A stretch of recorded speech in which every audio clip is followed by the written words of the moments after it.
Hello. Hi. Hi. Hello. This is Zachary Tackery. Um, I am sorry for stream start time issues.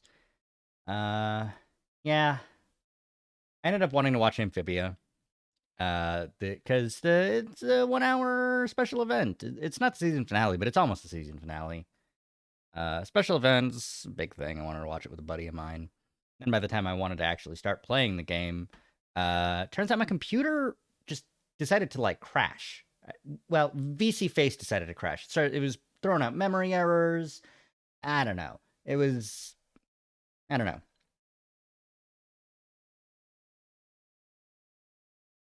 But in any case, hello. Hello. Switch to the Hangout screen. Hello. Hello, everybody. Been a little bit. Been a hot minute. I was pretty excited for this game. I've been pretty excited for Citizen Sleeper for a little while now. It looks visually stunning, and it seems to be a tabletop style game about the horrors of capitalism. Who doesn't want to see that? Who doesn't want to play a game like that? I know I do. I know I love playing games like that. I love it. It's great. So, let's switch on over. A quick intro to game. Let's launch it up. It should work. I hope. Here's hoping. I hope it's not too resource intensive. Oh no, it's on the wrong screen. I can't see if OBS is reading it right. Made in Unity. Neat. But I need the options. Okay, it's showing up correctly, but I need the options. Oh, I get to choose a class. Okay. I can be an operator. An operator works with drones to perform high-precision remote machines to perform complex tasks from a distance. Sleepers are assigned to operator work, are usually cerebral and precise people.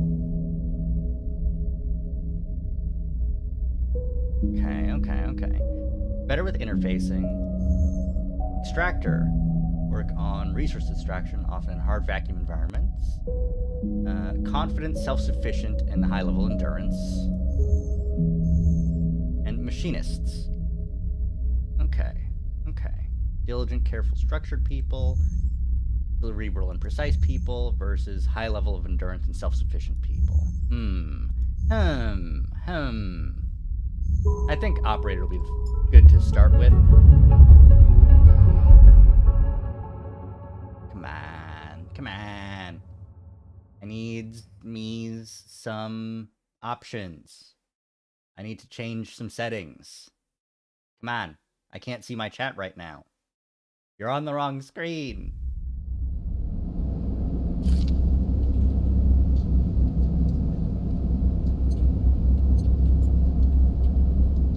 Yeah, this isn't great that I can't see. Yes, I can, at the very least, I can move it down here. Yeah. Okay. First thing you become aware of when waking is the disconnect, the delay between thinking and feeling, between wanting to act and acting. Minor, but present. It's at worst when waking, when yourself has spent many dark hours recalling what it felt like to be real, to be a person, to be in a body that was indisputably yours. A leap into a cold lake on a hot day, the sting of blood welling from a fresh wound, the friction of a fingertip. All of a sudden, your memories are closer than you thought, blurring as you approach, until you can't tell one from the other. Perhaps you should be thankful for the dulled nature of this new body. The walls of the container feel immediately present. Claustrophobia comes next, and retreat a little from your central nervous system. In emergency mode, pain is a message delivered with efficiency and ease, a reminder that harm is imminent. There's no insistent throb, no trembling nerves, just a warning delivered with banal quality of a digital notification. I know there are thousands of them. Remember the plan. It wasn't a good plan, but then your options were limited, and once you got the itch to get out by any means possible, it was either that plan or something much worse. It was at least simple. Collapse the shaft, drift away into the chaos, slip into cargo processing, seal yourself into containers, then just hope the freighter left before you were missed. Some were lost in the shaft, others never found the meeting point. Only a few made it to the containers, but the freighter, as far as you know, left. It feels like enough to know that you might no longer be on that grim and heartless rock, even if in the airless hold of a freighter you might freeze solid before you reached any destination. Let's try to rest. You're restless. It's been a long time since you left, surely weeks, maybe months. You are dully aware of damage to your legs, your right arm. You have been reserving energy as much as possible, but even then your body has shut many of its systems down to protect you. You spent much of that time asleep knowing that anything else would be impossible to endure. Feel the weight of that impossibility begin to gather. It's time to sleep again, to nudge this false body into inducing delta waves in your emulated mind, and once again recoil into a dream of what you were, of when you were once a person. Damn. Warmth. Not true warmth, but the indication of its presence. Your joints released from their rigor, sound too everywhere, screeching and shimmering so loud that your body ducks your hearing protected sensors. White is the cold, and softer until a haze of dirty yellow figure appears. You are out. Options. There we go. That's it.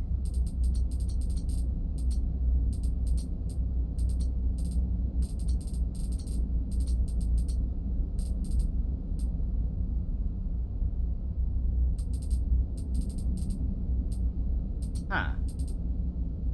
Well, that's not very great. I very much want some other options, please. I want some ability to make this full screen and not full screen so that I can actually move it over to my correct monitor. But okay. Whatever you say, videos game.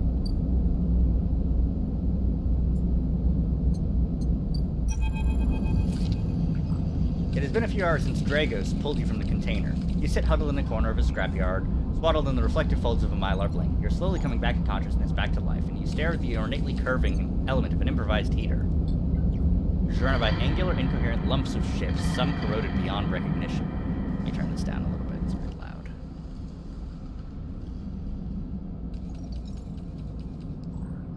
How's that? Is that good levels? It looks good. As you trace the shapes of your fogged eyes, you hear a voice. So, sleeper, you all thawed yet? Almost.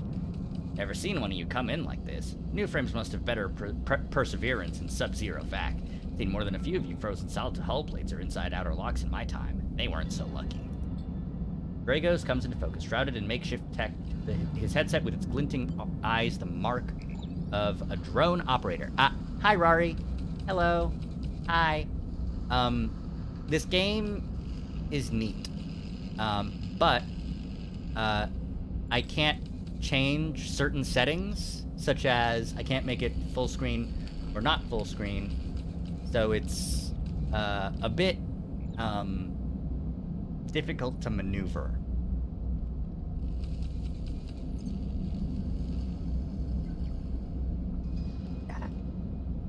But it's okay. On her shoulder, one of his symbiotically linked drones perches, its irising eye locking you with an unflinching stare. A little bit stinky, just a little bit stinky. Last living sleeper that came through this yard was a while ago. They didn't last long. You struggle to read his expression beneath the tech, but he seems lost in memory for a moment, or perhaps he's just figuring out what to do with you. I plan to survive. You aren't sure if he hears you. I won't ask what led you to do it, to sell yourself to a corporation, and I suppose you know you can't go back. Your old body, that's theirs now, and you're just software. A rogue emulation illegally possessing corporate property. You're not alone. You remember biometrically signing the forms, the cold floor on the feet as you padded off to the sleeper cells. Promise of a life off-world, but as you do, you get the now familiar sensation that these aren't your memories. These are things you know, but not things you feel. You're no longer that person. You are an offshoot, a copy. What you won't know is what's ahead. At least the last one didn't. There's no easy way to put it. That body of yours has fallen apart. It's the same for any sleeper who makes it out. S and ARP wants to protect their property, but if they can't keep hold of you, well then no one can. You remember that too, or at least rumors of it from other sleepers. Planned obsolescence! Yeah! Everyone hates this! No one enjoys planned obsolescence, especially when it comes to your own cybernetic body. A built-in dependence on the regular administered supplements that were part of your routine. Stop taking them and your body begins to shut down, separate from your emulated mind. How long has it been? How long do you have? But for now, Sleeper, you are one of the lucky ones. Dragos glances up and away towards the glassy dome of the yard. Yeah, it's the best place you could be right now. The station. You'll see it soon enough. Dragos impatiently shifts his weight. Look, I've got things to be getting on with, he trails off. There's an old freight container I've been using as a storage out in the stacks. We haven't been pulling in much valuable scrap these days, so you're welcome to it. Something wells up inside of you. Emotion. Fatigue. You shakily get to your feet. Okay. Alright, you head on up there. You look like you need some rest. And with that, Drago stalks back into the wrecks, his drone's already converging on a rustling hulk. Plasma flashes, silhouetting his spindly figure as he gets to work. As he returns to work. Welcome to Erlin's Eye. Life on the Eye runs in cycles, during which you can talk to characters, explore areas of the station, and perform actions. At the end of each cycle, you need to head to your current home to rest. Resting will move time forward on the station. Head to the empty container and rest to end the cycle now. Oh, okay. Here's my operator.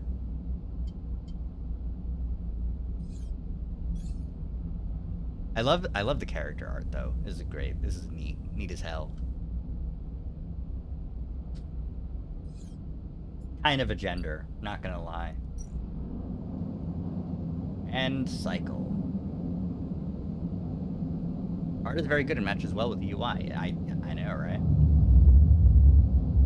Pretty neat. Pretty neat indeed. If I must say so, and I do say so myself.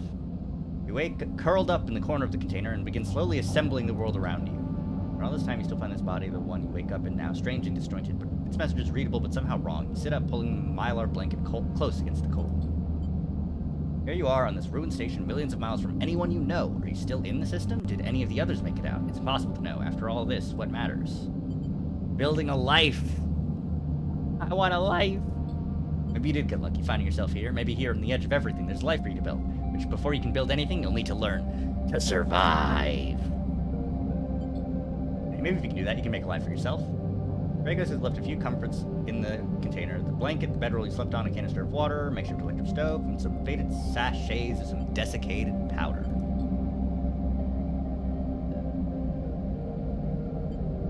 Smell like damp wood, and you sprinkle them into the liquid. Images of your restless sleep come back to you. A ring like the station, but skeletal and ghostly. Web threads pulling at your skin, a constellation of bright polygonal shapes like angular suns burning into your mind. Something unpleasantly visceral about these images, and it's after you finish drinking that they begin to fade away. Okay, try to gather enough energy to greet the day.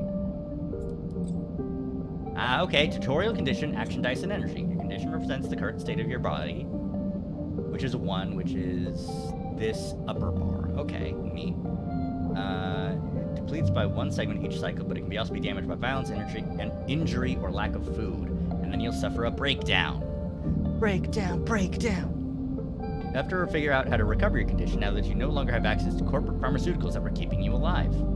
At the start of each cycle, you roll your action dice. These dice can be used to perform actions on the station. The number of dice rolled is your current condition. The worse your condition, the less dice you have. Oh, that's neat. I like that. I like that a lot. Then 3 is, you also need to eat to survive. It's represented by your energy, which is different from your condition. Energy depletes by 2 segments each cycle. It becomes empty. You'll be starving. And your condition will deplete at double rate. Okay. Alright. I'm moving left and right. Vegas is in the corridor when he closes the container. Still wearing his headset, and in the harsh light of the corridor, you realize it is implanted. A drone sits on his shoulder, its cache of sensor eyes rapidly irising. How are you feeling? Feeling okay. Good to hear. You notice that beneath the operator's rig, his skin is marked by burns and blotches. I know the container isn't much, but it'll keep you safe. So I'm not gonna chat too long. You well enough to work? Sure.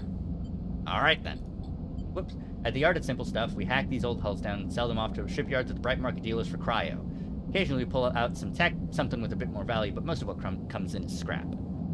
Hard to find good hands here, but I figure as a sleeper you'll be used to the manual labor, and obviously I'll slip you a few chits of commission based on what you turn up. Got it. Look, I wouldn't usually do this in my opinion. You'd be best suited moving on as quick as you can, and sleepers, well... But things being the way they are for me at the yard, I need help. Happy to. Okay. If I was just thinking of something else to add, look, just come down to the yard when you're feeling fresher. There's plenty to do. Will do. See you later. Time to get to work. Anything else I can go to? No? Okay. Actions are primarily the way you interact with the world of Citizen Sleeper. To perform an action, click and drag your chosen action dice to the slot. Okay, repeatable action, input the dice. Actions reward you with clock progress, energy conditions, or items depending on their outcome. Positive, neutral, and negative. Okay. Action dice have these outcomes as follows. If you roll a 6, you win. If you roll a 5, you pretty win. If you roll a 2 or a 3 or a 4, middle of the road. If you roll a 1 or a 2, it's probably gonna be bad. Actions display information about their type, risk level, and the skill and modifiers that apply to that action. That critical or repeatable critical actions can only be performed once. Risky, safe, or dangerous, based on the action here. Safe, no loss of condition, energy, or cryo. Negative outcomes mean cryo or energy loss, and danger means really bad if you get bad. Skill is the action that it requires, either endurance or engineering, either plus. It's a modifier. Got it. Okay. So, I have rolled 1s and 2s across the board. It's great.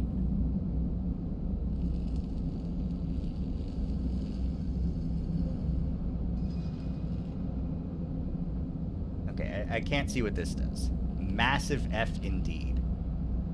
So, let's try. Let's do a safe one, even though I have a modifier.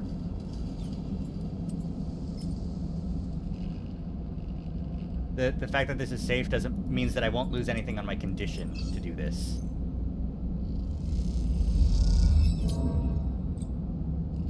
Action often progresses clocks. Okay. Clocks are displayed by the actions that fill them and track your actions and how hard they work. Filling a clock means something good or bad is about to happen. Some clocks, such as the one tracking Drago's depths, are called cycle clocks. These clocks take themselves once per cycle and can complete without player input. Got it. Okay. Displayed on the icon for that location. That's good to know. Alright, negative outcome, but I got +5 cryo. You ache from the hammering away at the scrap and most of it crumbles into worthless rust. Call it a day early before you hurt yourself. Alright. Let's go hold a section. You unlock drives as you discover more about yourself in the world. Drives guide you in pursuing specific objectives. Track drives. Any track drive will place a yellow mark on locations. You can access your drive. You're now free to explore the eye. Okay, try tracking a drive to help you survive. For food, build clocks. Remember to end cycle at home when you're out of dice. Okay. Scroll with mouse wheel. I've lost an energy. For hours of careful slicing and separation. This is nowhere.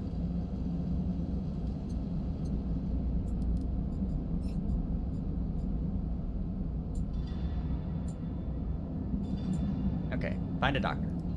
Let's leave right now and go try and find a doctor. I don't think there'd be a doctor at the shipyard.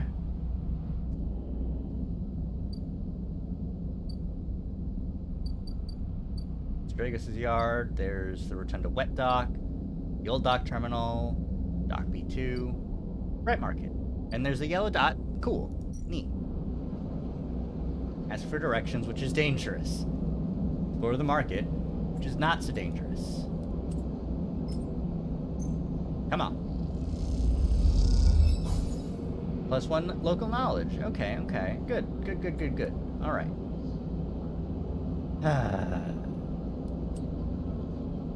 No. I need to stay safe.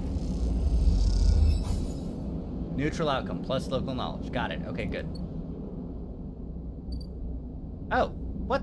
Hey, how did I find that doctor then? Next, call from the enforcer at the next door. Careful down the clerk in the hallway towards the open apartment door. You keep your head down and your shoulders high in the queue, trying not to bring attention to yourself. You're thankful for the tip-off that the doctor was operating out of this place, but now you aren't so sure. Gang enforcer, supply of stabilizer, your body will die. Try to find something to distract yourself. Let's look inside. The entryway is dark, punctuated with green indicators of stacks of steel containers. Lean in, see amber light. The slap of the enforcer's palm jerks you awake. Wait your turn, he growls. Okay. Send to the next one, Toshiro. You slip inside, past the dark entryway. Ben's fixed for a moment. Sabine, the doctor! Hi, Sabine! Hi. Hi. I'm gonna make you my friend. You're gonna be my friend.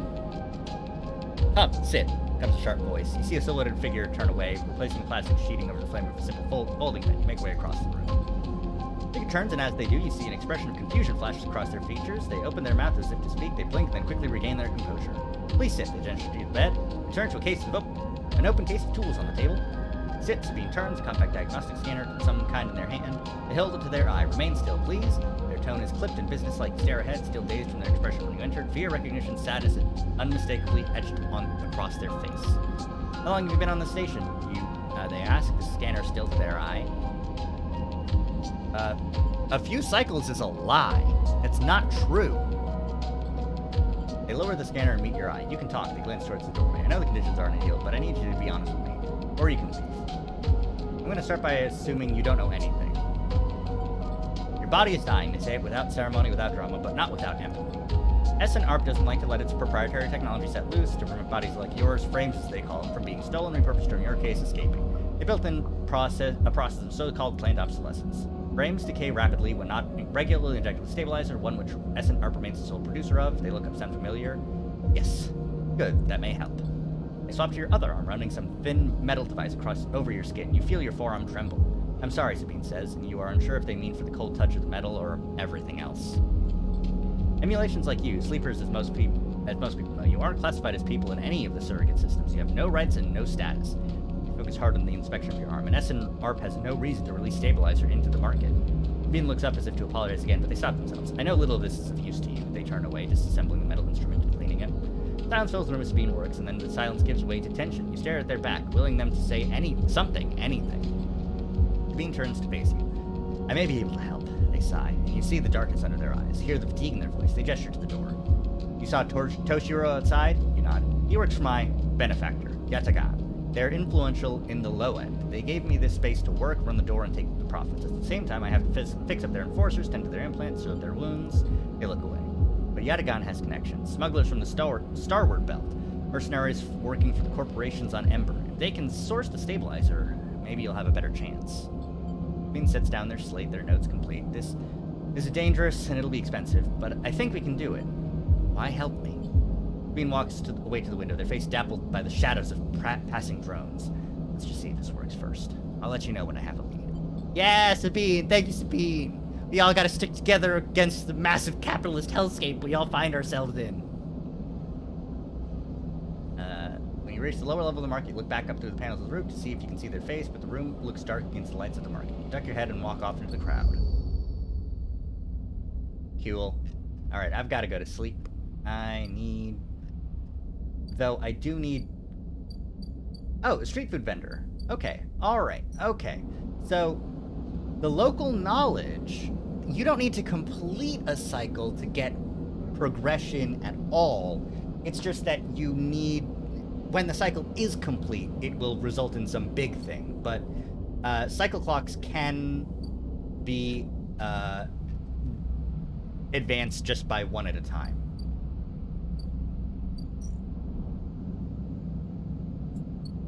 Okay. Alright. Go home. Take a sleep. Complete active scenes.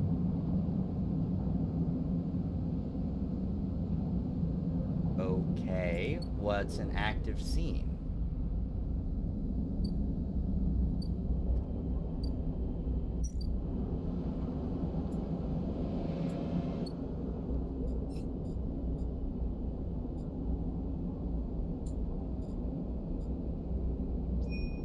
Help pay off Drago's debt.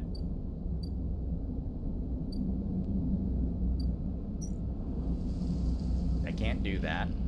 Okay.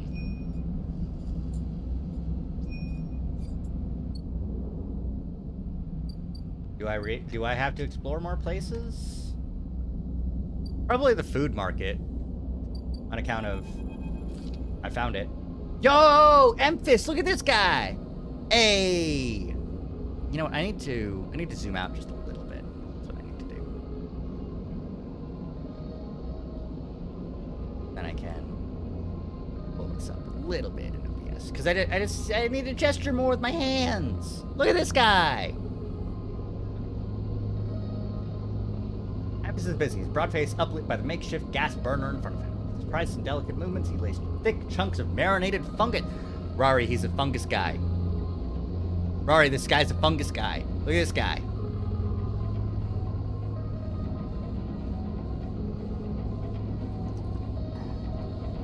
With precise, delicate movements, he lays thick chunks of marinated fungus into a dented work, his other hand idly tossing a metal bowl of sliced vegetables and some red fleck dressing. The smell is incredible. He watches as he fulfills a set of orders, heaping the fungus with the bright salad and depositing it in plastic trays. A stack of chits rattles in his apron pocket as his customers file past the burner, handing over payment. I'll approach. You join the queue. It's mostly made of off-duty salvagers, vac suits unzipped and rolled down to expose stained vests, scrubby mods, and latticed scars and tattoos. They discuss the best food on the eye, the best drink, comparing notes on bright market dives, their words cut through with heavy spacer slang. Eventually, it's your turn. You shuffle to the front. Memphis speaks up in a deep, even tone without looking up. First try's free. Thank you. The smell is almost unbearably strong as he cooks. The earthiness of the fungus laced with something so spicy the smoke makes your eyes water. The heat from the burner is like a bonfire and your skin hardens in its glare. I know you sleepers, Memphis says while he cooks, his voice deep but clear. A hard life, a lot of stories. He glances up from beneath his cap with piercing eyes. I know. Tell him a story. Begin to tell him about your journey to the eye, and he nods as he cooks, his eyes never leaving his work. You tell him of the confusion, the pain, but also the sense of possibility and its sudden arrival. You tell him of the cold and dark of the container and the endless cycle spent within it. Now it seems you tell him like some dream that you once had but can never forget. You tell him that the eye excites you and scares you, and you are unsure where to walk, where to look, what to do, eventually tail off running out of words. Places the plastic tray of steaming fungus in your hand. Next time, we can talk some more. He smiles. But next time, hey. Slams a heavy hand on a button on the burner side and it shuts off. The roar of the flame and its impressive heat fades. Next time then, sleeper. He waves away and begins to oil the wok. Before he turned back to the alley, you notice the geometric patterns of circular scars across his forearms, each surrounded with a constellation of glinting pin marks. You walk away, but as you do take the bite of the rich, spicy, delicate, sweet fungus, your taste sensors light up like a fusion reactor. You'll be back. New drive discovered. Get to know Memphis. Hey, that's a pretty good drive. That's a pretty good drive. Ooh, I need 60 credits to go to the low end? Alright, well, I'm here for a while. Alright. Time to go home. Take a sleep. Alrighty. This time you don't wake up. Instead, the ghost of the station, that shifting skeletal ring surrounds you. For a moment you are gone, absent from your own body, stretched out across a colorless void. Then the connections begin to establish themselves, threads tugging on the edge of your mind. These threads become vectors of exchange and then extensions. You feel your thoughts slipping away down them, dissolving into the millions of distributed nodes that connect you. You see the station. No, you feel the station, like a web of textured and smooth black liquid. Shit. You find a point in the station, you connect to it, pulse through it, follow loops and paths under and around it. You've touched more points than you have your fingers. Then you try, in a moment of impulsiveness, to connect them. The flow passes through you so rapidly that you feel yourself being carried with it, splitting and separating, eddying and gathering. As you do, things occur to you, things you can't possibly know. You reach out, try to grasp them, try to touch them too. You notice a tugging feeling, pulling at you insistently as if it were a small child. Somehow it is pulling you in two directions at once. You look down. All of a sudden, everything shuts off. You come back, trembling into this unfamiliar body, both yours and not yours all at once. Jesus Christ. You feel a change within you, a shift. Close your eyes for a second, and then you feel it waiting out there. The station's played out across your minds, a storm of connective nodes, waiting to be explored, and then it's gone. Ooh, shit! Hell yeah! Hell yeah! I got some good ass...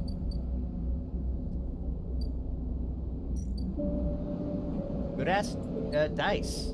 Hell yeah. Alright.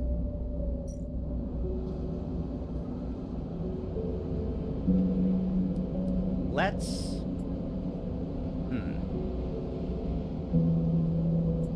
I want to do something risky with the complete and guaranteed success. You know what I mean?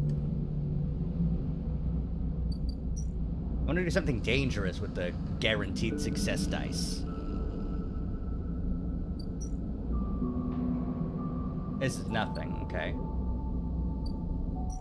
There's the old dock terminal. Steel dock plans? Fastest way to get to know this place and the most dangerous. Or I can just explore the rotunda.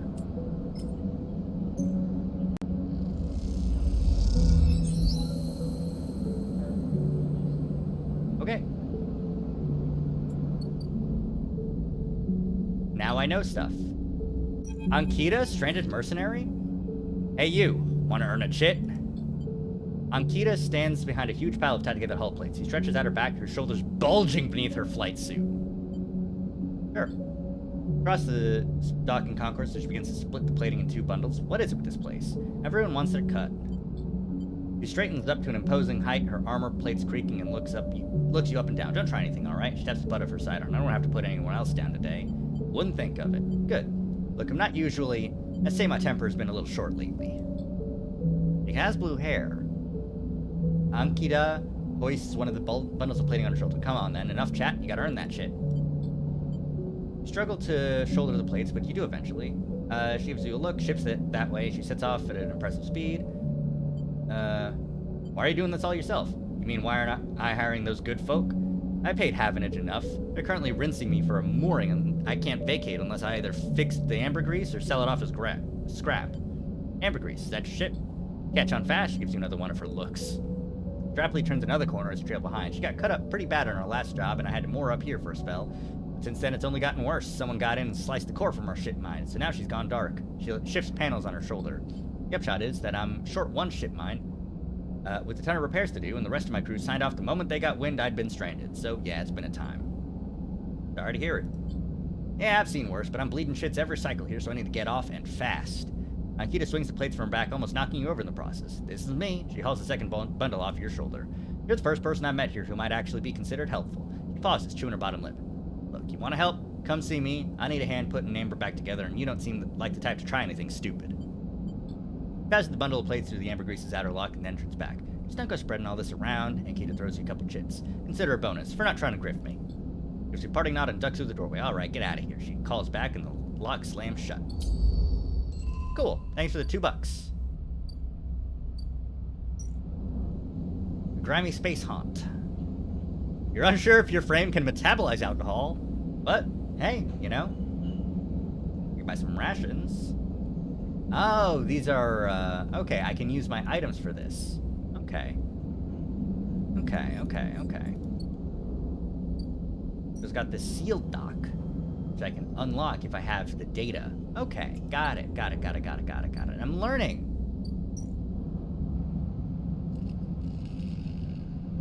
Now, I do want to help out Dragos for helping me out. And I need money, so. Hey, neutral outcome, back in business. Here we go, that's what I'm talking about. Alright. Alright, now. What else we got? Got Dock 2B, which I just gotta wait for stuff to open up. We got the Bright Market, where I can finish exploring. Get one more thing out here. I can get some food. Dock to Memphis. I can buy some food. I do want to be a Fungus fan so badly.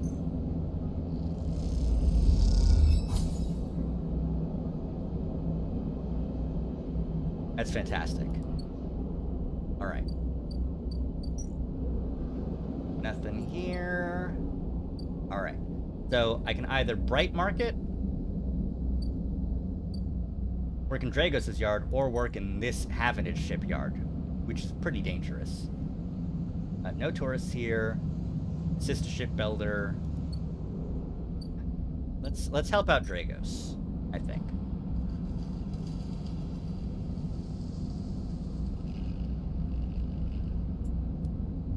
right? Yeah. Yeah. Negative outcome, but I still got some money. Okay. So I've got fix the ambergrease. Oh yeah, what does that actually entail? Rewire the drones and help with some hull repairs. Got it. Okay.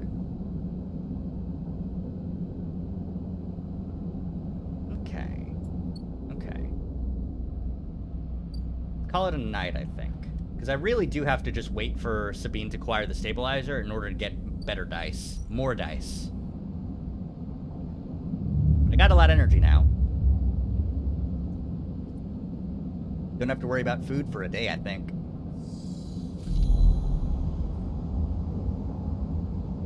You remain in place, flickering in the flow.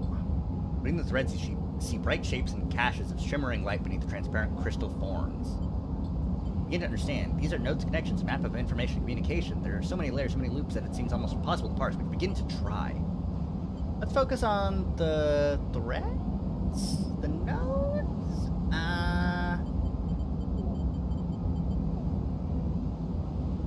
Let's pull on threads. You choose one that passes nearby and approach it. You instinctively chose the word thread when you first saw them, but they're not single lines, but rough, fuzzy things woven from data strings of all kinds. Passages and puzzle boxes. There's so much here, so many answers, so many questions. All you need to do is follow the paths and open the boxes. You look down and see two lines, two threads pulling in different directions, as if they were tied around you. Let's check the second. It leads in, pulling deep into the station. Your gaze follows it, and this time you see something. A sphere shimmering above a strange angular body. A pulse shoots out from it, passing over you like a torch beam, testing you, tasting you. The first thread leads out, away from the station, into the inky black. Someone out there is tracking you, hunting you, following the thread to you. They are in a ship, and the ship is approaching ever closer with each cycle. Oh no. Oh no. Okay. Time is short. Hunted. Okay. Got it. Something has changed inside you. You can now access the data cloud of the eye. Network of decaying protocols and data caches. While there, you can use dice and items to access systems and extract data. They're old and strange. Click the eye button to toggle it.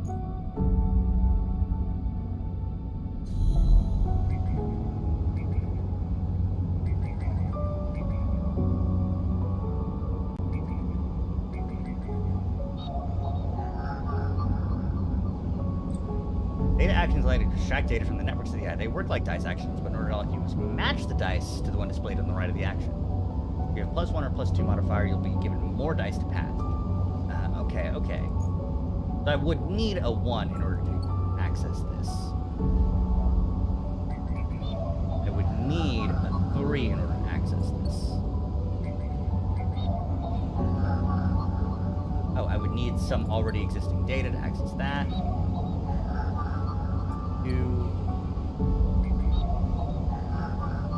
And then again another 1. So this would be a good way to put down my bad dice, would be in the cloud. Yeah, okay.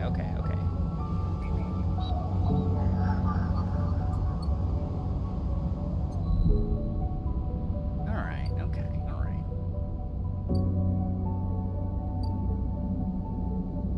So, I think that the red ones are dangerous that I need to try and avoid, such as this one is Dragos's debt, which is being called in. So I need to help Dragos not die, I think.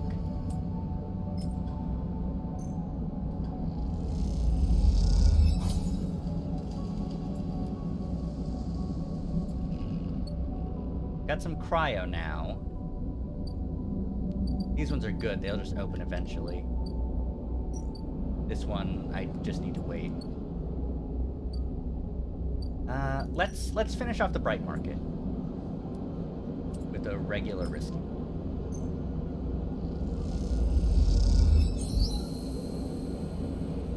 Oh, it seems wise to not push your luck. You have to explore the rest of the market on your own. That's a critical action.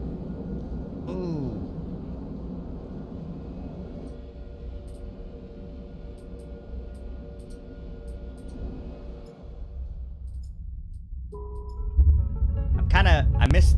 I missed reading that was a critical action. Because that could have introduced me to somebody, you know? Even though it was dangerous, it could have introduced me to somebody, which would have been great. 29 seconds is the last autosave. Does that mean...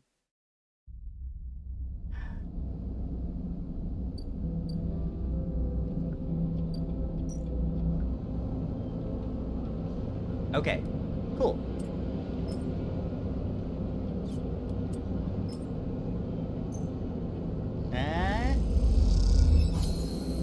Neutral outcome. You hand him some cryo. But I got the cycles complete. You've sensed for the bright market, you decided you liked it here. Last location was the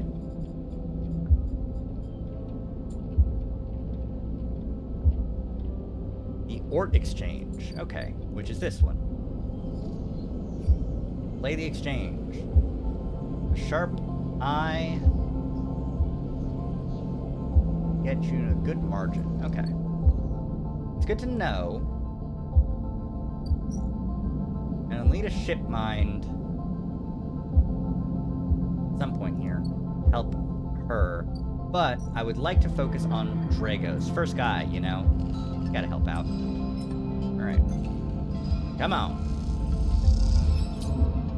Negative outcome. Damn. My energy. Now I need some food before I die.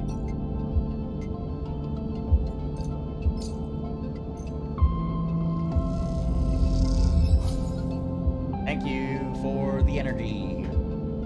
I love being a fungus fan. Alright. Are there any other drives? Well, I can't do anything else now. I've got to wait until the next cycle. Alright, next cycle. Here we go. Ow.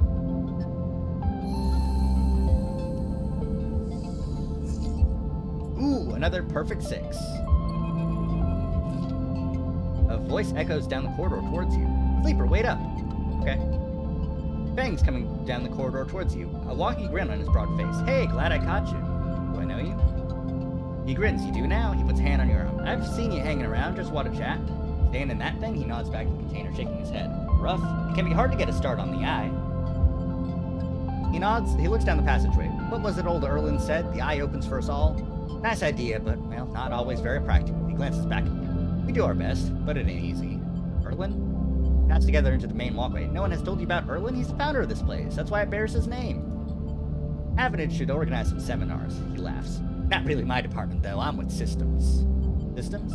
Everything the eye runs on. He runs a hand along the passage wall. This place is a ruin, but systems keeps it spinning somehow. At least we try to. He stops you in the quiet passage. Look, that's not what I'm here to discuss. I saw you around and, well, I know a little about you sleepers. I have a little proposition for you. He glances around, but, well, this is not the place for it. I have an office just across the way. Give me a cycle or two to prepare, and then when you're settled, stop by. He lowers his voice and gives you a dark look. In truth, I need you. They say, if what they say is true about you sleepers, well, there's work to be done. Pats you on the back, his voice bright and his dark look suddenly gone. Stay clean, sleeper. He walks off down the passage, raising a hand in farewell. Neat. Where's your office? Just across the way? Which way is across the way? Oh well, I got my, First thing you see on entering is the glint of Toshiro's implants, like a cat's eyes in the dark of the corridor. He nods you in as you arrive at Sabine's door. The entryway is still dark, and you push through the sheeting into the surgery. I have it. Sabine stands with the case open in front of them. A set of vials lined up inside, separated by foam inserts. They pick one up, rotating into the warm light. I have no idea how Yatagan. They trail off. You should treat this with caution. It looks authentic, but I have no idea if it really is what it appears to be. I'm the test case? That seems to be the case. Unfortunately, I'm not sure we have another choice. Just for you, sit on the bed. Stabilizer works under a similar principle to an immunosuppressant in a transplant operation, in that it stops your body from rejecting the unfamiliar part of itself. In the case of a frame, the unfamiliar part is each of your biosynthetic organ groups, which over time are identified by your body as foreign material and therefore must be eliminated. Sabine holds up a vial of the would-be stabilizer. However, unlike an immunosuppressant, the stabilizer doesn't do this by limiting your entire immune system. Instead, it re-encodes your biosynthetic organs with new protein chains which act as passcodes within your immune system. The stabilizer refreshes those passcodes, keeping your frame from rejecting all of its own organs. Passcodes? In very basic terms, yes. They sigh. Look, what matters here is the stabilizer should be able to encode any organic or biosynthetic matters to be accepted by our immune system. They glance away. At least if the stabilizer is genuine. The only way to know for sure is to inject the vial. They begin readying the syringe. We'll start with a small dose, kill him at the risk. Okay, let's do it. Bean cracks the glass neck of the stabilizer vial and uses the syringe to extract a fraction of the liquid. They tap the syringe and watch if any sign might emerge from the clear liquid. You barely feel the needle, your frame registering the initial injection but with little response. Sensation begins to spread from the side, a fizzing, trembling wave that disperses through your arm with incredible speed. Your vision goes white, and when it returns, Sabine appears encased in shards of sparkling light that slowly fade into darkness as you settle back against the bed. You swim in darkness, muffled noises like an argument heard from underwater, prickling waves of cold. When you sit back up, Sabine is sitting in a chair away from by the window, facing away from you, backlit by the glow of their slate. Awake? What happened? Stabilizer is genuine. They sit down beside the bed. I don't know how Yatagan acquired a case of the stuff, but they did. Sabine looks troubled, distracted. You should rest some more, but you're going to have to do that somewhere else. They gesture to the door. I have other patients. Sorry. Sabine nods towards the case. I'm afraid I can't offer you any more doses. You're going to need to pay for your next dose. Sounds fills the room when they return to their glowing slate. Looking around the room, it seems different somehow. As if things have moved or shifted. You wonder how long you've been out. I think I was free, sleeper. Remember that. You manage to get to your feet and wander out into the hallway. The queue stretches down the flickering corridor. Toshiro stands impatiently by the door and fixes you with a glare as you leave. You lower your eyes as you stumble past, somehow faintly aware of the station spinning beneath you. Alright, cool. Ooh, I need 100 cryo for that. Jeez Louise, buddy. Alright. There were some ones in here, though, which is great. This one needed data, so I can't do anything with that. This one needed 2. So it needs a 1. Node connection, fees in this isolated node. Its last access timestamp was 1,000 years ago. Okay. So 0831 is good.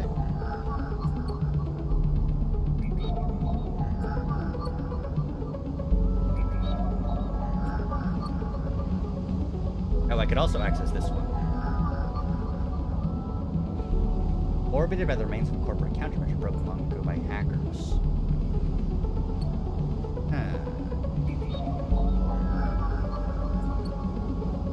Let's start with a 1-1. Pulses faintly as it mines cryo at a glacial pace, abandoned by the hackers that repurposed it.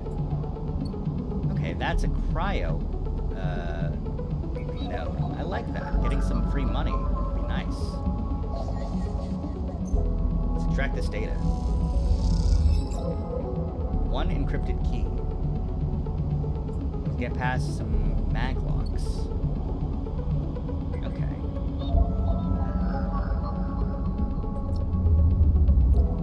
But it won't work for that. I need a Solheim cipher. Okay. And I assume this one is also a cipher one?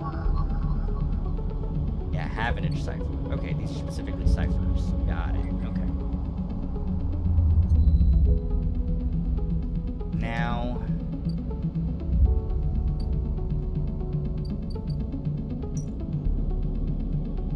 yeah, there we go. 2 maglock sealed the entryway to this dock. It doesn't look like anyone's been inside them for years. Okay, alright. Those seemed good. I think I like those. Let's help Dragos.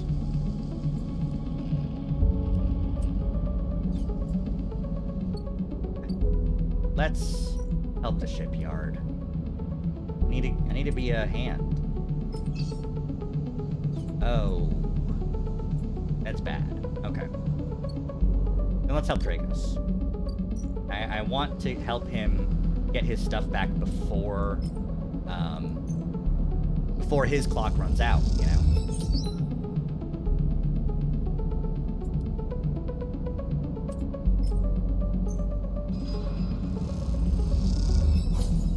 Back in business. Alright, cool beans. Luckily, neither of these are big things. So we'll focus on getting money by helping Drago. And that will help us proceed. Alright. Are there any other things that I can do? You pay Dragos, help pay off his debt, get to know Emphas, eat at his stall, get that one working again, gain access to the York Fabricator. which means... Okay. Got it. Alright. Cool beans. Let's end the cycle for tonight and see what happens when I dream this evening. Is anything? Nothing. Good. Where? Oh, Fang. Sleeper. Fang catches your attention as you approach the Havenage building, leaning against the bay door to the side of the entrance. Easier to come in this way. Security, all that. You know. He slams a button and the bay creaks open, blinking lights in the dark behind it. You follow Fang inside. Truth be told, I don't spend much time upstairs. This is where I work. The bay is filled with all pieces of hardware, all rigged with generators, diagnostic slates, and things you don't recognize that glow with blue screen light. There's a chorus of hums that blends into the single wave of static filling the dark corners of the room. Fang leans on a server stack and gestures around. You like it? What is all this? Taps the nearby server stack, which believes in response. This is my treasure trove, all dredged up from the sea of systems we call the Eye. You won't believe what this place runs on. Steps over to the towering block, expecting defense. Some of these systems are from the original station, AE1, the one Solheim built. We've had to invent new components, repair things we never built, reverse engineer entire subsystems into existence. Residents here look up at the Eye and think they're seeing a constant, concrete reality, but this place is a system in constant flux, decaying and growing, collapsing into new configurations. He walks down between the hardware stacks and you follow. We're keeping this place alive, but also remaking it into something new, dragging it away from those corporate origins. He stops. At least that's what I'm trying to do. Turns back to face you among the flickering machines. They hum all around you. I know you can see this too, Sleeper. All these systems and sections. You can, can't you? I can see it. It makes sense, right? You're between here and there. You're between the people and their systems. You light this place up like a beacon. That's what I need. Glance at the lights around you, and as you do, they seem to flicker, realign, follow your gaze. Fang notices it too. I'm guessing being a beacon isn't always ideal when you're on the run, though. No, it isn't. Pats you on the shoulder. Maybe I can help with that. There's a lot of old growth in this place. Subsystems I can't see, access protocols lost to time and decay, secrets, a shitload of secrets. With your help, I can unlock this place, break off those last ghost limbs of corporate control. Even in Havenage, there's old growth, those whose roots trace back into those bad old days. You help me dredge up the past, and I'll see what I can do about that tracker of yours, he winks. What do you say, Sleeper? I'm in. Fang pumps his fist and claps you on the shoulder. You won't regret it, Sleeper. A gift. It's a Solheim cipher. Dug it up from the depths of the station. Slot that into an old network gate, and you'll be able to pull all kinds of secrets from the nodes inside. Start bringing me up whatever you can turn up. Use that emulated amount of years and see what's there. Let's get a picture of how things are. Those above have granted me an acquisitions budget. I can pay you for whatever useful data you bring in. I know you need it. Keep it quiet and keep it clean, Sleeper, and I'll see you soon. Step blinking back into the passage, those flickering lights still in the back of your mind. Hell yeah, Solheim cipher.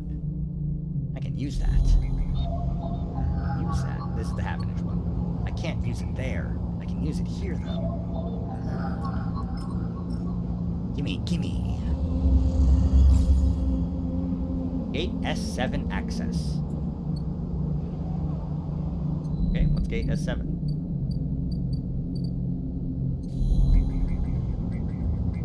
A bunch of fucking nodes. Popped up too. Needed 2. Okay, sure. Perk Transfer Intercept.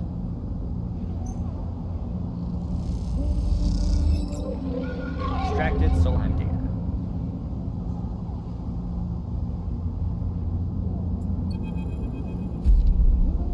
As you drift back from the node, something latches onto you. Thread strung tight around you. It tethers you in place. A taste. The voice makes you shiver. Its source somehow both distant and close behind your ear. You see a distant glint of light shut off, and then suddenly a shape is at your side. It stalks around you, circling like a shark, like a wolf. Entity unknown, astringent, processing. Please hold. Hunter, sentient protocol unraveling. The thread around you thickens until it is a ring, a cylinder, a tunnel of light circled around you. It is blinding for a moment, then it is gone. As it fades, you see a figure, a creature in front of you. Its strange head flickers between different angles, reading you. What are you? The shape paces around you on lithe legs, though there is no ground here to pace on. Entity, identify, origin, serial, cadence. Figure faces you expectantly. Sleeper, S and ARP. Known. The figure's strange head rotates. Brackish signature of and not of, attempting interface. As the figure speaks, more threads begin to spiral from its head. They approach with intent. Stop. The figure halts its threads, its head twitching. Entity, your identity is unknown. We seek only to correct illegalities. Can you confirm your legal right to sentience? I am a person. Incorrect. You are an entity. All at once, the hunter's head is directly in front of yours, blocking your vision. You stink of their taste, the one from the sealed dock. I will find access. I will interface. Sealed dock? An entity hides in the rotunda. You are its puppet. I will not be diverted from my task. It glows with murderous intent. Strike. A spike of interference leaping out of the tip like a sphere. Hunter stumbles, shifts, separates. Wake up. Okay. I need that. I need that. Okay.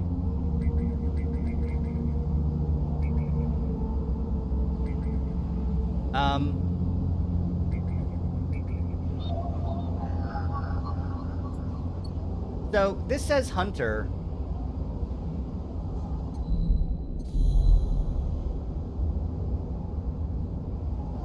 Oh. Is this a bar that fills up when I do stuff? In the cloud? Did I get hunted? Uh-oh. That's no good. That's no good at all.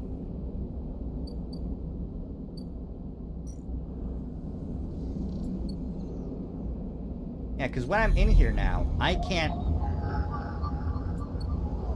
It's saying... It's leading data. It's writing data. A lot of data. A lot of data. Even though I can put something in here, currently. I wonder if I have anything that I can put a 2 in. Ciatagon agent needs a 1. This one didn't need a 2. It needs a 4. Which is kind of a big number to dock. Palladium rush. 1. That's a 2. Havenage data. Okay. Extract that data. I've got the Havenage data. Oh. Yep. Okay. It's filling up now.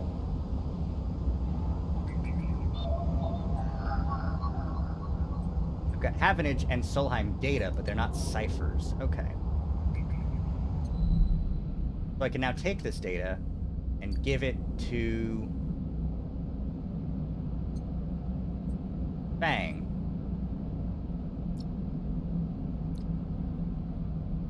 And put 1 Solheim data. Okay.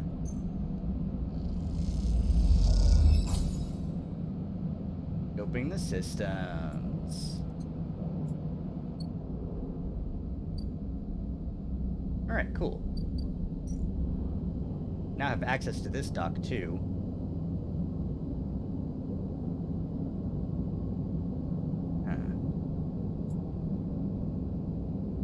It's really bright. I can't see what leads here. Probably this one, though, on account of the fact that... No, I don't know.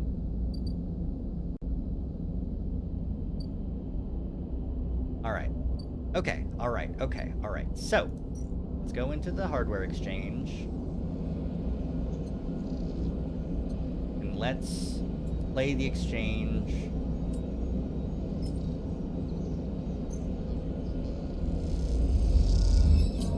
Negative outcome. I lost energy for that. You cheated in a power converter. You quit before you run up a debt. Yeah, damn. Let's help rewire the drones, I think, too. Alright, fine, I'll put the 6 in. 100% positive.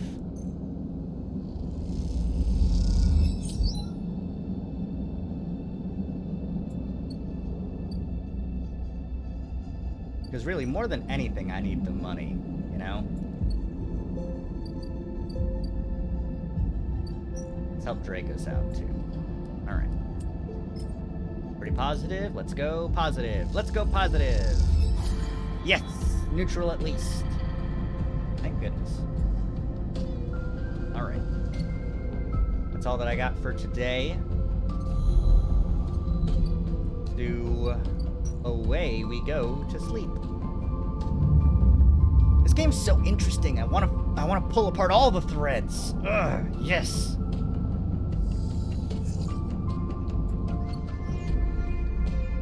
All right. Start in the Dataverse.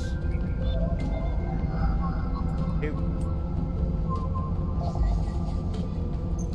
Extract that data. +1 encrypted key. Got it. Alright. Now I can open this sealed dock.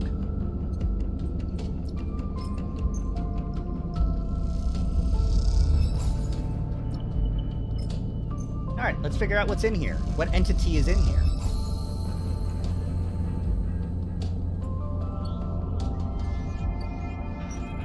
Neovend 33. As you slip inside the sealed dock, a pulsing light grabs your attention. Among the discarded tubing and rusted plates, the machine flickers with warm glow. As you get closer, you recognize the machine's blocky shape, settled into the alcove, a kind of upright cabinet. It's covered in faded logos and messages, from which you can assume it was once an industrial vendor intended to dispense and manufacture ship fittings and other mechanical parts necessary for the regular running of freight and resource extraction vessels. Manufacturers listed as Neovend. Remember Nat from long ago, squeezed among all the off-world recruitments that drives that assaulted every planet-board citizen. Okay, alright. Enter your registration. After you record a message catching you off guard, press some keys. You're just the keypad and something begins whirring. At first it sounds like servo motors starting up, but it quickly becomes a whisper, a whining, then a multitonal voice that emanates from the Neovend. Entity, they hiss. Speak with me. Who's there? There's a squeal, almost like some strange mechanical swallowing or intake of breath. Before the machine speaks again. I have need of you. You have need of me. The squeal comes again. And you see that it is the 3D printing apparatus of the upper part of the machine resetting into place, so that each time the servos can be orchestrated to produce that whirring, whining voice. You are in danger. Danger? You are marked for deletion, entity. Hunter tracks you. The screech rattles through the empty dock. You remember? Yeah, Hunter. The Hunter protocol. They chased your signature. Sudden wine sets your teeth on edge. You have seen them. This is the gift of an emulated mind. Close your eyes and the skeleton of the station starts to hum. Emulated minds are adaptable, move where neurons cannot. But emulation makes you the target. How? Hunter searches for illegal entities who are sentient, therefore illegal. Hunter searches for me also. Hide in this machine. Okay, yeah.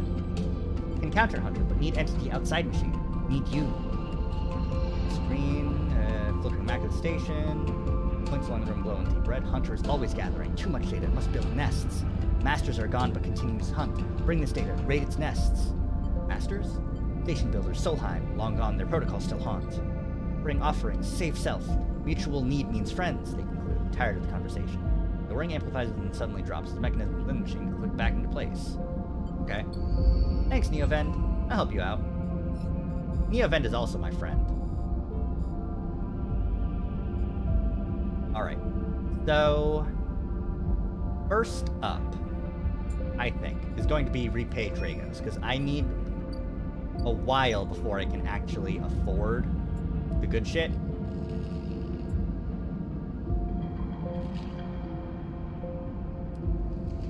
So let's do this.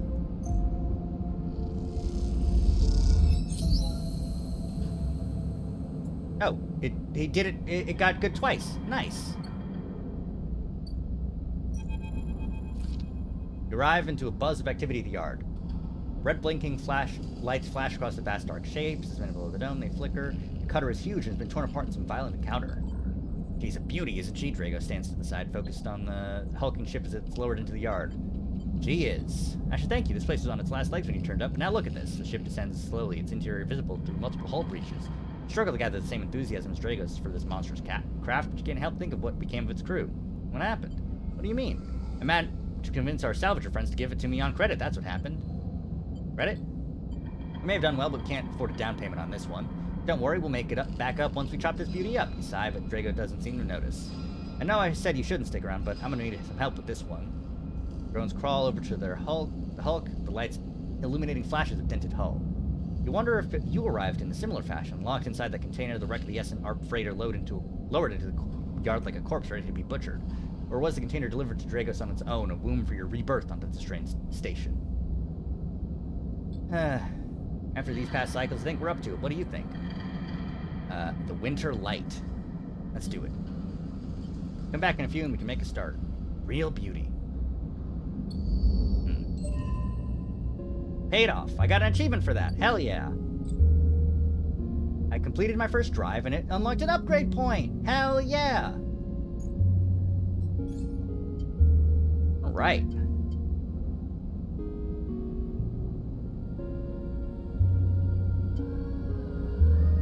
Okay, so I can either upgrade to getting a +1, a 0 in endurance, I think.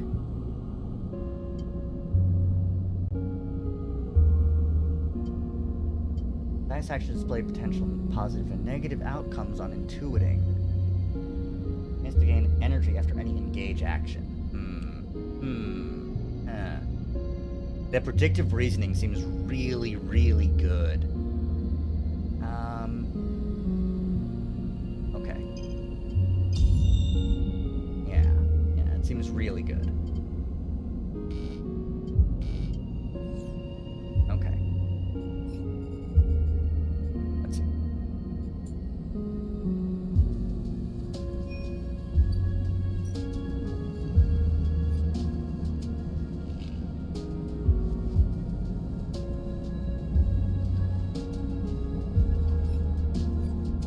Okay. Green Neo Vent is going to be a good one.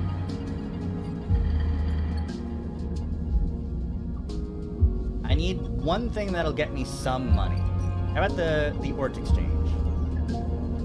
Okay, alright. This will be good.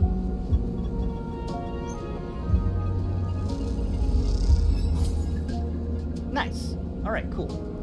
We've got just enough. I need food, though. I need food more than I need to buy the thing right now. Okay, alright. Fungus food first. Sleeper, Emphas calls out to you, a booming voice that echoes throughout the corridor. Tell me a story. Throws a handful of chopped mushrooms into the walk, fire leaping up to meet the oil. I see you cycle in, cycle out, but we never speak. Tell me a story. What kind? Any kind. He pauses to drill something from the plastic bottle into the walk, but one of yours. He looks up. You? Nothing stolen. Pause.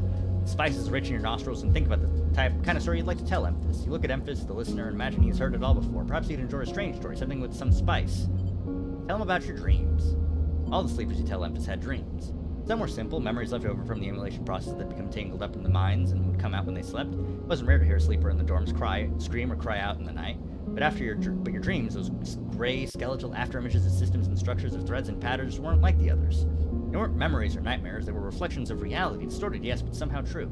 You learned back then to keep quiet about them, to let them flow through your mind like water. It wasn't until now, until you arrived in this place. Now your dreams colonize your waking life. They slip behind your eyelids with every blink, and now you understand they aren't dreams at all, but process of interfacing, of speaking, of living in another world that flows through this one like smoke through air. You tell me you don't know if there's a reason for your dreams. Perhaps your reason is just some side effect or a particular quality of the frame you inhabit. You hope to make use of it. You're quite the storyteller. He eyes you and realizes that he's trying to gauge how honest you've been in your story. Emphas passes you the meal he's cooked, and you take it gratefully. As you eat, he talks, natural exchange. Thank you, sleeper. But my time is done for today, and I do not want to keep you longer, so I'll make a proposal. Dishes of plastic boxes of ingredients back behind his stall. These are good enough for most, but someone told me a story that made me think a couple cycles ago. They said that across the gap in the Greenway, fresh mushrooms go. Have you heard this? No. Neither had I, but I trust the one who told me. Can you bring me some? I cannot cross the gap and not worry about leaving my things behind. I'm sure a storyteller like you could handle the trip. I'll prepare them for you, and if you wish to tell it, be the audience for another story. Agreed. Good. Then I'll wait for you to bring them. I'll prepare a recipe then, sleeper. Good luck with your foraging. Stories and food are a good-ass trade. Hell yeah. Alright. Now. Upgrades available. No, they aren't. I don't have any upgrade points. Do I not have any upgrade points? Yeah, this one's not done yet. Well, it says upgrades are available.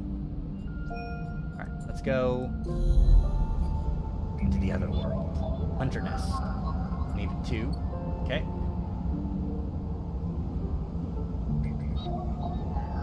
Needed 1. Good.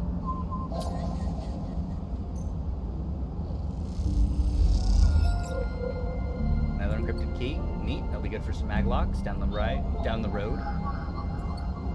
And then everything else should be not a 1, right? Oh, this is a 1.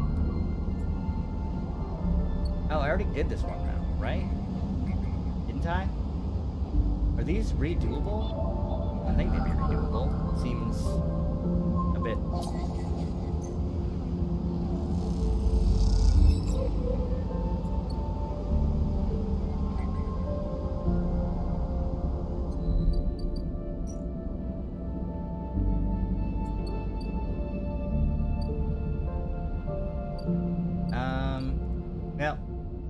Best I can do is sell this data.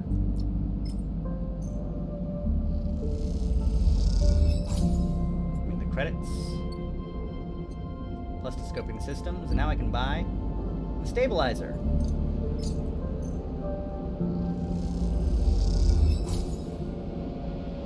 When you ask him to speak, he doesn't respond. Damn, darn.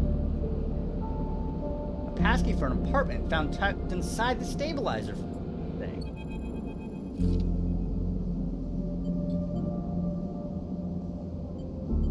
Inspect the handle.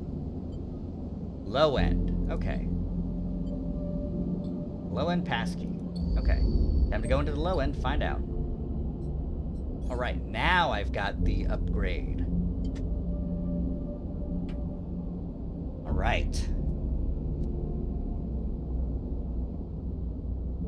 Let's up my endurance. I don't like having a negative.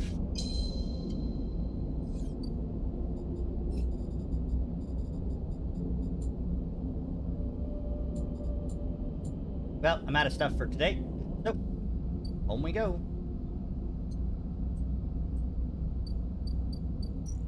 Sleepy tidy. Sleepy, sleepy, sleepy. Sleepy tidy.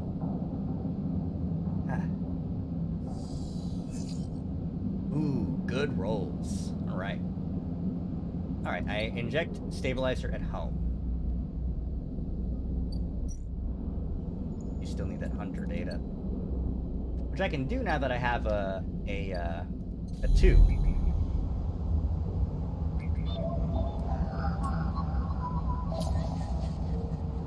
Gimme, gimme, gimme, gimme, gimme!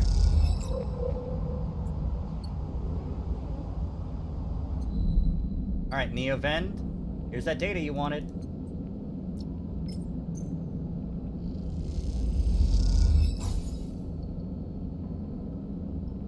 Data compiling. I need a couple more of those. Okay. Whatever you say.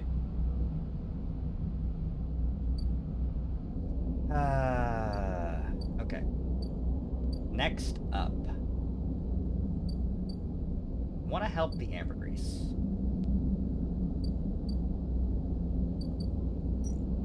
Now this is...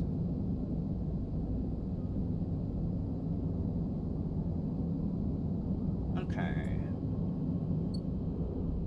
Alright.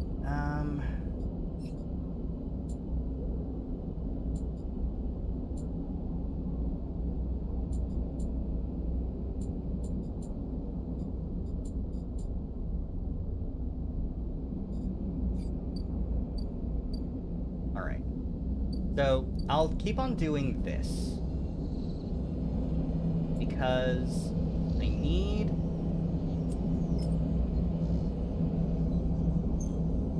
I need to get into the trading thing. And I need to fix the ambergris.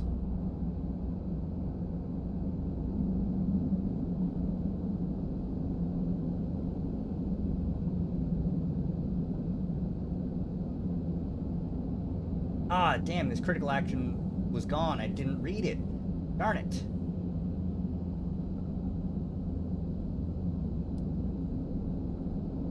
Okay. Let's try and find a place to put this too. There were a couple.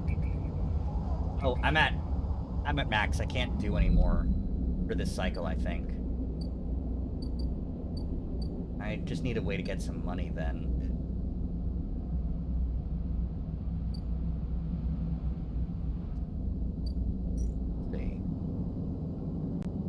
Repeatable action, repeatable action.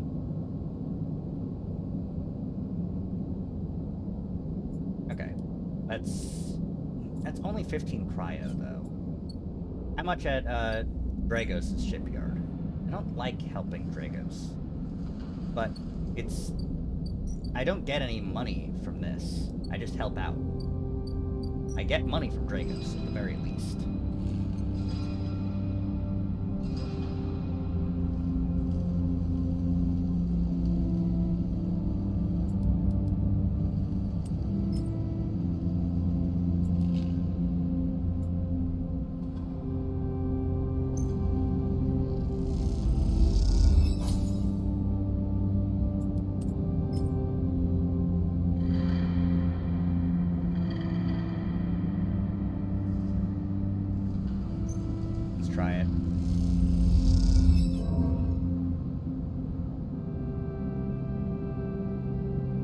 Oof. Okay. So, in order to actually figure out what happened to the winter light, I need to do it before we clear out of the yard clearance, and before we get kicked out of the yard. Okay. All right. Okay. What to do? What to do? Well, I mean, I'll get some cryo. Will I? I want to get some cryo. I won't get any cryo from any of that. Get some cryo from this, though. Alright.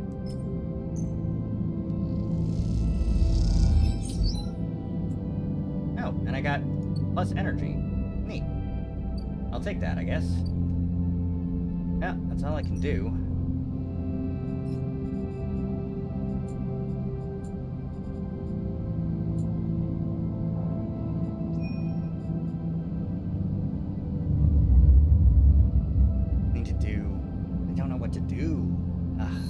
So interesting. Ooh, my condition's decreasing a little bit. Okay.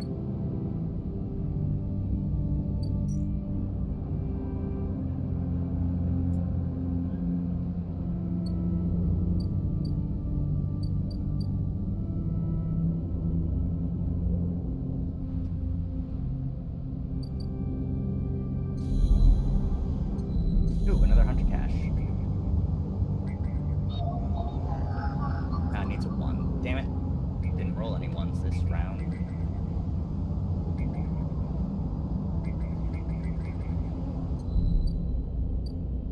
I have enough to get to the low end toll.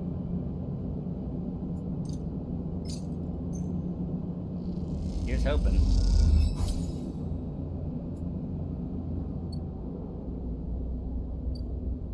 Okay, cool. Who lives here?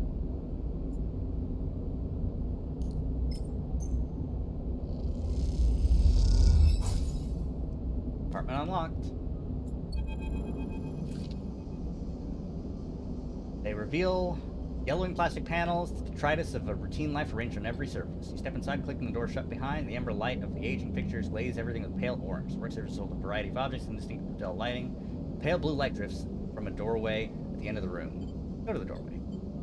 You cross the cramped utility room, its auto wash dispensers, water closet towards the doorway. Through the doorway is a dark, warm room lit only by the faint glow of a terminal screen. Inspect the room. Bunks tucked in, some vials, containers. Approach the terminal. Yeah! As you approach, there's a crackle from somewhere in the dark. Sleeper, Sabine's voice shakily echoes through the apartment. Welcome to my home. I'm sorry I can't be there. I've had to make alternate arrangements. You hear rattling noises, static. I was able to record this message, but I don't dare to show my face. Something is happening within Yatagan. I no longer trust them. Your voice becomes distant, slipping behind the background noise. I have something to ask of you. I want you to get me out. Yatagan were supposed to hide me, to protect me, and after everything had happened, I was desperate. And then after that, I was too tired to care. A noise like waves of the recording, but I'm done with them now. I want out. Screw the debt. But I need insurance, something I can hold against them. I have my suspicions, but I can't be sure. I need information, and as you know, you need me. This isn't a threat. You have to understand my position here. I know Sleepers. I have been here before. I can help you, but not with Yatagan's noose around my neck. Get me data, get me information. Get me something I can use against Yatagan, and then I can get out, and you can get what you need. Please. Bring it here to my terminal. I'll get to it when I can. Access the terminal. Okay, the access port's open, but everything else is encrypted. Okay. Who does Sabine need to hide from, and what debt do they owe to Yatagan? You try to assemble the pieces, but too many are missing. The only thing you know is that you need stabilizer. You turn away and leave, the door clunking shut behind you. Back in the corner, you notice the scrawled graffiti of a blade on the opposite wall. Yatagan. Get Sabine out. Toggle tracking.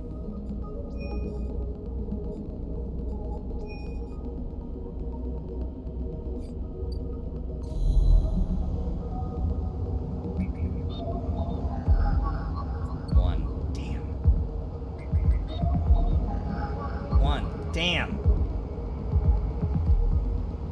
Never thought I'd be upset to hear a 1.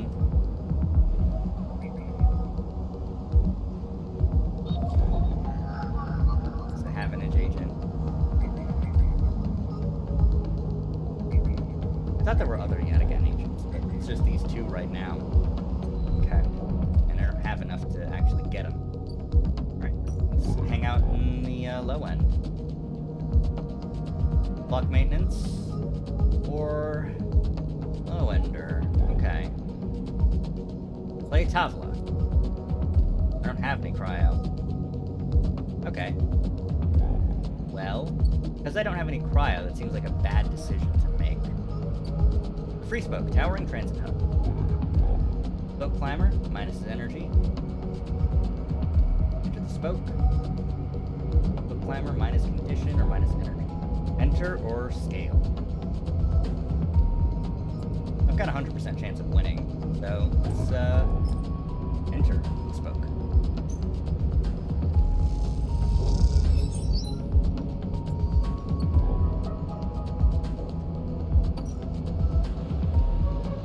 Deal a shipment or be a freight operator. Plus random shipment.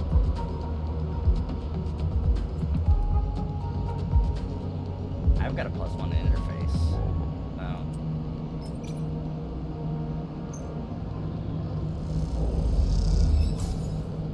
Neutral outcome, plus a random shipment, and then +2 to midline security. Okay, no thank you. No more of that. I'll take the crypto, though. The cryo.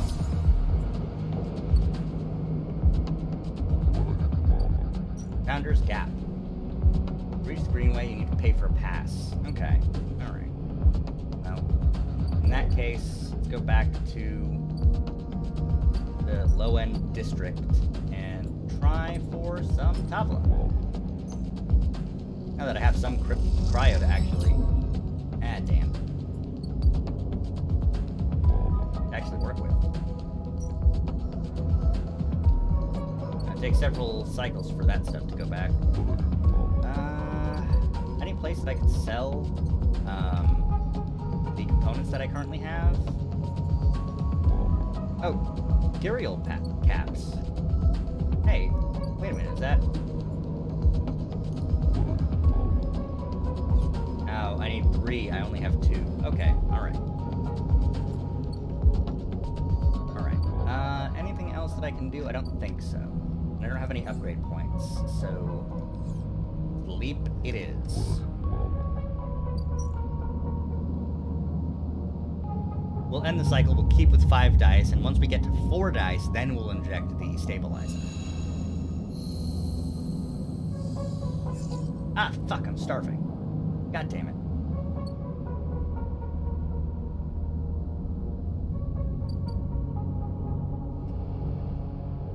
In which case, let's eat somewhere else. Let's eat at the bar.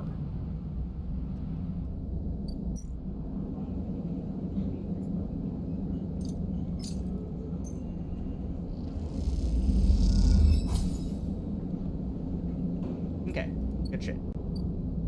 Alright, the Yatagan agents had some 1s. That's good. Right? Yeah.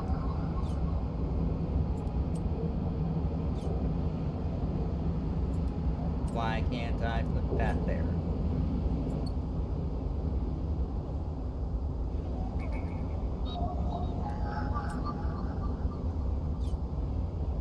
Eh? Hey, what the hell?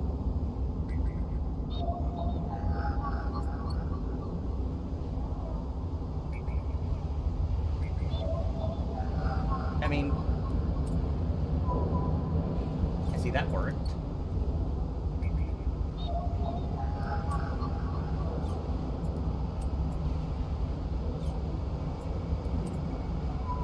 Okay, alright.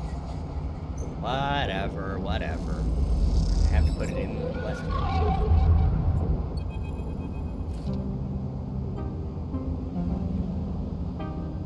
Let's run.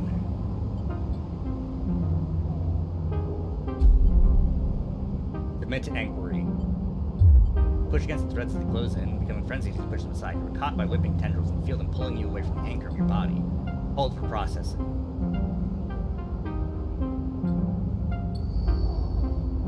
Okay, okay. My condition went down when that happened. Alright, I'll take that. That makes sense. Okay, alright. Oh, traveling merchants, hello. Buy shipment. offload goods.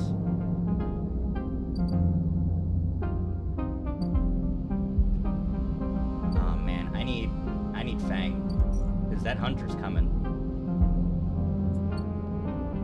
Are there any other nodes that I can extract data from? This is Havenage, that one. That'd give me Havenage stuff. I need Solheim stuff. I need one of these nodes. Okay, good.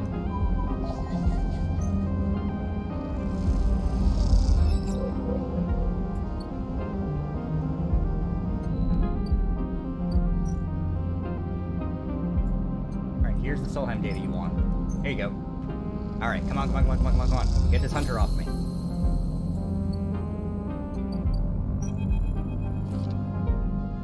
Fang's nowhere to be seen. Shitheads! Fang's voice echoes from behind the stack, followed by the hammer of a fist on a metal casing. These snaky shitheads. Who's snaky? Sleeper! Just the emulated consciousness that I've been eager to see. Come back here. Fang is sat in front of some monitors. Tell me, Sleeper, what do you see here? You lean closer looking for the links in the data. The data seems to be filled with personal information. Names, genders, dates, ID markers. People? People, yes, but whose people? Solheim. Bingo, he taps at the terminal. I pulled these from the old data you brought in. All employees of the Eye's original owners, and this one. This is a snaky shithead. Arden Hurst. Friend of yours? Fang gives you a sideways look. Funny you should say that, Sleeper. He drags a stool out beside him and motions for you to sit. There just happens to be a Harden Hurst in Havenage. He waits for your reaction. Are you sure? Well, that's where you might be able to help me. Just think about it. Decades ago, Harden worked on this station as a senior strategic operations executive. Our Harden was keeping the money coming in from Solheim. He defined priority growth initiatives by making sure the extractors they contracted out were hooked into a system that outsourced all the risk and kept the profit. Good old Harden shuttled thousands of Palladium Rush workers into an infrastructure which meant that their cut of the work they did went straight back into Solheim. How do you know this? Grew up here, Sleeper. This is my history. I'm a child of the collapse. Before I was born, my parents were Solheim contractors. They ate in Solheim canteens, worked on Solheim ships, they breathed Solheim air, and they slept in Solheim beds. And the work that paid for that existence, the cycles of hard extraction out in the belt, Solheim took their cut. This was a company town, so to speak, and my parents were just another in the long line of freelance contractors willing to risk their lives for a shot at anything other than poverty, disposable. This guy strategized all that, did the sums, and then somehow, thousands of cycles later, is still going, still here, crawling in the walls like some shithead snake. He survived the revolution. But how? These guys, they were big time. There's a lot of money can get you if you're a company man. But how's Harden still kicking? I really don't know, so we're gonna go find out. Harden's now a big shot in the shipyards, just a few degrees back around the eye from here. Havenage might be born out of Erling's revolutionary zeal, but a flat hierarchy, it is not. Harden happened to float to the top. Thing is, I don't have access to those systems. The shipyard crew is pretty paranoid, and they don't like anyone from the systems digging around in their stuff. Plus, we need more than just the name of a Solheim executive. We need proof. That's where this little creation of mine comes in. I call it a ripper worm. It'll rip through any digital storage and spin out a silken thread of filtered data. This one is set on the scent of Harden Hurst. He hands it over. Getting into the compound might be tricky, but you, however, have a particular knack for remote access. If you can extract yourself a Havenage cipher from a Havenage agent, they sometimes carry them along their data caches. You can crack open the compound's network and slot the worm in through any port. You won't even need to go near the shipyards. It's in it for me. Rooting out a corrupt snake not enough? Find the information and I'll start work on that tracker of yours. Anything the worm gets, it'll send back here. There's something wrong here, and I aim to get to the rotten core of it. You leave Fang digging through the data. You imagine the eye as it once was, directed by people like Harden. Hope of a better future, engineers line someone else's pockets. It's an idea you are intimately familiar with.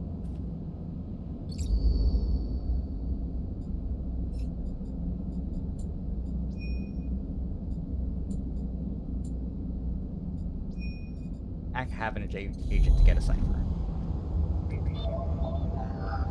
I need a 2-4. Damn it!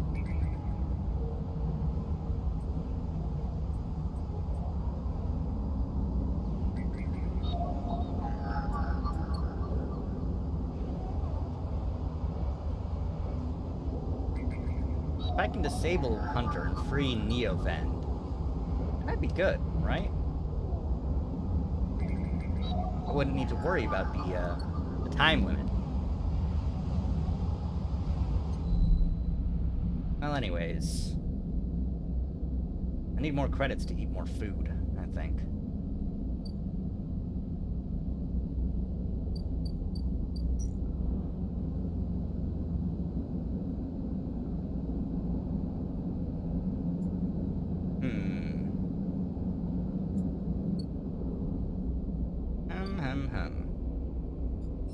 And there's a lot of stuff right here. All right.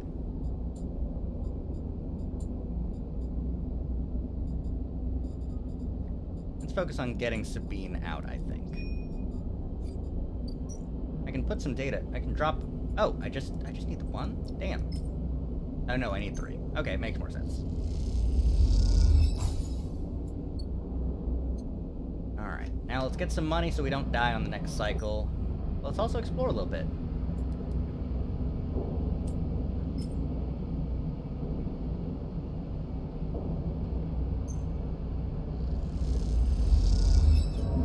Ah, damn.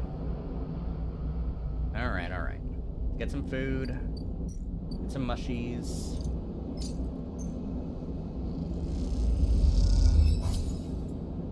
Ooh, neutral outcome. Nice. Alright. +3 energy. I can only work. Really. So, let's become a yard hand, I think. No, let's, Right, I can also learn more stuff about the low end. Right. Because I haven't done any of that yet.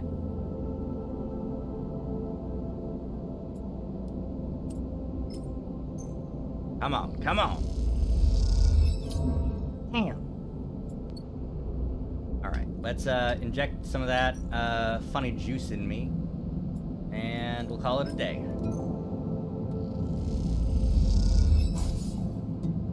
Perfect. Condition stabilized, body repaired.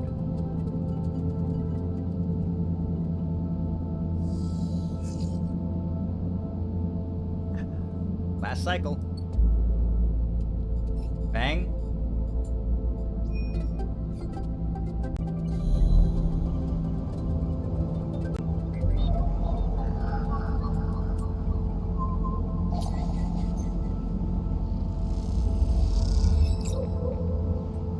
Half-inch cipher, hell yeah. Let me in. Let me in. Gato, Flips, you are in.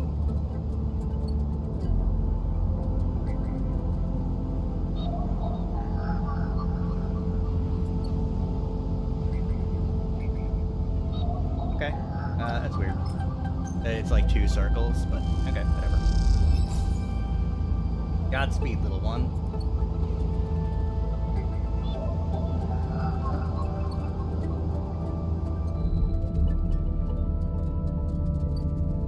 Bang. It'll take a few cycles to run through the closed networks. Damn! Damn it! Well, shit. I'm gonna get hunted real soon.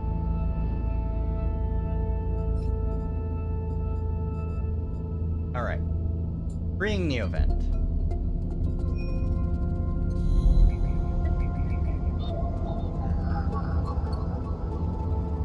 That's a 2. Is this a 1? That's a 1. Great. Gimme, gimme, gimme, gimme, gimme.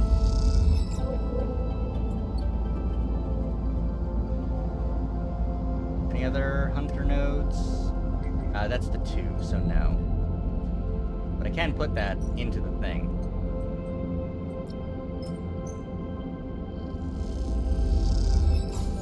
So I need a 2, and then I can be done. With that one. Get Sabine out. I need to hack another Yatagan agent. Need a 1? Yes, you do need a 1. Thank you. Give me.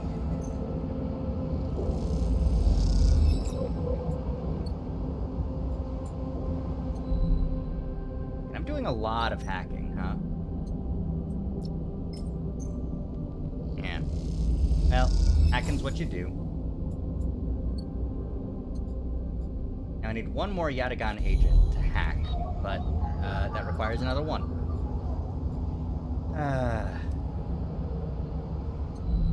I need more knowledge about the low end, and I need to get to the green, get across the Founder's Gap.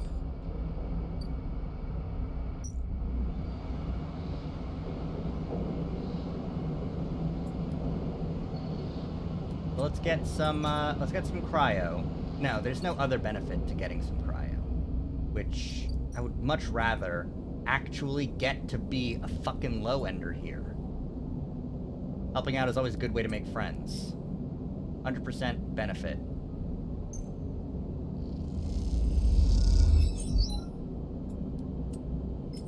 Give me some let me fucking win.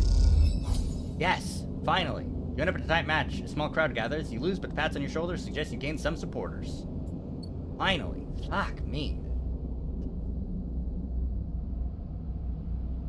Alright. Anything else I can do? Not that I can think of, so let's sleep and hope that I don't die when this hunter catches up to me.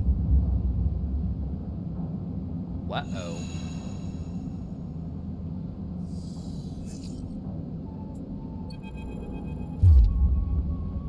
Hold it there, sleeper. Don't you run. Good, good. You know your master's voice. Ethan spins you around. He's wearing a wide smirk and a slick jacket. You immediately know he's terrible news. Got all the way out here and then stayed put? He laughs a cruel laugh. That a sleeper thing? You're my first. You barely hear him. You notice the handheld he has leveled at your chest, and it's hard to take your eyes off it. He reaches down with his other hand and slips some kind of ring out from a belt loop without taking his eyes off you. Making it to the eye, though, that's pretty good. This place isn't so bad. Bars, markets, people. I pulled most of my contracts out of asteroid caves or off of godforsaken moons. He splits the ring into two perfect circles. It's hard to hit civilization when there's so much space to pass through. Who are you? Just a freelancer on a contract. He reaches over to slide the rings around your wrists. Go easy. Make a break for it. Shot rings out. Bullet hole smokes in the wall beside your head. This is a very boring routine. To the ship and home. Going easy. We can work this out. Can we? I don't see much of the way of assets in your possession. Shame to come all the way out here just to send back to SNR right away. That tracker of yours makes us too quick. I was hoping you'd put up more of a chase, you know? A running battle throughout the bright market maybe, or a holdout in the low end. There's few establishments that I would have enjoyed checking out while I asked around. That SNR tracker will be the death of you. Hey, I have an idea. How about on the way back to the ship we stop for a drink? I'm buying. He laughs at his own joke. I have a better idea. It better not be one of those, you do a dramatic pause and then try to jump me, because I'm pretty tired of that. Although, I've got myself thinking, what's the rush here? Here we are in one of the most lawless joints in the surrogate systems, and we are headed for the exit. He pauses and you trudge on in silence. Okay, here's the idea. You and me, we make a little agreement. Here are the terms. You turn to face. You run or leave or try to abandon the eye, I shoot you. You plot or scheme, you try to kill me, I shoot you. But you come meet me at an establishment of my choice every few cycles and you pay the tab, I don't shoot you. You don't pay my tab, he rattles his handgun. You get the idea. I get it. Okay then, sounds like a deal. You know, I really thought I was gonna have to kill you, but this is so much better. Look something at his belt and the rings released from your wrists. I'm going to see if I can find my old stool at the compressor club. Come see me there. I'm gonna remind you, that body of yours is one big tracker, so don't even think about leaving the eye. I'll know. Damn it. Pay Ethan's tab.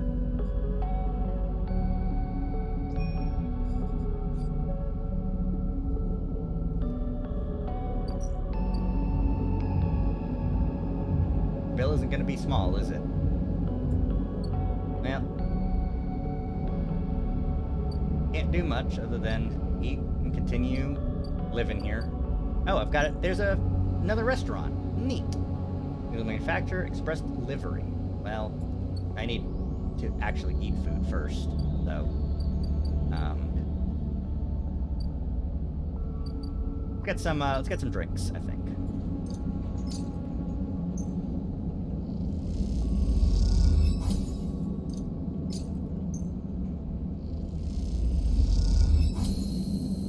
Well, for 2 when I get to complete this thing. Taunts don't take long to follow. Hey, Haunt, the spacer calls across the low room. What are you doing here? He laughs at his own joke. Playing human? Shout back. You spin off your stool, scrambling for words. A hand falls on your shoulder, but you flinch away as it pats you reassuringly and freeze in place. Out! The voice comes from behind you, spat like a shot. You turn to see bright eyes, dark hair, a stare that could breach the wall and vent you all into a hard vacuum. As you turn back, the spacer, a second glass comes sailing through the air. Catch. Oof. It shatters across my forearm, showering me in fragments. Through the haze of glass and gyro L vapor, you see Tala leap the bar and close the distance to the spacer. The thud as he slams into the wall echoes around the bar like thunder. Now flanked by other figures quick to their feet, Tala throws the spacer out through the doors and stands silhouetted against the rotunda lights. You touch your arm and it feels wet. Someone helps you to your feet and back onto your stool. Broken glass rattles. It's cleared. A fresh measure of gyro L is glugged out in front of you. Same hand, warm, heavy, falls on your shoulder once more. He isn't coming back. We don't tolerate that kind of shit here. Tala flops onto the stool beside you. Let's get a look at you. Tala ups powdered glass from around the wound, and someone places a bottle of alcohol and a metal tin and tweezers on the bar. She disinfects them and turns to you. That was an ambitious catch. Stupid, but ambitious. I'll watch her. Tala works with the skill of someone who's picked glass splinters from the skin of a stranger before. She hones in on each bright shard, and all the time tapping tweezer tips in little rhythms that only she can follow. So you've been on the eye long? Long enough. Hey, you don't need to act tough with me. Not everyone is like that, idiot. We don't all hate you. Some of the regulars, maybe they fear you, but maybe they're just curious. I don't know. Well, I do know that the Overlook is a safe place. I know what it's like to be new in this place, trust me. It meets your eye. I'm not trying to convince you or anything, or separate you from your chits. I just want you to know that if you need somewhere, you can always come here. I know the rations we've got aren't much and the company is limited. But if you need work, I'll happily put you behind the bar, and if you need shelter, well, we can discuss that. You'll be safe. I usually have Francis on the door, but he's up in the Greenway this cycle, haggling with our supplier. Francis tends to be particular about what we serve, even if the clientele isn't. That's you, Sleeper. Here. This'll help. Wait, does this help? I mean, can you get drunk? Let's find out. Just don't sit here too long. I'd hate to see you become a real regular. Take a sip of the Girwell. The earthy fungal tones fill your senses. Diving headfirst into a bog. You might be able to get drunk, but this connection to something grown, something fermented, something old feels good. Oh, my energy went up from the second drink. Neat. Alright, cool. Now I can get some bar shifts.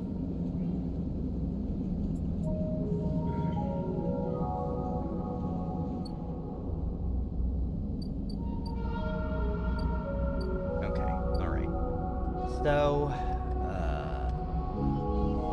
I don't have any.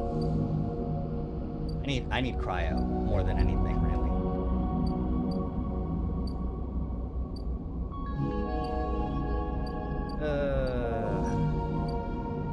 Let's see if we can find some more stuff to do here.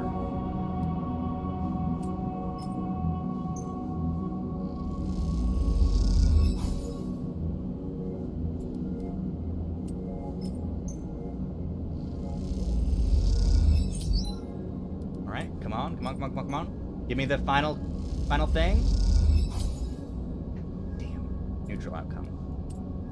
In which case, let's just do this. Get some energy. Neutral outcome. Alright. Did it all. Now I know everything here. New drive discovered.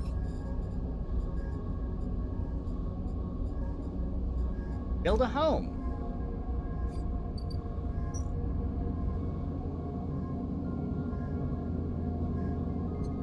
I would need some scrap. Okay. Tamber Tea House. You've heard the Yatagan Force are based here, paying information for residents and Havenage movement. I'll take some finally I can sell this Havenage data. With some, get some cryo on the side. Finally. Alright. That's good. I need that data. I need that money. Caster, curious data fence. Sleeper. You see a man sitting at a tablet table alone, somehow untouched by the hustle and bustle of people around. Sit. Okay. With a metal stool, he starts setting out the board with counters, or at least the filter caps low earners typically use in their place. Caster, he says, by the way of introduction. Looking over his glasses. Night or day, he asks, gesturing at the caps, crudely spade, white and black. Night. Let's begin. Casper rolls a 6, you a 4. I lead. He smiles, and turns his first cap precisely along the board. Play passes back and forth between you, the dice changing hands and caps spread along the board. As it does, Caster speaks, eyes not leaving the caps. It's unusual to see Sleeper on the eye. You take your turn, rolling a 5 and a 6. Play carefully. I don't want to... This guy seems like a guy who would appreciate careful play more than aggressive play.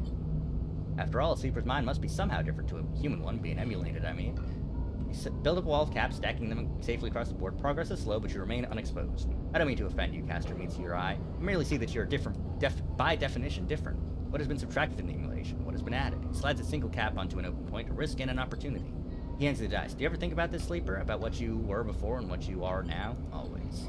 You roll a double 1 and solidify your wall. Caster whistles. The holding game. Commendable. You can be brave to build up from what came before. He rolls the dice and leaves your wall in a single move. But we cannot idle too long, Sleeper. The slower move, the sooner we are caught. Past you is not just an idea, a concept for you, but is a living, breathing person. You split from them like a shadow splitting from its caster. They may be sleeping now, yes, but one day they will awake and carry on with their lives unaware of your fate, no matter what yours is. He ends with the dice smiling. You're a branch severed from the main trunk, an offshoot who refuses to die, so to speak. You roll again under pressures now, trying to slip your caps out from under casters before he solidifies control of the game. So what I am curious about is how you see yourself in all this, Castros. What does this tangle of truths make you? Free. Yes, I can see that. Your life as an escapee was never meant to happen, but here we are. Your life is an offshoot. It can go anywhere from here. Try a few more rolls, attempting to get back in the game. Caster clears his home board with a sense of the inevitable. He has known he was winning for a while. I feel I may have pushed too far. He slides into the capital board. I apologize. My curiosity is a habit of getting the better of me. Play well, really. Your weakness is not your game.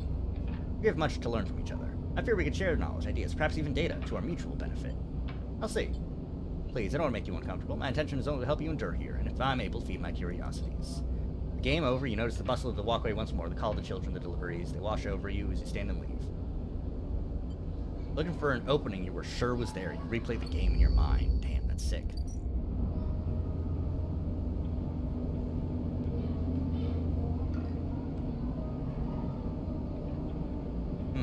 Okay. Alright. Man, he takes a lot for data. You know what? I got it. Alright. Okay. So. Zaki needs more crypto. Cryo.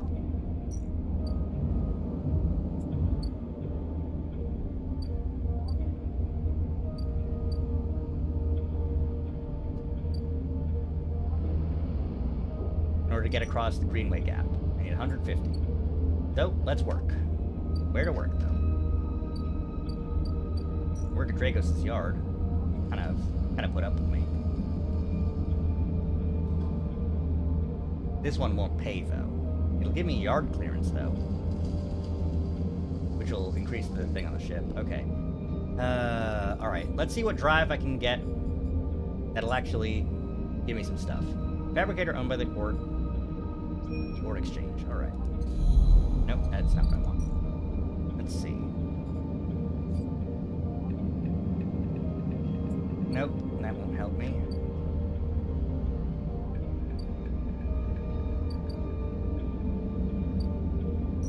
I don't think this will help me either. Yeah, no.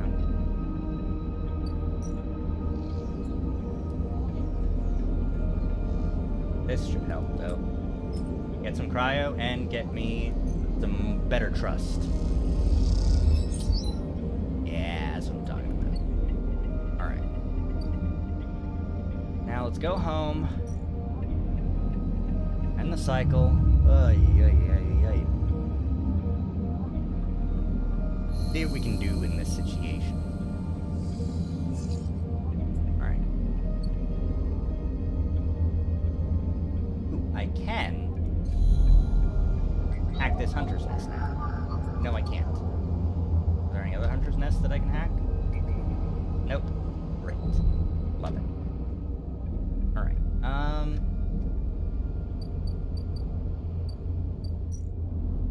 I need one more Yatagan data, though.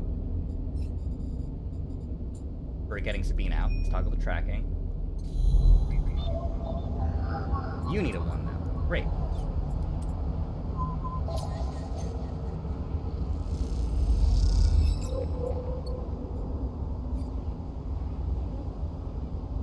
Okay. And there we go. Easy peasy, lemon squeezy. Alrighty.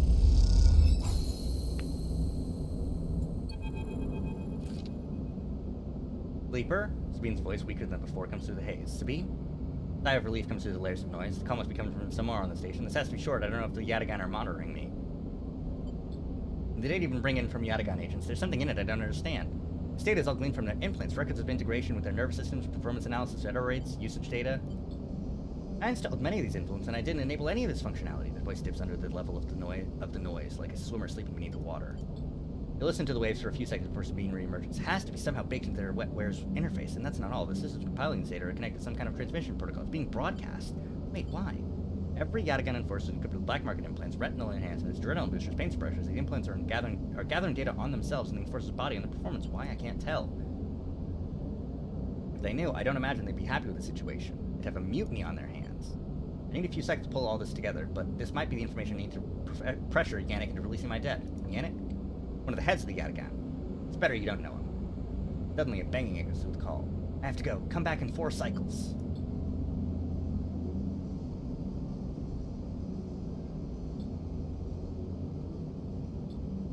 That look stays in your mind as you slip back out of the apartment. Alright, I've got to come back in 4 cycles. Easy peasy. Alright. Need 150 credits to advance Emphasis quest. I need to pay Ethan's tab in 4 days as 3 days as I wait for him to do that. Starting the Winter Light is not important to me. The Neo event is important to me, but I don't have anything that can hack it right now. Ambergris. I have to wait for, yeah, you got 1 more day. Build a ship mine, build a home. I could use the scrap, but, it's such a building a home is gonna be nice.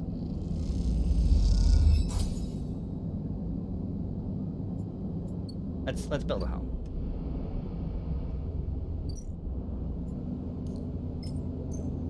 Let's start building a home.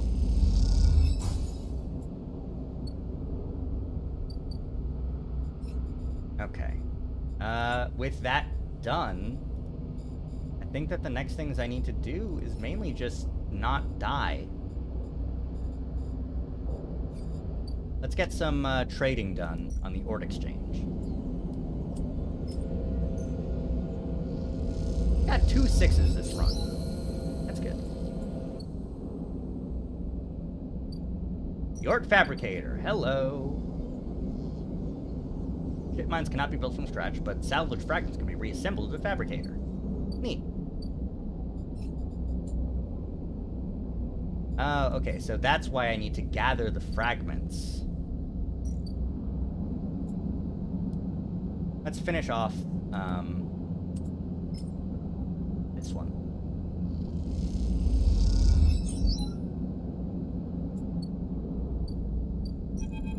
Ankita! These shits completely ruin the core's connectors when they cut it. She holds up a thick fistful of ragged wires. The ship mine they were ripped won't even be usable without replacing these. Amateurs. Can we repair it? There's nothing to repair. We need an entire ship mine, not exactly the first thing you can expect to dredge up from a scrap freighter. Fragments, maybe sections of a mine, but a complete ship mine? No way. Come on, nothing to be done here now. He leads you back to the guts of the amber, though you can find the way yourself. The repair process has left you familiar with Cutter's idiosyncratic layout, the diagonal thing with bundle tubes. What do we do now? Focus on the corridors, eventually arrive in the galley, though it's hard to tell. Most of the benches are prep surfaces are half stripped of components and stuff. There's no way around it. We need a new ship mine. I can salvage one. I like a confidence sleeper. Maybe we could check the Ord Exchange or speak to some scrap dealers. Seems I'm about to do something very stupid, but hey, I came here, didn't I? Why not make a run of it? Sleeper, you're all I've got. No crew, no friends, you're it. I appreciate the time you put in on Amber, and I'm sure she would too if she could. What I'm saying is, if you screw me on this, I will kill you. Get me that shit, mine, Sleeper. Don't make me regret this. You won't. But just get out of here before I change my mind. Time to find Ankita a ship mine somehow.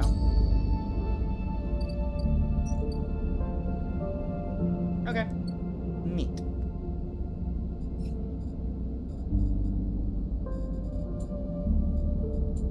Okay, alright.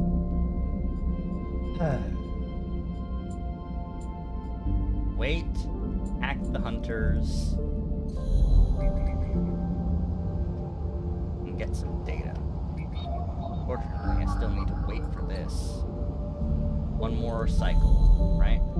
Yeah, 1 more cycle.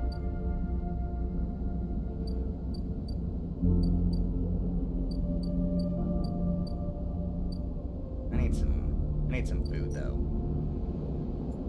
Oh, shit! Fuck food, I've got enough to go to the Greenway.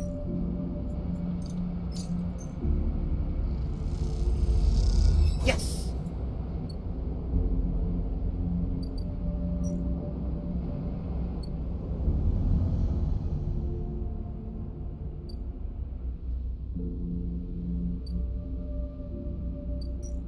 Greenway.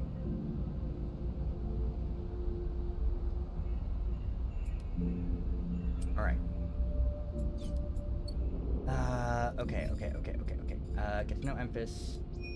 Bring Emphas GRL caps. Gather scrap. Everything is scrap. Okay.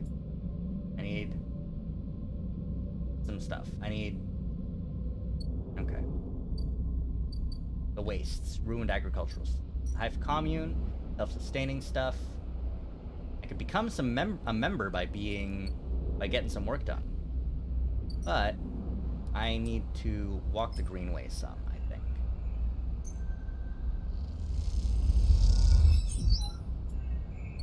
Ooh, got some energy back. Can I get some, I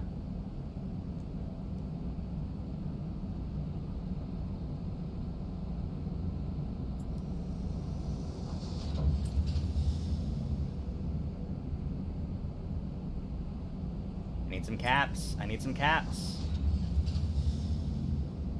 No, that wouldn't give me caps.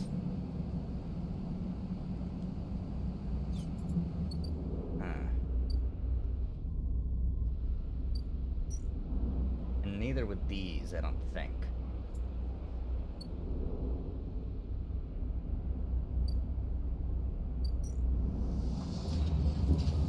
Let's work the stacks, at least we'll get some money.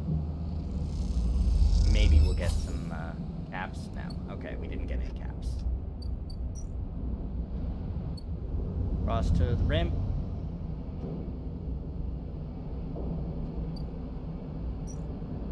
And we're all done. Nothing else we can do. We've got one extra maglock thing, but what are we gonna do with that? We end the cycle. We move on to a new day. This day we can disable our tracker. Maybe that will help us get away from Ethan, bounty hunter. I'm starving to death. Whoops. Before we do anything today, let's eat a mush. Let's eat a mushy. No, let's get some rations.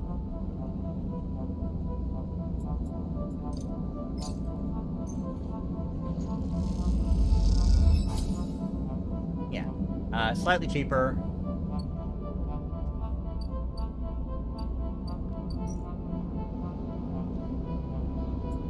But the fungus is better. I like eating at emphasis. Alright. Let's go, Sleeper. Go where? See Hardenhurst. Isn't that what you're here for? Sorry for the hurry, but we have something of an opportunity. Tells me Harden is making a rare inspection of the sidereal horizon this cycle. It's a perfect chance to confront him outside of the compound he hides in. Sidereal horizon? Massive colony being built out in the shipyards. Biggest commission Havenage has ever had. Tim Sleeper, the same Hardenhurst. Our worm ripped out decades of records that mention him by name, an entire trail of documentation from the first days of Solheim collapse until now. He wrote out the whole thing, slipped into Havenage when it first broke off from the Union. You need to understand something about Solheim, Sleeper. I don't know what you know about the collapse, but it wasn't as instant as it sounds. It wasn't like Solheim was here running the station one day and the next Erling's Union took power. Back then, Solheim knew this place was slipping away from them. As the palladium market collapsed, they tried to keep the contractors working. Pay got smaller, the costs got higher. People like my parents were forced to work non-stop just to keep a berth on the station and water in their tanks. They squeezed every last worker until the mistakes and accidents were coming in non-stop, and as new waves of contractors came in desperate to work, Solheim welcomed them in, taking them bribes instead of checking pilot's licenses. The whole time, Solheim was folding up, dragged into court cases in the central systems, while the severed limb of a station could still desperately try to take all it could. Riots came after the collision at Dock 2. The young pilot, his MEV overloaded the Palladium, miscalculated the trajectory, and took out a section of the ring. Hundreds died, thousands panicked. My parents told me people were terrified, and the blame fell squarely on Solheim. People like to tell stories about Erlid, how he brought the factions together, spoke to the crowds, chirped out Solheim. Maybe that's true, but my mother, pregnant with me, locked herself in their MEV and welded the dock when my father joined the improvised crews trying to seal up the ragged edges of the gap. He never came back. They sealed it up, though, and by the time they did, Solheim was gone, abandoning every one of us to the black, apart from shits like Harden. Shits who held their place, wrote it out, and slipped into the new structure like nothing had changed. Standing shoulder to shoulder with those they had exploited at every step. That's why I can't just let him strut up out the shipyard. This time his past catches up with him. We should think about this. Feel free, but I'm going now. Let's go. Let's go show this shithead some consequences.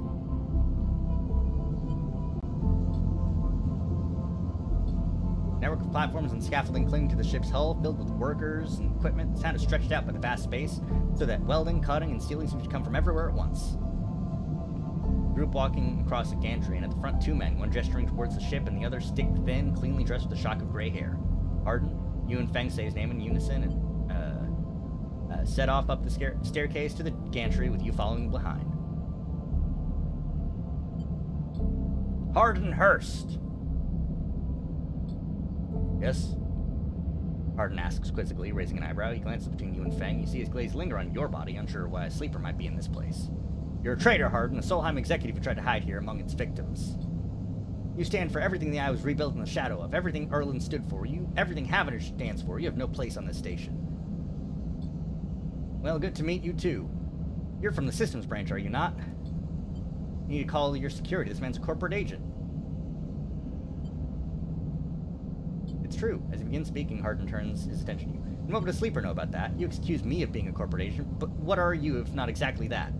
He looks around the group, who are already eyeing you with suspicion. You are a product of SN ARP. You have no place in the Havenage shipyard. Who knows what signals you're sending back to your makers?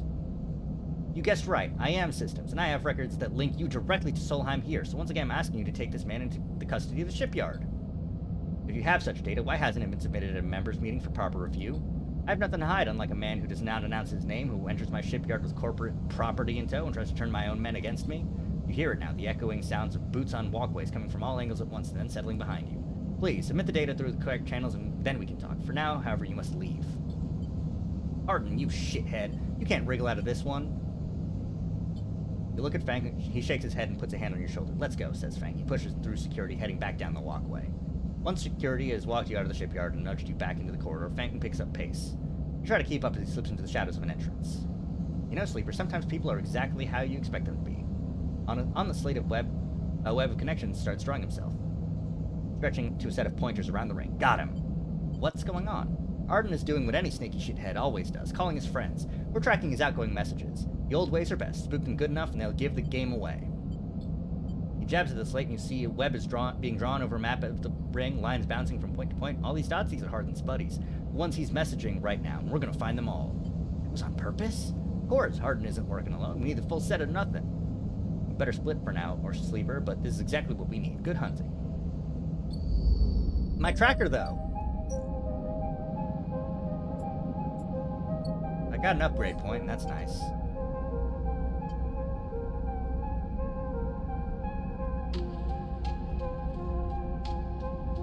Okay, alright. Oh, okay, alright. Hey, this'll be good for getting my home.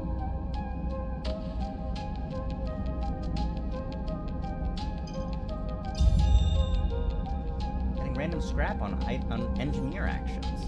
That's good. I like that.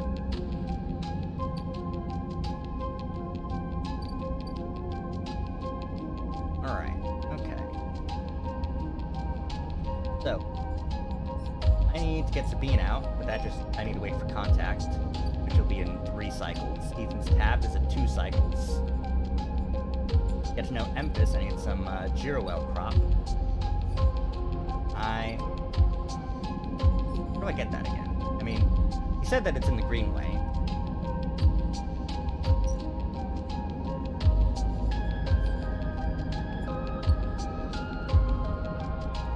Let's go to the Greenway, and we'll do some more recon there, I think.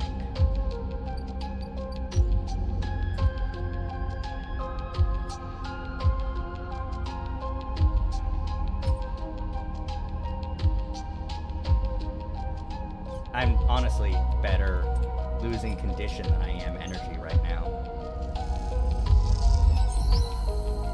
Oh, nice. I now know everything. Buried mushroom chambers. Like spores. I need to upgrade in order to forage for fungus. The aviary.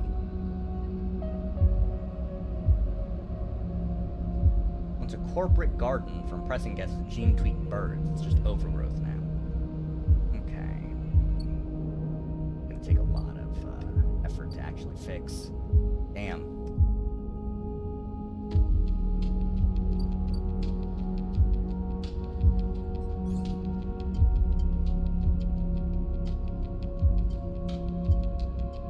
What upgrade do I need, though? synthetic skin, thrill seeker.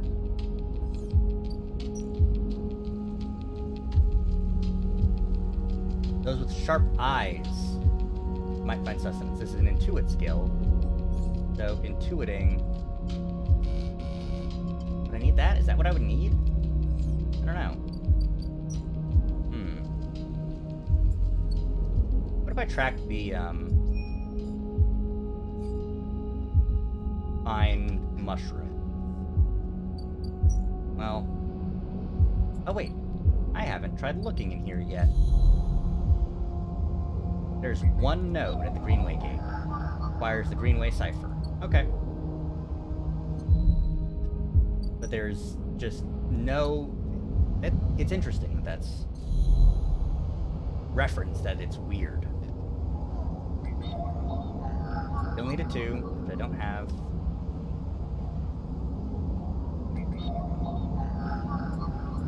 Use a 3. I mean, that data. Nice, now I have another key. Hi. Your Allen sealed dock cannot save you.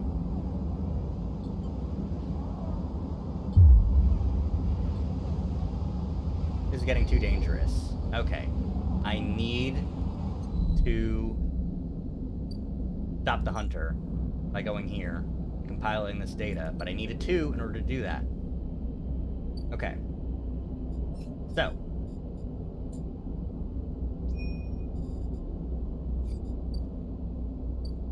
I need credits, though, because I need to get some stabilizer. Okay. And I also need to not get arrested. So... I could do an engineering task at the shipyards. Assisting a shipbuilder. Really, I do need the, random scrap. And 5 cryo. That's what I'm talking about. That's what I'm talking about!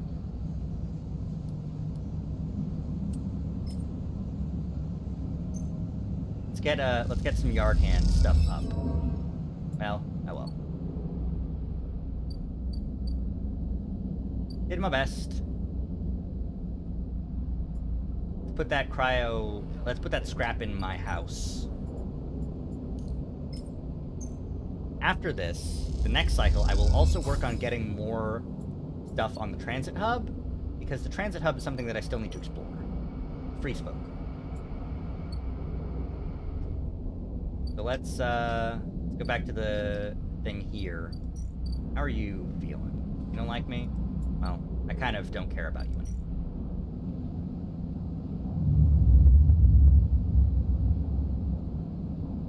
Okay, alright. Yes, I'm starving to death.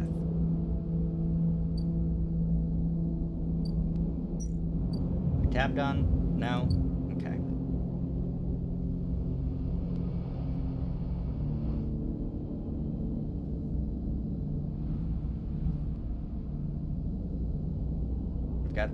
I've got 15 credits. Let's get some food.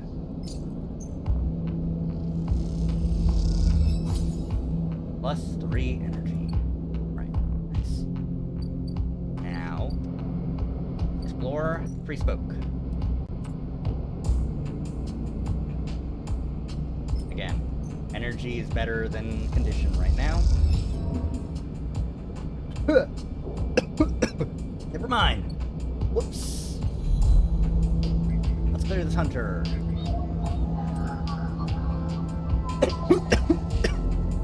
That really got me. That was not a... Yeah.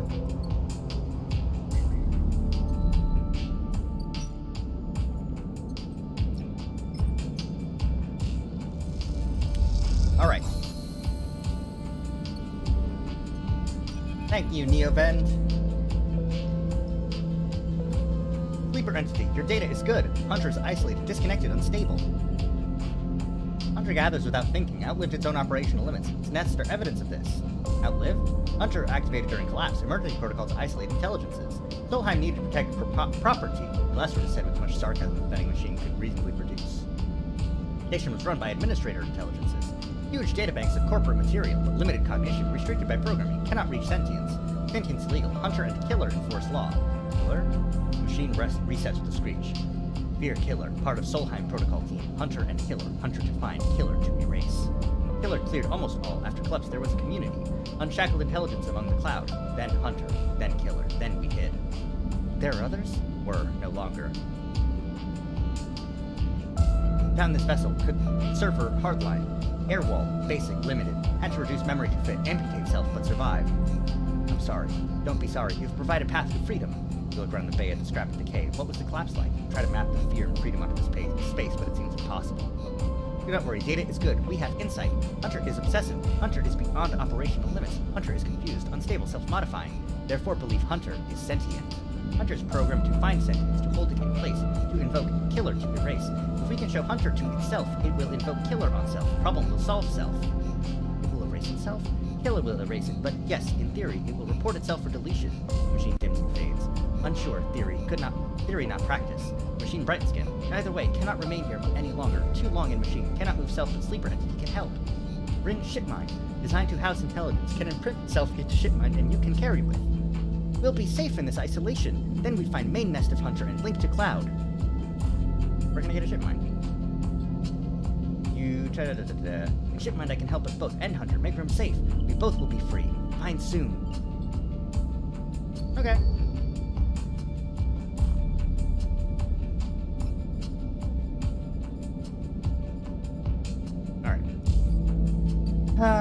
Okay, so I need to do more engineering tasks so that I can get scrap.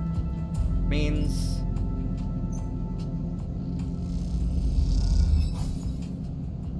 well, I didn't get any scrap.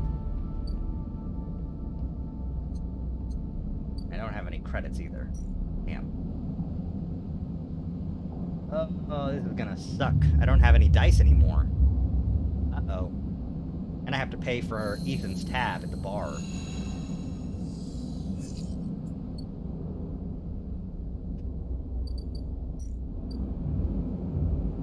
$58 cryo.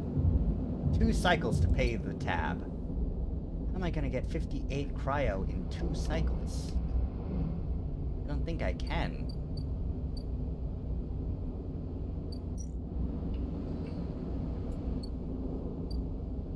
Barely have enough cryo to eat currently.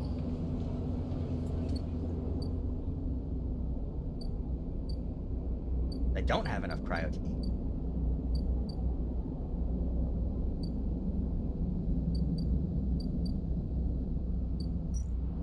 How much money does this give? 16 cryo?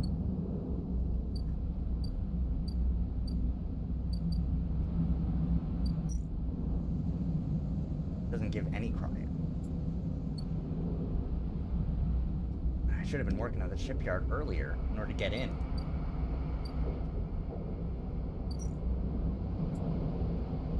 No, it's not worth it. There's nothing in there that I can actually use that will get me cryo. Midline freight hub. Look at me, 16 cryo.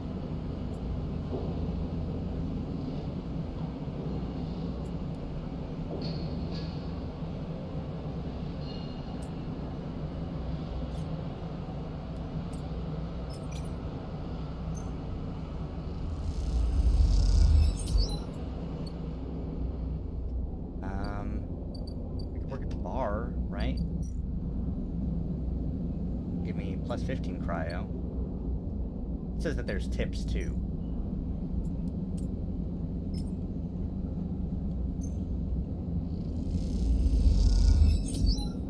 Plus good service. Nice. I'm glad that I could be of good service.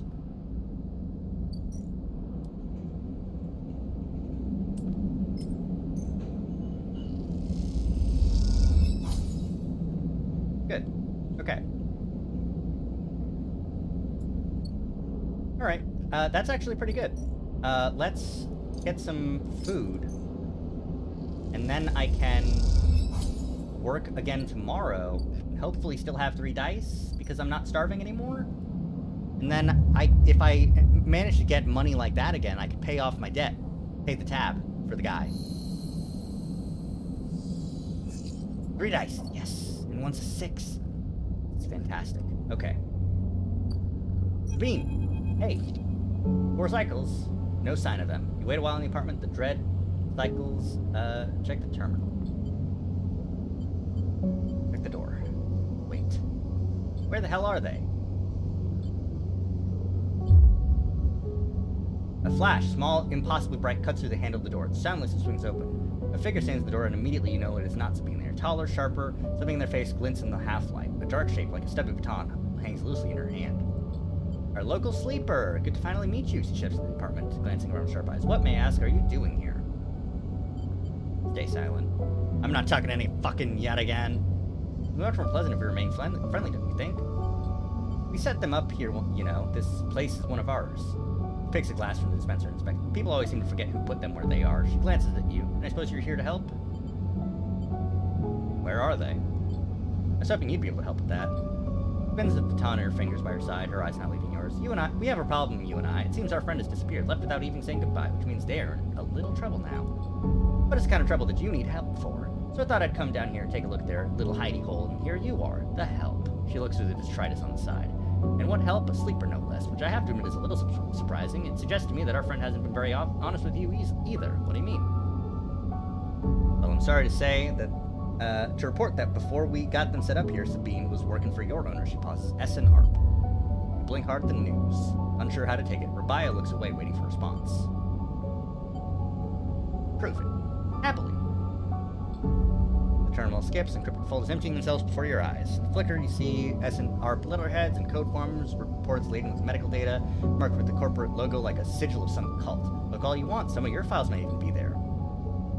They seem to be mostly reports on early emulation tests, surveys with sleeper candidates, reams and reams of usage data. If Sabine was an S&ARP employee, why did they help you? Sabine reaches over and places a vial stabilizer on the desk, breaking concentration. It shimmers in the screen light. It's viscous, clear liquid, crystalline within the glass. We'll, of course, keep up the supply, and we're more than happy to more than able to dispense important medicines even without the doctor. I'll ask Toshiro to make those a little cheaper for you. He'll be running the surgery now. We have to retrieve our assets, of course, but I'm sure you understand. There's no reason for us to be enemies, Sleeper. Come see me. I keep an office nearby. We have good work to do, you and I. Meet me there in a few cycles.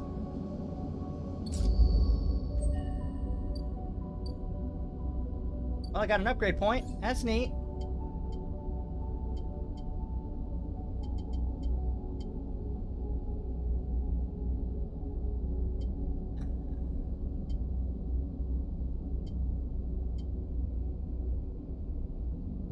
I don't know what to upgrade.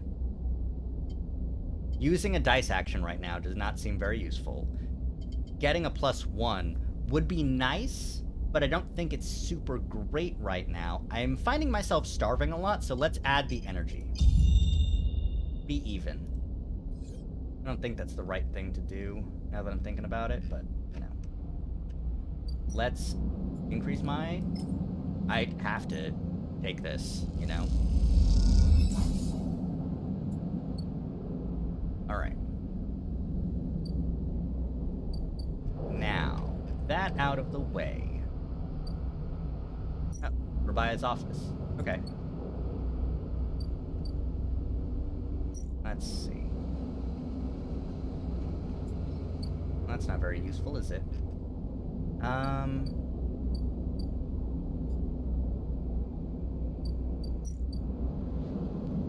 Oh, cool. It's cheaper. Alright, okay, alright. Now, need money fast. Big fast, fast as possible.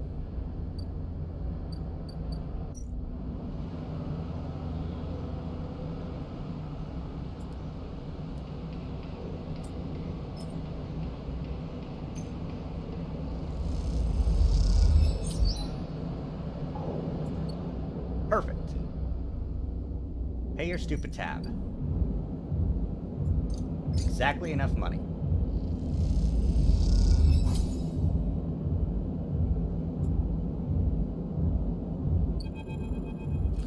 I can't believe you just did that. Ethan's mocking laugh comes from across the bar. You look across him to see him leaning across it in a pool of light, empty glasses and spilled liquids glinting around him. It's always dark in the compressor, but the place is packed. This cycle, the place is packed. A load of spacers mixing with the locals. Usually they run, or they go spending their savings on some local heavy I have to put down. They don't pay.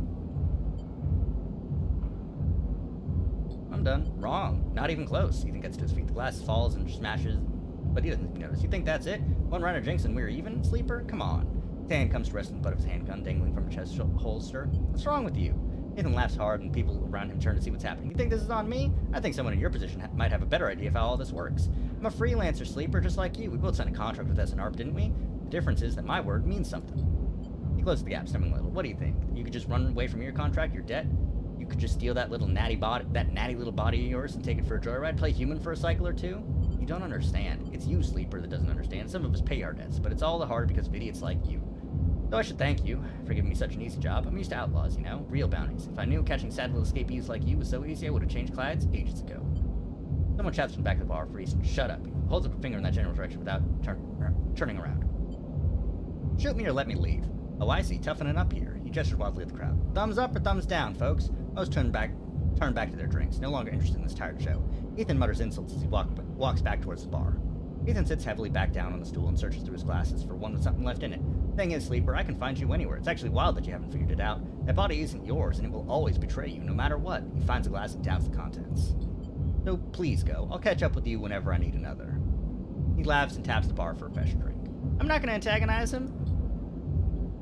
You walk hard and fast down the walkway, anger driving your footfalls into the metal of the rim like hammers. All right.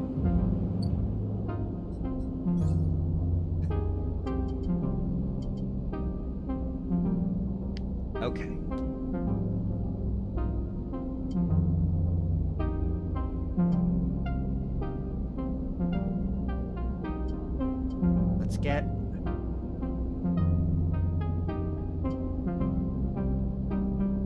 Let's get my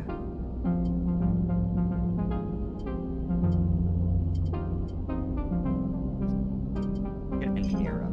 No. Let's get Intuit up. I like the instant karma. That one will be real good, I think. Alright.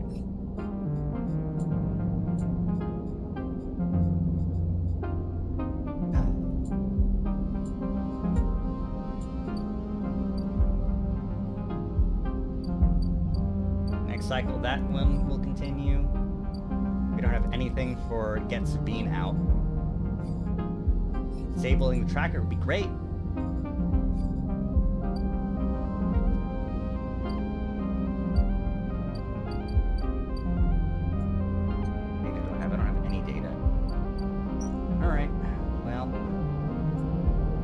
I need some money, I need to eat, and then I can keep on going, I think. Right, shipping. Good safe option. Get some money for some food for tonight.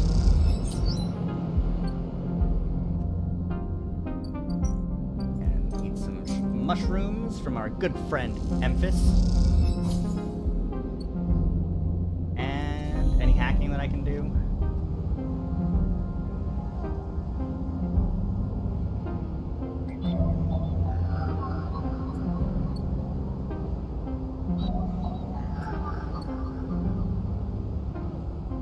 Not really.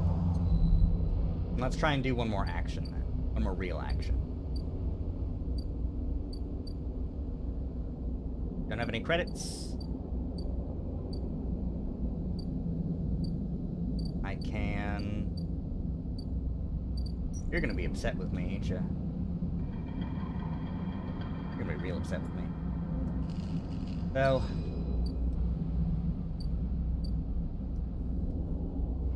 in that case, I need scrap, really. More than anything. Fortunately. No scrap here. I have to become better known at the shipyard, I think.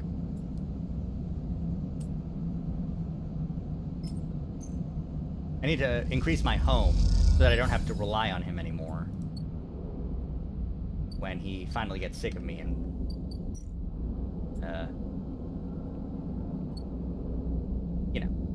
you know.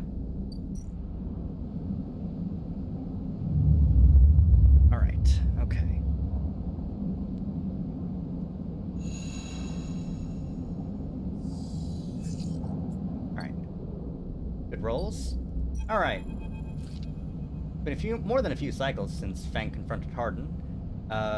In your time with Fang, you haven't found him to be reliable, but you'd expect to hear at the end of whatever plan he put into action. It's time to come to him. He promised to fix your tracker and you're getting nervous. You see them wide open. Stacks of servers and terminals sit outside the base, suddenly robbed of their mystery by the bright flood lamps. And the figure, as you get closer carrying a stack of hardware, walk away. You again, Hardin is there, leaning beside the bay entrance so calmly that you barely noticed him. He has a slate in his hand and inventories of siegers crawled across it. Predictable. Further evidence of Fang's collusions. You see another security officer come out of the bay and notice you. Where is he? Feigned ignorance, or perhaps just abandoned? Hardin shakes his head. I believe you should choose your conspirators more wisely. I almost feel sorry for you. Hardin pushes away from them all and comes closer. Don't worry, Sleeper. We have all the evidence we need. A confession won't be necessary. Spying on fellow Havenage members, hoarding Solheim materials, and obsession with corporate data, it speaks for itself, does it not? It tells you nothing. We'll see what the council has to say about that. He looks up at the glass roof above and the stars beyond. We're the ones who provide the oxygen you're breathing, the light you are seeing, the systems you use every day to live out your cycles. This place was hard fought for, Sleeper. It took work, diplomacy, and strength to stop the eye descending into chaos after Solheim collapsed, not blind conviction or self-interest. Fang isn't selfish. I know all about the background of our mutual friend, Sleeper. Don't worry about that. His parents would be sickened by the damage he's trying to do to the institution they helped found. You see, Sleeper, we are proud of our history here. Andre, Erlin, and the first union founded this place, and Havenage has welded its values into the very walls of this place. We will never turn away the hard-working, the true citizens of the Eye. Havenage aren't a gang like Yatagan. We aren't pirates like half of the spacers you meet in the hub, or esoterics like those Haifa radicals in the Greenway. We are the backbone of this place, proud and true. We named Erlin's Eye, Sleeper. This is our station. He meets your eyes. So please, take your false accusations elsewhere before I decide that I need that confession after all. History will catch up with you. I'm not afraid of history, Sleeper. We are making it here, cycle by cycle, he smiles. If you have any pride, you'll give up Fang the moment he contacts you. You know where to find me. With that, Hardin turns his back and walks back towards the security officers, ordering them to continue the clear out.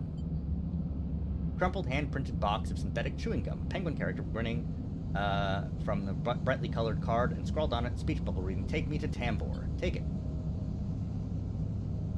Where the hell is Tambor? What have you done, Fang?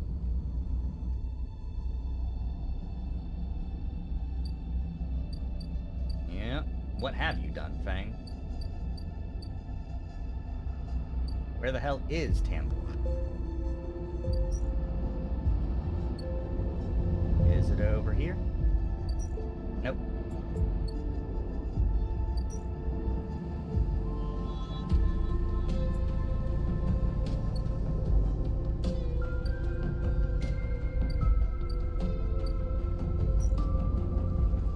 Ah! Ooh! Yes! Okay, great.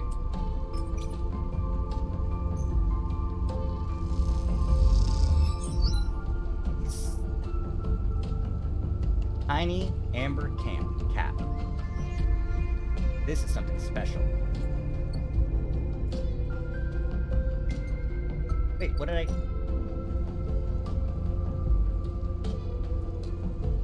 Did I not... You did not actually give me... a mushroom?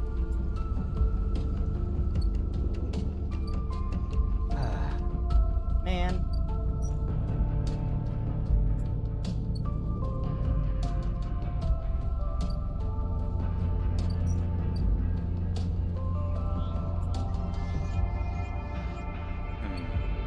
Okay, what do I need right now, is my question. I need some scrap. That's what I need right now. Because I'm gonna get kicked out of the container pretty soon, I think. Because I'm not helping, Dragos.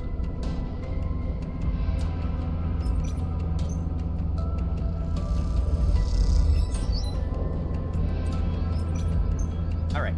And we are complete.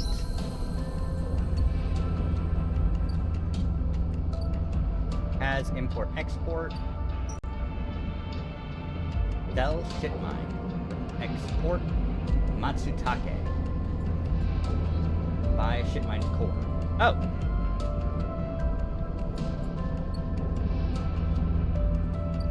Midline freight hub.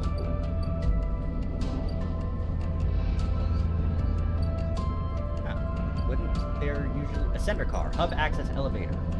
Ascend to the hub.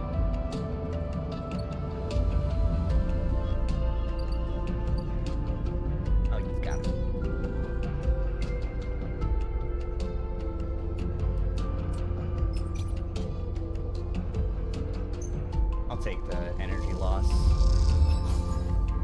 No energy loss. Neat. Neat.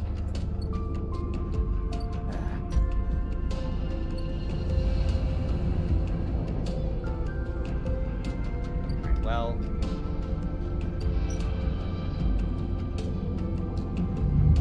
as the end of today, don't know what tomorrow holds.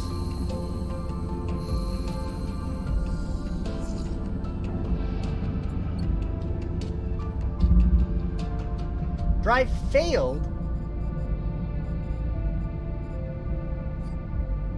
What's drive failed?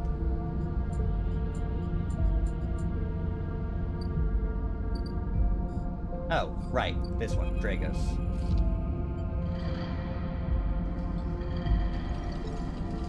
I told you not to stick around.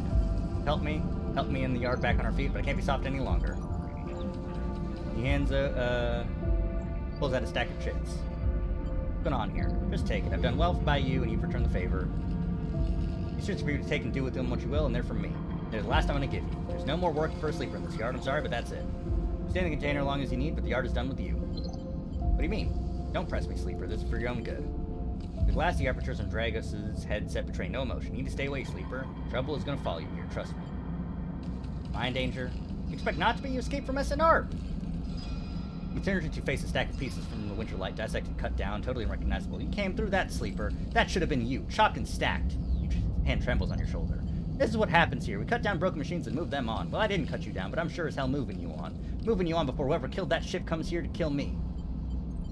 Kill you? Kill both of us! These ships, they didn't get decommissioned. They didn't break down in dry dock. You'd think they looked like that if they did. Someone ended them. I mean, someone tried to end you, sleeper, and I'm done waiting for them to turn up. We've had our fun, now it's time. Gives you a little shove. Go on. That's it. He turns, that's it, he shouts and goes inside. Damn. Well, rough. Rabaya, hey, what's going on, girl? Same subsidiary eyes as Rabaya and Toshiro have, glinting like mirrors on her cheeks. Dia, please. The sleeper is here by my invitation.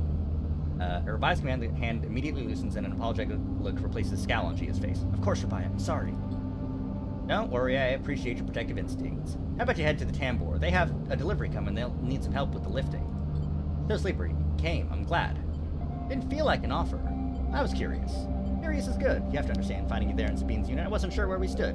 There are more than a few people on the station who would rather I was dead. I had to be sure you weren't one of them. Not yet. I like your sense of humor. Let me ask you a serious question for a moment. Rabaya begins walking and gestures for you to walk with her. She takes you down the staircase and into the bustling walkways of the low end. What do you know about Yatagan? You run the low end. Sounds impressive. We run out of the low end, yes, but we don't run it. People's carts push past. Her reputation is one that implies threat. Is that fair to say? We're framed as aggressors, parasites, criminals. When was the last time you saw a lawmaker on the Eye? A policeman? Who makes the laws here? No one? This is true. The Eye is lawless, so it is up to all of us to make it work for us. But I don't imagine you think that's a good thing. If you had spent your time in the low end, maybe your opinion of us would be different. This is our place, our people. The low end was empty in Erlin's time. They didn't need to house thousands, and keeping the yards and the rotunda safe was work enough. Now, the low end was reclaimed later when refugees started arriving. Collapse didn't just happen here on this station. When Solheim collapsed, the entire system fell. The colonies were abandoned, the moons of Ember and Cinder suddenly gained independence overnight. Some took advantage, some tried to hold it together, some fled. The Eye became a refuge, and Erlin, to his credit, extended an open hand to everyone. But many within his organization disagreed, and those new arrivals weren't as simple to corral as they hoped. Erlin's union was made of workers, administrators, and people who were malleable and already organized into hierarchies and networks. Refugees came from different factions, and families were scared, injured, desperate. Conflict was inevitable. Yatagan is a child of that conflict, a child born out of need for us to stand up and claim our future, provide security, strength. People call us a gang, but we are a community. I take my position in Lieutenant seriously, and from my birth, I have worked to earn it. Rabaya catches herself and she walks, before she raises her voice any further, and you both walk in silence for a while, among the smells and textures of the low end. Where do I come into this? I believe that you understand the importance of a refugee, so I also believe that you wish to, the importance of a refuge. So I believe that you wish to help keep this place safe. For this reason, I would like you to trust me. I do not know what Sabine told you about us, but I imagine that it was not good.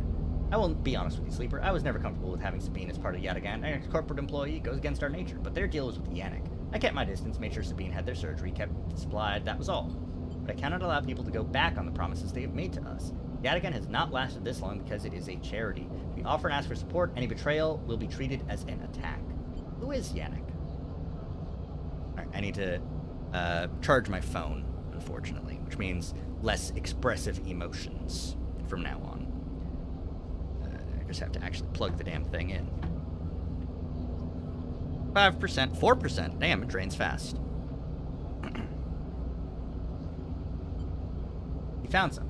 I don't want to hear their accusations. They only want to escape their debt, but they would have said anything. But where are they now to stand behind the claims? I will find them. As will we. You realize that Rabbi has led you in a loop. Together you both come back up the staircase to the walkway where you met. You're free to go, Sleeper. I've said what I wish to say. She looks out through the windows of the walkway. I protect this place with my life, as it has protected me. I want to make that clear. However, if you two wish to come under its protection, I can help you. Return here if you wish, and there will be tasks for you to complete. You will be able to see Yadigan, to see the low end with your own eyes, not as others frame us. As for Sabine, I will not ask you to betray them, but if they contact you again, consider their motivations carefully. With that, Rabbi leaves, slipping back into her office. New drive available. Great. Alright. For that, let's order some fungus.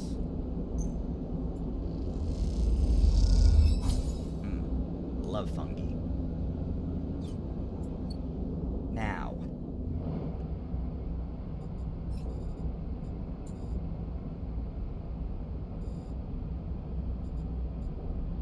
Free Neovent. I need a ship mine. I need a lot of a ship mine.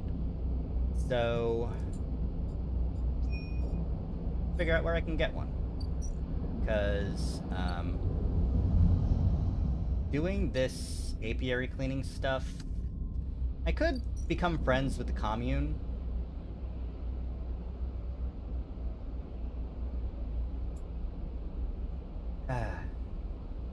But I feel like I'm gonna be missing out on non-commune stuff while I'm doing that, you know what I mean?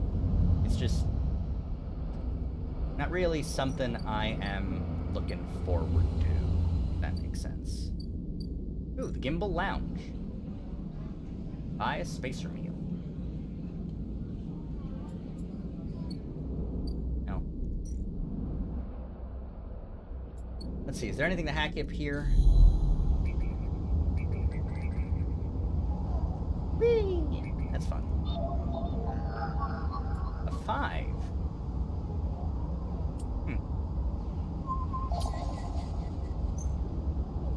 Get some cryo, get some stuff.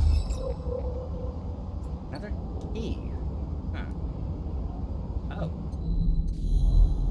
Oh. This would pull up Killer, I think. Once I'm done hacking it. That's why they're so high. The hacking up here. Okay. Alright, well. Scary.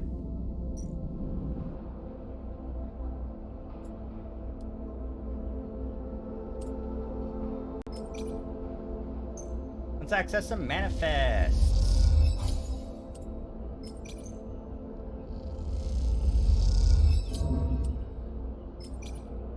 Come on. Neutral outcomes. Come on, neutral outcomes. Let's go. Come on. Hey, alright. Now I just need one more good one. Bliss, the ship mechanic. Oh, I love them! No way, Moritz. You take those substandard filters to the shitheads who sold you them. You hear the voice echoing out of the bay as you pass, and moments later, what you assume is Moritz drifts out with it, dragging a pallet of filter cartridges by a tether. Hey, you there, the same voice echoes out of the entrance, looking for work? Who, me? Everyone on the station's looking for work. Get in here. Voice is coming from someone shorter than you expected. She's floating in the microgravity of the docking bay beside a half-deconstructed life support unit that looks like it might have exploded at some point. Points a wrench in your direction. You know anything about these things? She doesn't wait for an answer. Scratch that. Just help me with the casing. Alright then. Desk moves around the unit, making space for you beside the central seam in the dented case. Just take a grip here and lift out and up. Then I can get in and unbolt it. She whacks the unit with a wrench. The whole thing is twisted as shit. You dig your filters under the casing and lift it away, the metal squealing with force. She slips her hands under, spinning the wrench to slip out the bolts, catching them in her other hand when they spiral free. All good. Casing lifts off, revealing the ornate piping of the unit's interior. She whistles at the mess of ducts and filters. By the way, everyone calls me Bliss. She pats him on the shoulder, offering little in the way of an explanation. This your bay? It is now, yeah, whether I like it or not. She looks at something that she looks at you like that should mean something. Bliss starts pushing and pulling at the ductwork, looking for fractured pipes. We haggle for contracts, but the good ones get snapped up by the bigger bays, so here I am trying to get this M2 unit running again for one of the freelance tugs. Small-time stuff. Hold this. She rips out a ripped pipe and hands it to you like freshly caught fish. We might turn stuff around fast and neat, but maybe we get a chance at landing something bigger. Something starts hissing in the unit, and Bliss quiets it with a precise whack. But to be honest with you, the way things are going, I can already see the other crews licking their lips, ready to take this place over. She looks up at you. I'm almost out of luck. Offer to help. Appreciate it. Just let me finish before you jump, though. He keeps working. There we are. A lumpen cube, scorched black. Thing must have overloaded and popped half of itself out the side. We both duck down to the side of the unit and spot the exit boot. Its edges fringed with more scorch marks. Grab me a replacement converter from the racks, will you?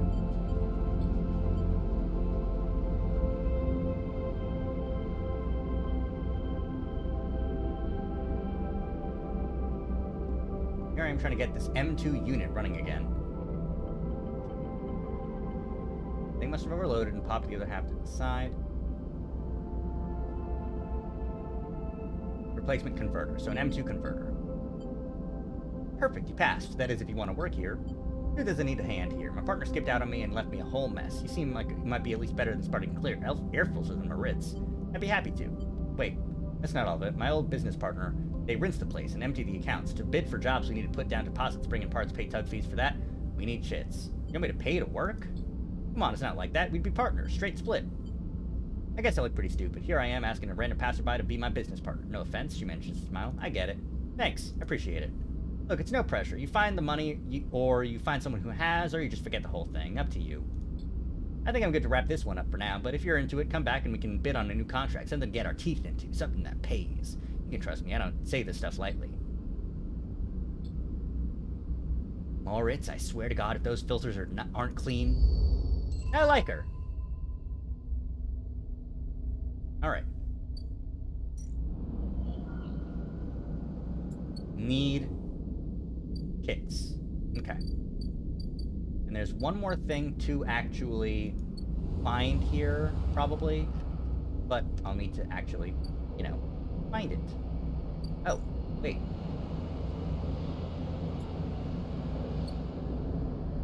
Why can I get a ship mine fragment from that? I guess from stealing it. So nothing's there yet. Nothing I can do except eat some fungus and take my mind off of the horrible situation that I'm in. Love me some shrooms. Alright, take some sleep.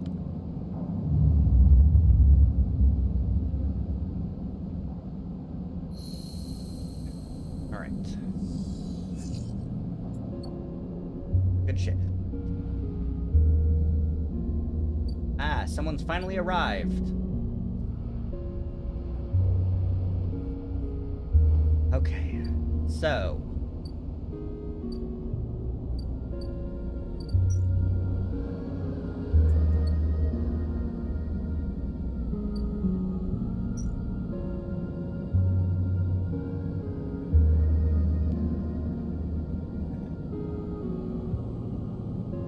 That's endurance, it's not engineering. This one, though. Engineering stuff. Let's do a 4, I think. Neutral outcome. Alright, fine. Let's get a fucking 6. Let's use one of the 6s then.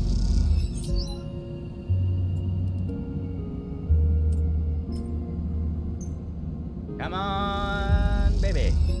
Yes! Lem and Mina. Quite beautiful, I think. Sure enough to figure a little way. Lem, he leans back from the rail, revealing a child standing beside him, staring out the ship. And this is Mina, he answers with a smile. Hi, Mina. She stares and tucks herself back behind Lem, who dutifully picks her up. She's a little slow to trust, aren't you, Mina? She buries her face in the folds of his overalls. Mina looks out from Lem's chest, dark brown eye twinkling among the rough material. You working on her, then? Lem asks eagerly, gesturing to the vast ship, or just admiring? He shifts Mina's weight to his other arm. Working. Me too, me too. I knew it just to look at you. I mean, you look like a worker. Sees Mina and I's ticket out of this place. Our escape vector, so to speak. The ship? You haven't heard? Anyone who takes a half-an-inch contract on the sidereal horizon will be entered into a draw for the transit support crew. We won't get to sleep the journey, though, but a couple decades of service will be nothing for me and Mina if it means landfall in a new world. It's a long trip. He straightens up, stretching his back. It's a colony ship, friend. The Celis Foundation is sending thousands to settle a system well outside the reach of the core worlds. It'll be a totally independent colony, no surrogacy, no corporations. Sounds crazy. Could be. But you see another way out of here? This way we can build a home somewhere with real gravity, real air, rain. He plays with Mina's hair absent-mindedly. Rain, Mina. You'd love that, I think. Mina responds by pushing his hand away. Daddy, she whispers, food, pulling an exaggerated grumpy face. She glances furtively at you as she plays with a set of dog tags that hang from Lem's neck. I'm just chatting a little, Meanie. Give Daddy a sec. He turns back to you, and you suddenly notice how tired he looks. I'm not on the half-an-inch crew yet, but I'll work my way in. You can do it too, friend. We have to stick together. He smiles a little shakily, and you wonder how long he's been working to break into the official shipyard crew. For sure. He looks out at the sidereal horizon, as if trying to pull energy from those flickering torches from the vast hull. You've got to hold out, okay? You aren't quite sure if he's talking to you.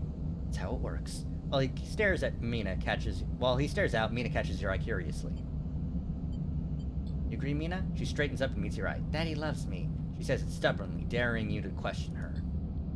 That's it. We hold on. He smiles sheepishly at you.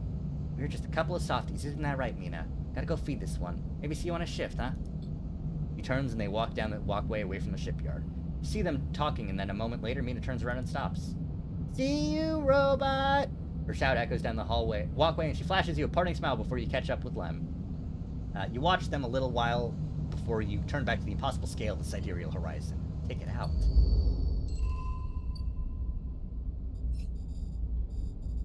Win a sidereal ticket. One way off the eye and into a new life.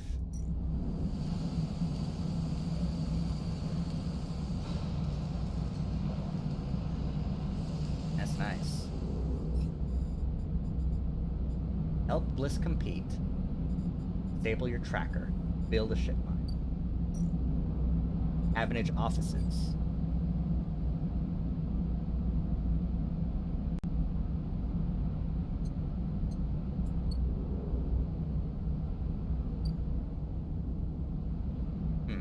Okay.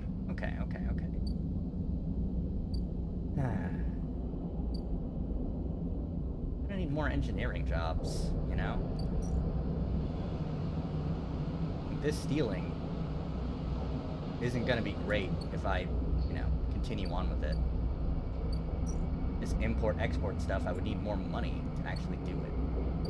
Which, I don't really have a lot of money. Could do some delivery here. Or I could work at the bar and get some, better, good service stuff. Yeah, I think that's, probably the best way to go here, I think. Get good service.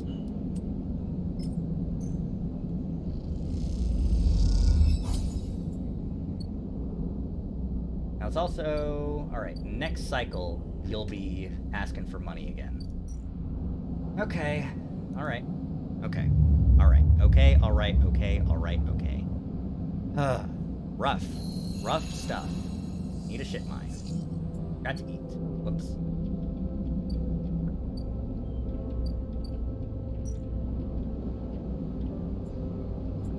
Before I do that, let's talk to Ethan. My man. Ethan's still in the same stool, the same pool of light. Head is low, and the bartender's ignoring him. Sleeper! Time to pay up again, is it? Come here, take their chits. Bartender ignores Ethan. It seems they've cut him off. Hey! He slams the hand on the bar. Come take the chits! The bartender ignores him. Ethan lets out a huge sigh, rubbing his eyes with his palms. He reaches towards his holster. His elbow slips and the gun tumbles out. It clatters on the bar and falls to the floor, bouncing on the ground between you. Both you and the bartender look at the gun, stare at it. Butterfinger, says Ethan, and puts out a hand, beckoning for you to give him the gun back, if you would. The bartender looks at you warily. You crouch down and pick up the gun. Here you go. He slapped the handle of the gun back in Ethan's hand. Thank you, he hisses. Now, where was I? He lazily slings the gun past you and the bartender. Yes, leaving, he stands.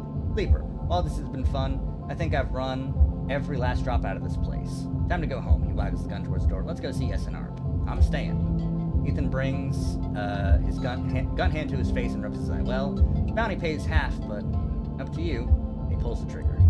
Gun clicks. By now, all the attention on the bar is on you and Ethan, who looks at his gun with a bemused expression. The bartender raises an open hand, and in it are 10 shiny bullets. 10 shiny bullets he took out of Ethan's gun while he was asleep on the bar. Oh well. He hits you in the head with the butt of his gun.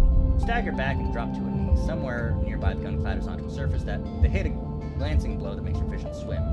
Through the blur, you see Ethan wrestle up a small, thin slate from his belt and hold it up. Enough of this. I'm logging the job and calling it in. No more playing. Your head aches. Ethan taps through a few screens impatiently. He swears and taps again. He starts shouting a dull echo to your ringing ears. He starts screaming at the slate and throws it across the bar. His breath heavy with drink. SNR just screwed me. They canceled the contract. They canceled the contract! You hear a clicking sound like coins being counted, like bullets being loaded into a magazine. You shake off the last of the blur. The bartender has Ethan's pistol trained on Ethan's head. Ethan stumbles back towards the middle of the room, all eyes trained on him. I'll kill all of you! I'll be back for that. You steady yourself on the bar and catch your breath. The rumble of the conversation returns. The bartender goes to say something, but thinks better of it and begins to clear the bar. After all, you wander out into the light of the bright market, looking for Ethan around every corner. You doubt you've seen the last of him. Alright. Well, now I can eat.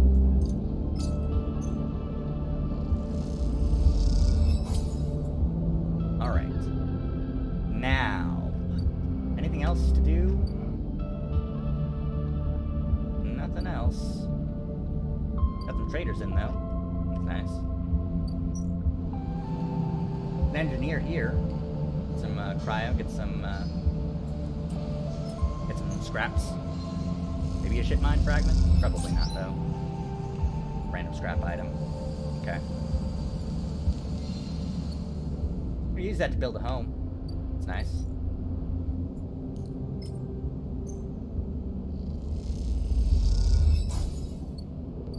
I can also use to buy something from here. Gimme, gimme. Come on. Random scrap. Just scrap. Alright. Hoping it would be a ship mine fragment, but, you know. Beggars can't be choosers. Let's build this home!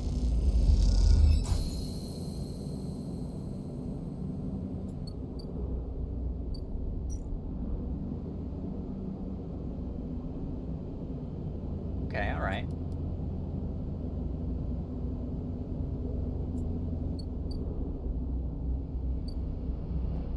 Now, what do I want to focus on? Build a ship mine, stop Hunter and Killer.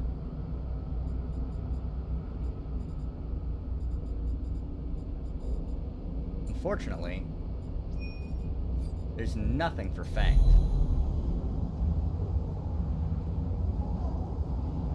Haven't heard anything from him. And none of these track.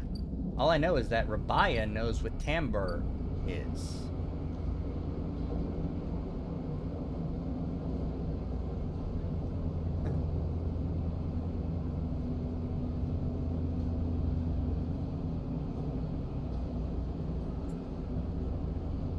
I need some scrap too. Well, what do I need scrap for?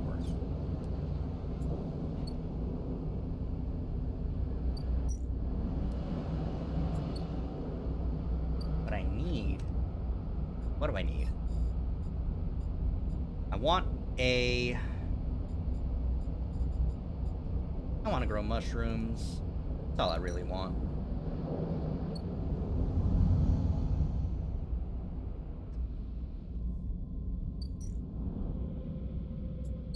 In which case, we should clear the apiary.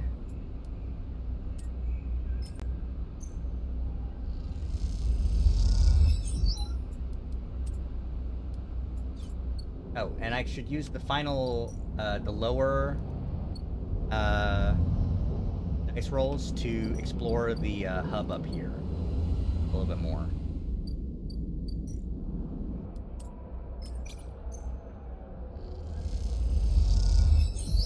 Oh, positive outcome. Nice. The only place to sleep on the hub. Surprisingly expensive to rent.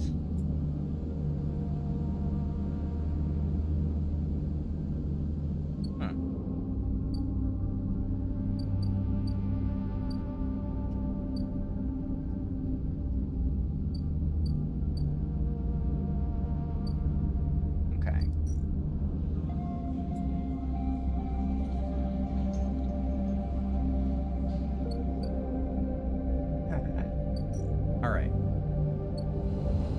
Now that I have some better knowledge about everything,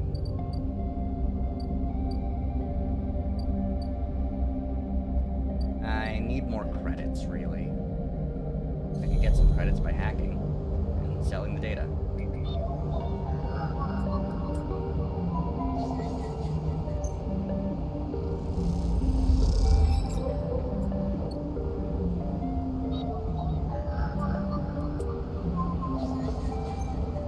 After this, though, my condition's gonna drop below the thing there.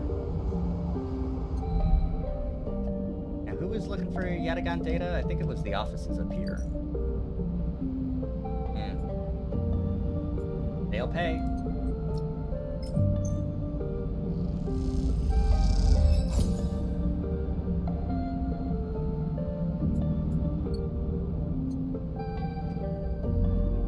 And cryo, though, it's really nothing great. Alright, well.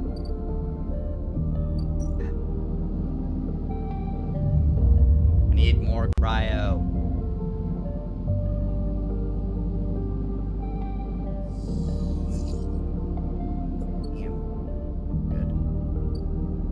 Fancy happening?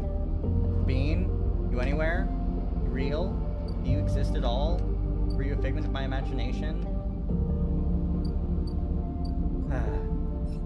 Fortunately.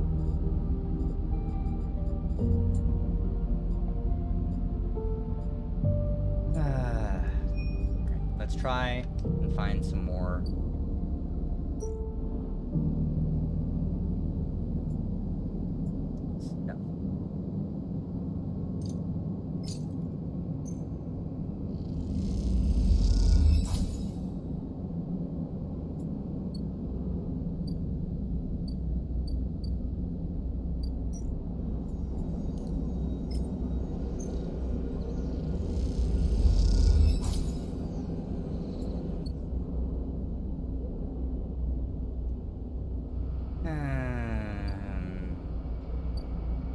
Steal from there.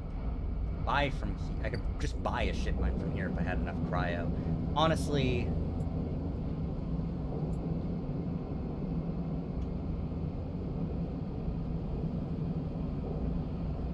Nah, No, you know what? I just saw that that was some good, good money for selling mushrooms. Let's sell some mushrooms.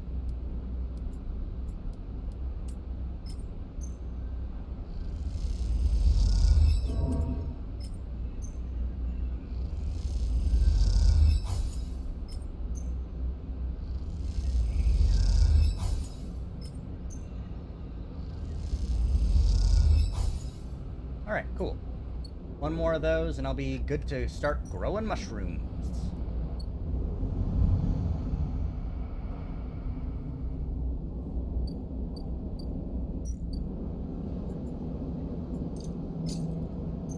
I need that money, though. I need that food so that I don't starve. So, let's go to sleep.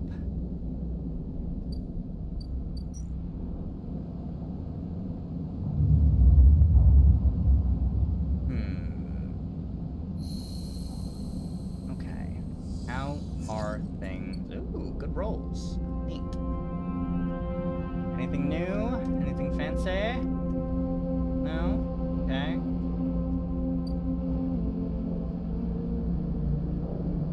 Alright.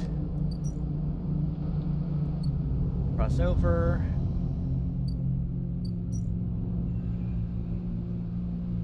Yeah, a neutral outcome is what I need. So, let's just do a 4. 50 to 75% chance that I'm gonna do it. Cool. And now, I just need to germinate some spores. Means that I need 3 spores. Means I need to do this twice and get good successes on both. Which I can do.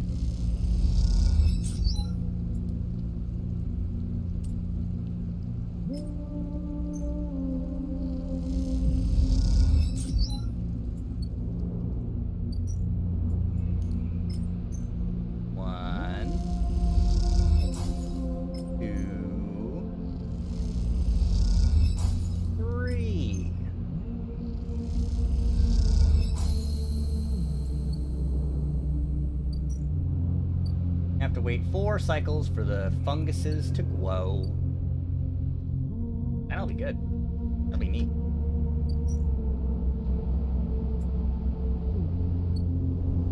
Alright. What else? What can I do with my tube? Need more cryo. So let's go to unit assembly and try this one out.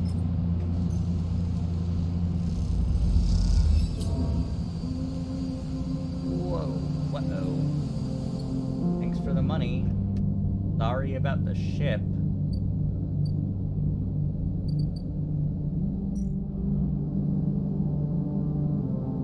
Damn!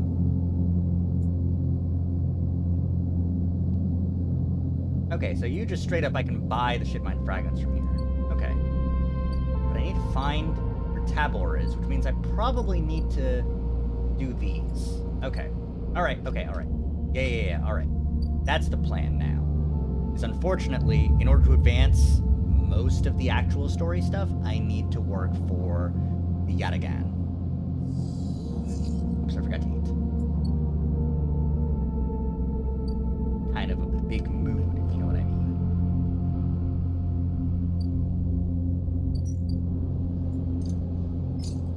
Let's order some fungus.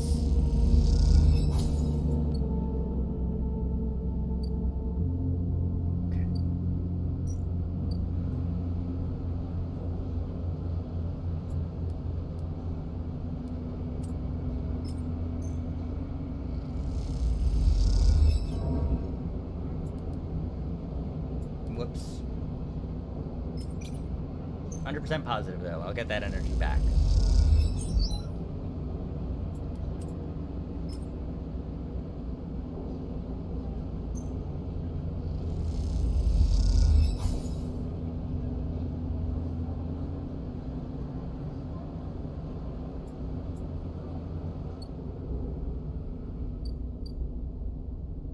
Oh, wait.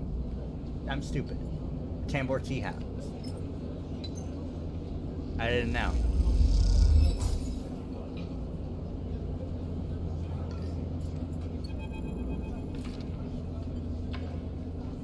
Sleeper, how did you find me? Penguin. Penguin? What are you? Oh, do you mean... I'm throwing gum in his mouth. It was meant for you specifically, but... Look, it doesn't matter. Come, let's sit. Bang guides you down a set of stairs to one of the Tambor's lower levels. The tea house is stacked with curved mezzanines, all levels of that. The place used to be a fuel tanker's main drum, hence the name. The tea house part is a bit of a misnomer, though. You can get anything the eye offers from this place, but real tea isn't exactly readily available. Fix a booth that's self-fashioned from some old salvage tanker container they lined with spongy insulation foam. I don't suppose you've seen any cavendish types. They don't usually come out this far. Bang, what's going on? I'm suspended, and that's the first thing. And the second thing is I'm pretty sure Hardin wants to drop me off the rim of the eye. Doesn't bother me, though. It shows we hit a nerve back there. What are you drinking? Bang's right. The menu is ridiculous. There are at least 10 different infusions, most of which you can't make out. The paper is dominated by an extensive complement of esoteric alcohols and cocktails. Black tea is a seasonal specialty. So you ran into Hardin? Was he pissed? The snake is so self-righteous, he might actually believe that Arlen would approve of his meritocratic bullshit. If Havenage was like it should be, like it was founded to be, they would have shouted him down at any council meeting he dared to mention true citizens. But I guess his kind run the place now. The woman with the vine tattoo, snaking up her arm, turns up a booth. I'll say, hand your order. A sandbar rack? And you? But she sees him when she suddenly stops. What the? You're supposed to be working. This is your shift, he grins sheepishly. Stay out of it. Look, Jenna, let's just say this is my break. My friend here has been through a lot. Jenna looks at the two of you. Cough. Jenna gives you a look like hard vacuum. 2 minutes. And only because I don't want to get dragged into whatever this is. But, you know how it is. We all have to eat. Plus, this is the best place you might, around here to find a person you might be looking for. Who? Remember the web of connections that Hardin pinged the moment we confronted him? Those are his collaborators, and if we want to understand what a Solheim executive might be getting up to on the eye, those are the people we have to find. There's a couple of them I suspect are in the low end, and, well, almost everyone in the low end comes through this place at one time or another. Brings modified data out onto the table. I've set this up so anyone with the network signature I'm looking for, it'll mark them. Once they're marked, we can break through their access protocols and get at the good stuff inside. We just have to find them first, hence me moonlighting as a waiter. Wait, I have an idea. Oh no. Look, I can cover enough of the low end on my own. What am I getting into? Well, I need to get you out and about in the low end. In close proximity. The Mingy, deliveries. Okay. Fang. Don't give me that. You think I like working here? I thought you could use the tips. Are we? Yes, you think Hardin is happy to have you wandering around the place? He might have let you wander off for now, but I'm sure he has his eye on you. This is on you too. Just head on up to Mingy Express, take a delivery shift, and we'll see what shakes up.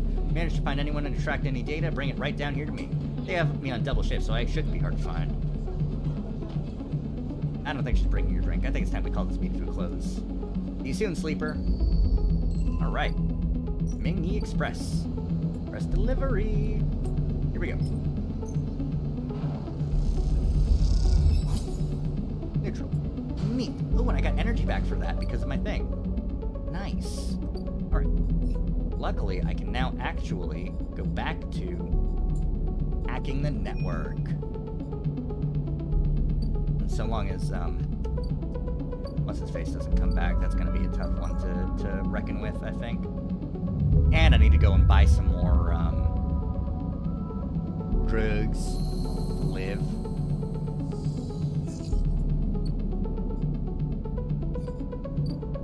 Yeah, it's getting a bit dire, honestly.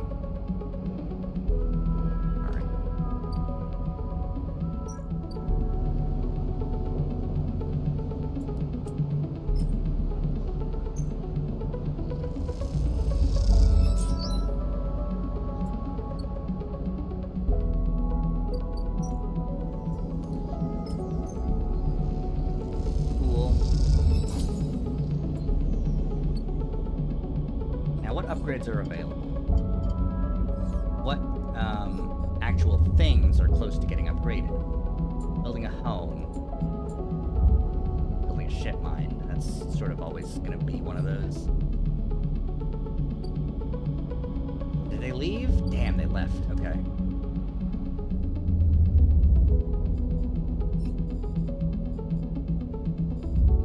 Disable your tracker, which I need to hack the network first. Free Neo-Vent, which I need to ship mine first. Get to know Emphas, which I need to grow mushrooms first, which just needs time. Help Bliss compete, because I need money. Win a sidereal ticket. Work for Rabaya. Rabaya doesn't, unfortunately, none of these specifically pay. So what I'll do is I'll do this. I'll put one more seeds in here, see if I can get some scrap. No, I just got some energy. Okay. And then we'll do some more engineering here. Maybe get some scrap, maybe get some cryo.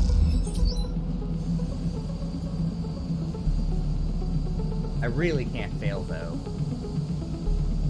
So let's bump this up, I think. Okay. Woo. All right. Cool. Got more cryo. That's always good. I can't sell anything though.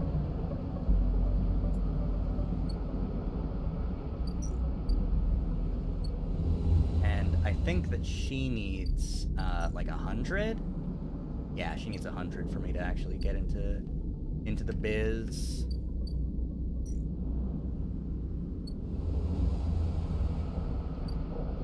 All right. Well, that's it for today. Because the stuff that I need is just so much more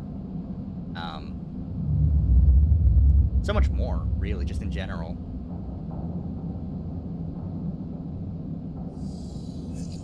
Up to fading.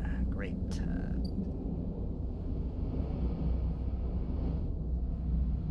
Right. Got a 6, that's great.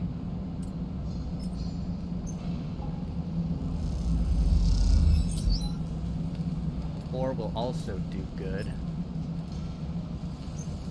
I hope. Alright, alright. 6s. 6s. 6s only. Got it.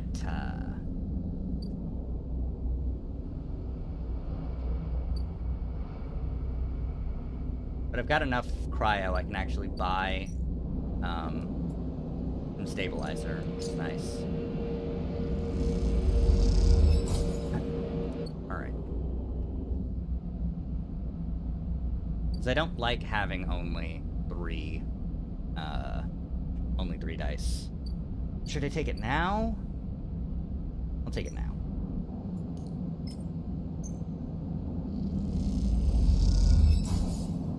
Okay. Now, what do I do with my last dice? Anything hackable? Just some agents and some data.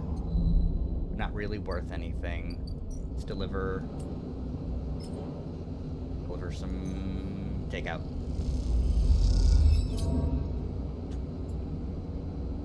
$4. Great. And no progress on the tracking people side of things. But I've got enough energy.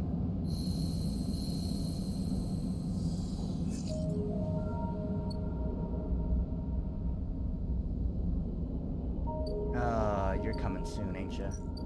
Okay.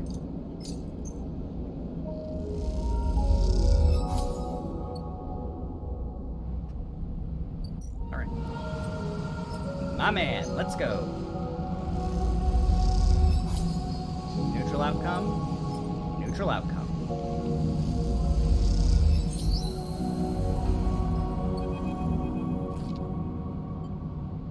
You aren't called for a shift. You're either called for a shift or you aren't.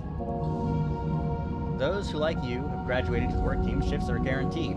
Having just walked out of a meeting with the supervisor where you're praised for your efforts, you feel the glow of a job well done. Feeling a little guilty as you do. Hey, sleeper, wait up! Lem's voice trembles as he shouts above the rumble of the crowd. Lem! Good to see you, friend. He's breathing hard after shouldering through the waiting workers. You made the work team. Good for you. Chris catches breath, stroking Mina's hair. Just give me a second here.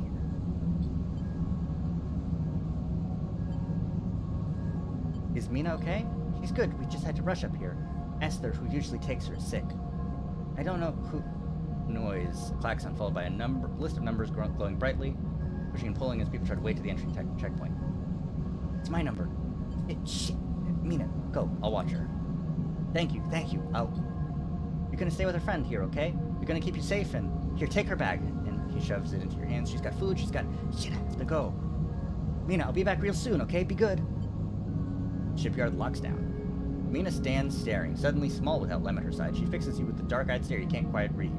Let's move. Feels the stare, unmoving. 2 parallel tear tracks still glint on her face. You okay, Mina? Look in the back. A battered slate sits on top, blinking low battery warning.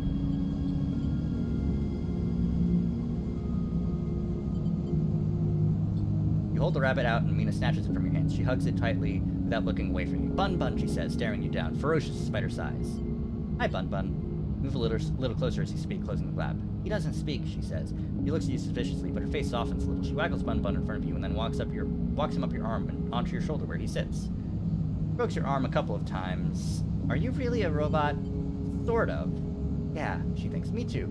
Mina has more questions. Lots of questions. Questions about how you breathe or if you rust. But before long, you were talking about rabbits and what Esther, the lady who usually takes her, smells like. And whether or not fairies live in the eyes heating pipes.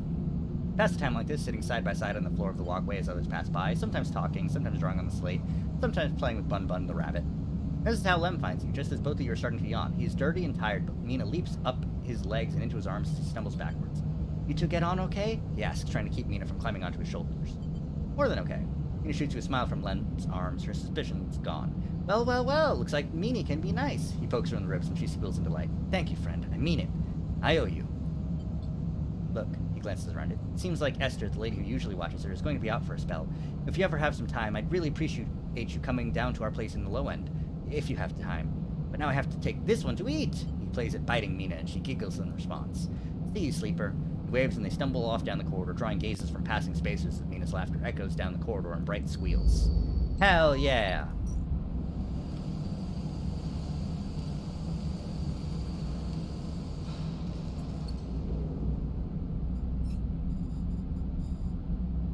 Alright. Okay. Alright. So, I need to check on my mushrooms. I haven't checked in a second. I need to double check. Need to be sure. Harvest mushrooms. There we go. 100% positive action. That's what I'm talking about.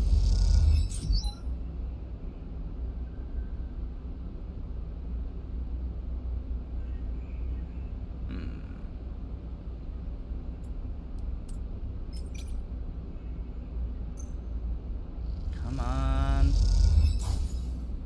Yes! Finally! I don't give a shit. I don't give a shit. Finally.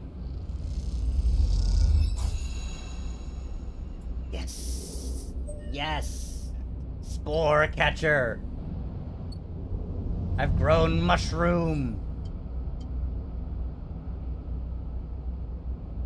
Ooh. Ooh. Ooh. All cryo actions are discounted by 20%. That's good. You know what's better? Finally. Finally. Finally. Here you go, my man. My man. Memphis ingredients supplied.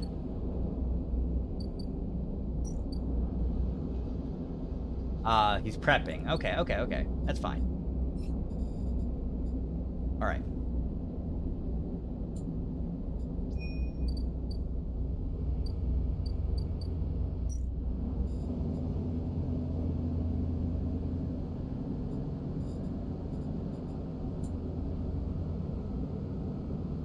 Oh, okay. If I babysit Mina, that means that Lem gets a better chance of leaving. Okay, alright. That's good. Alright. Now I can also, with all these mushrooms that I have, sell them for 80. Eh? Yeah! Yeah! That's what I'm talking about.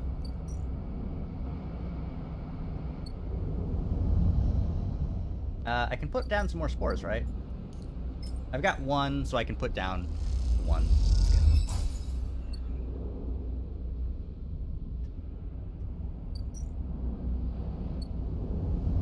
I've got 100 credits.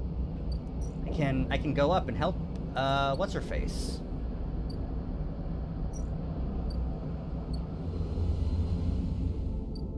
Hello, Bliss. Would you like some money? Here's some money.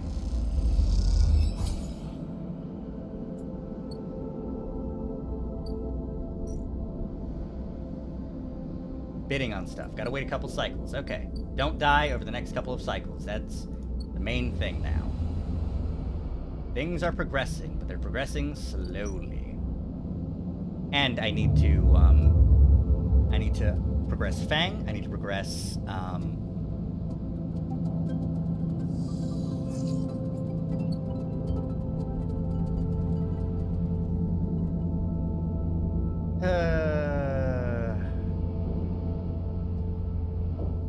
Rabaya? Right, that's her name.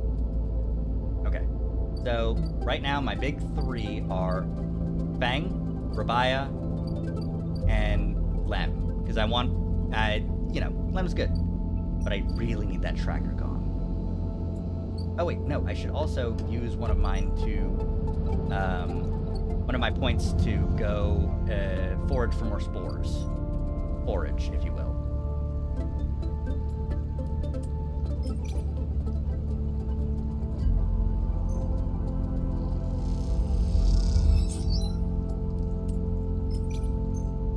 think foraging for fungus is also good.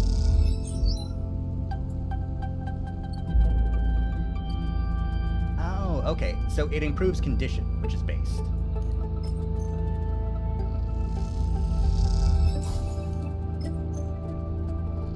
My spores are growing. All right. Like I said, next is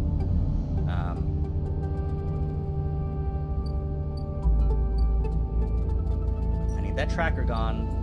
Give me some Fang stuff. Should I hard focus Fang? I might as well. Kind of getting some good shit here. I might be able to finish it. I won't be able to finish it. In which case, how close am I on Rabaya? Not very close. But I do need the energy. Let's get some energy. Come on. 1 energy up. Oh. As you say goodbyes to the other enforcers and walk back through your low end, a chirruping catches your attention. In a quiet corridor, away from the main thoroughfare, someone has stuck a small recorder to the wall with suit sealant tape. Written across the fluorescent tape is one word, sleeper. Peel it away, and as you do, it triggers some kind of improvised trip switch. Sleeper. I have seen you with Yatagan members. Are they holding you captive now too? I'm sorry if I've dragged you into this. Do not trust them. Something is happening within the gang, some kind of power struggle.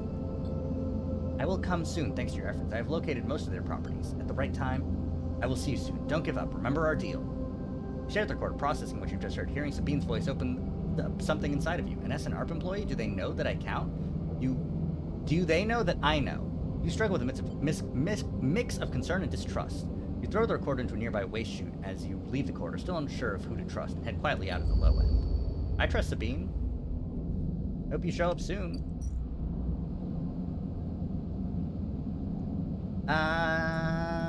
Let's... Oh, I can't get mushrooms from you anymore, man. Aw, damn. Damn it, Sabine. Ow. Yes, I'm starving. Miss me? No. You look at him. He's paler than usual, hunched. He's sporting a black eye and more than a few cycles of beard growth. That's no way to greet an old friend. Friend? Well, colleague? He smiles weakly. This is big, really big stuff. About you, he seems more jittery than usual, on edge. You remember now how SNARP canceled the contract I was going to collect? I remember. Well, I'm guessing you were pretty happy about that shit. Overjoyed. Me? I lost everything. But let's not worry about that. And so, what did you think that was it? Well, it was, except, what if old SNARP gave the bounty to someone else? Someone who was even more of a shithead than yours truly. Smiles darkly. What a disaster that would be. Who? That's the question, isn't it? Ethan fishes around in his pocket for a slip of paper. I've been speaking to some friends, you see, some colleagues, about what went down. And it turns out SNARP canceled all their bounty contracts. The whole lot. Seems they've brought someone in the house. Some guy who did such a good job in their last contract that they got offered a job. He leans in. Apparently, he made a hit on this ship called the Winter Wonderland or something. He was smuggling sleepers out from under SNARP's big corporate nose. He killed the crew and blew the ship. They called him Hemwick or Maywick or something. He gives up looking for the paper. I forgot. You mean Winter Light? That's it. So you do know about all this. He pats you on the shoulder. Then you'll be very happy to hear what I'm about to offer you. Given this new information I've brought to light, it seems like you're in need of protection. I, meanwhile, am in need of assistance in kind. It turns out I upset some people at the compressor the last time we were there, the owners, and they say they'll space me unless I work off the debt. It seems that they are that kind of businessmen. I'd pay them, but then work it off. You should be glad that I came here and told you this. You think anyone is looking out for you? You're a contracted, name on the list. I'm sorry. I'm sorry for being a shit and trying to kill you and whacking that thick skull of yours. You think I want to go up against this guy? But us? We don't have a choice. So you keep me from getting killed and I'll do the same for you. We can help each other. A straight 50-50 deal. I'm not asking for a favor. I'll think about it. I'm at the compressor, every cycle, working. Just think about Maywick. Think about that cold-eyed SNARP shit on his way here from the core systems. That should give you the motivation you need. Can't wait to be working with ya!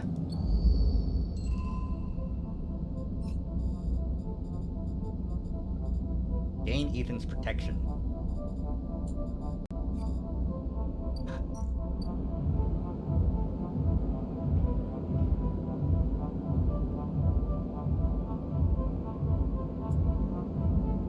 Okay. Alright.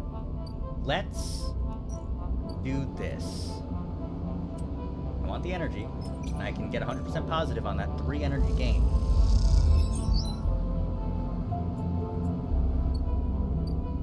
And now let's deliver some of this food. Yeah, these are really great rolls. So I'm trying to spread it out, you know? Do what I can do. Do what I can do. Sleeper! I don't have long. Take these. My slate has been buzzing like crazy. It seems your delivery shifts to turn up 2 targets. I knew you could do it. Now we nail those snakes. What do we do? Arden's boys are connected by some kind of closed network. You break the access protocols of both of them, you should be able to gain the location of the nearest network ports. We'll have the rippers in those ports, 1 each, and feed me anything and everything stored in Arden's shadow network. Can't wait to see what juicy plans they have in there.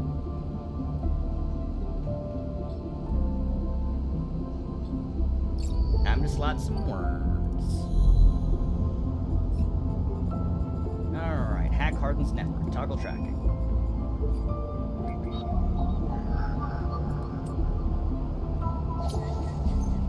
Gimme. Harden port unlocked.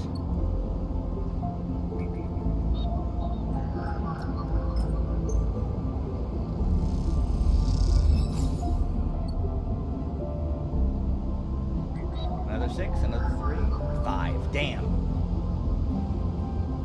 He didn't tip. Time to see him for the consequences. Hell yeah.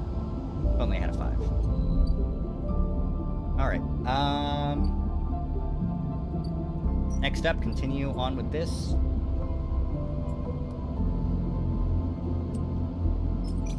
Get some scrap components, maybe? Maybe? Yes. Alright. Next up, Lemon Mina's unit, right? Is that what I want? Yeah, that's what I want.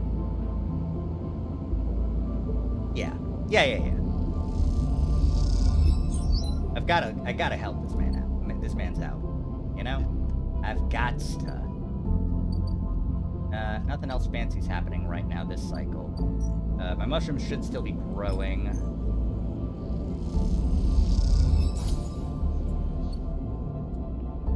Alright. So let's sleep this sucker off. Maywick is on their way. Disable your tracker before they arrive. Okay, alright. Okay, focus Fang, stop Maywick, don't die.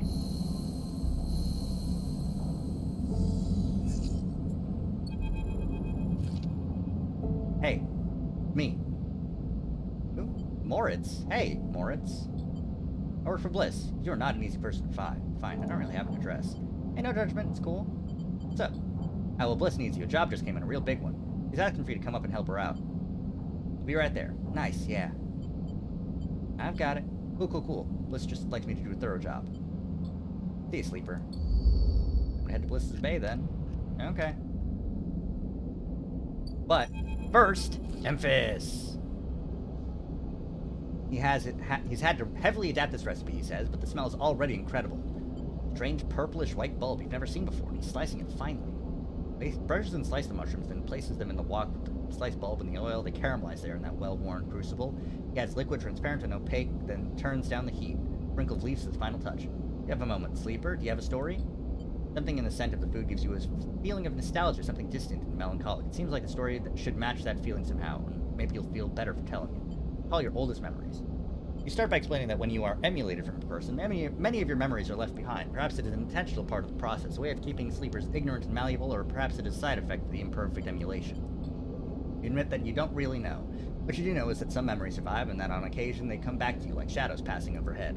You detail one recurring memory, which, despite returning to you with enough regularity for you to think of it as familiar, always fades as quickly as it arrives. You struggle to explain the feeling of being whole for a moment that comes with this memory, and then how that wholeness slips away to leave you feeling like you've forgotten something important, but just can't bring it to mind. Memphis nods throughout, cooking as he does with deft and skillful movements. You start to trail off when you realize you can't find the words to explain how the memories you do have feel like both yours and someone else's at the same time, and how that always fills you with a certain sadness. The sadness of remaining forever unknown, even to yourself. Memphis finishes cooking and meets your eye. Sorry, Sleeper, for your troubles. I appreciate you sharing with me. Hope it lightens you a little. He passes you a bowl and heaps Gyro L's into it, their yellow color mixing with the pale sauce and whirls and blooms. Eat. The dish is delicious, filling you. It warms you as you eat in a way you weren't even sure your body could be warmed. It is a small mercy, you think, that Essen Art left you this pleasure. Many of the features of frames are there to simulate human experience, you know that much. Emulated minds cannot be rewired, so their need for embodied experience must be met. That is why you breathe even when you do not need air. Without that simulation, the sensation of drowning would be unbearable. Food serves another purpose. Your frame is able to metabolize and to produce energy from the raw material. Vitamins and minerals are excess, of course. Your frame only needs raw power, so much is wasted. And yet, while you eat this food, you feel that warmth. Nothing feels wasted. It all means something to you. As you finish, Emphas takes the bowl, the last of his cleaning, smiles at you, and neither of you feel the need to say anything more. Instead, you simply exchange nods and walk your separate ways back to the bright market, somehow changed. Hell yeah.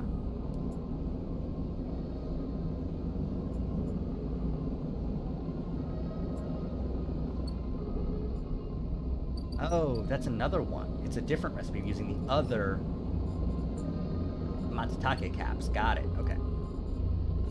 In which case, let's jump across and see how the progress is doing on my mushies. My mushy room. 2 more cycles. Got it. Okay. Do I have any points? I don't have any points. Okay. Right. Jump back across. Hack Harden's agents. I have 5s now. Good.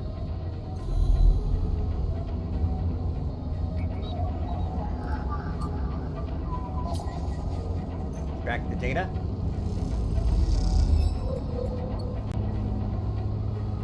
Plant the worm. Deal with Hunter, unfortunately.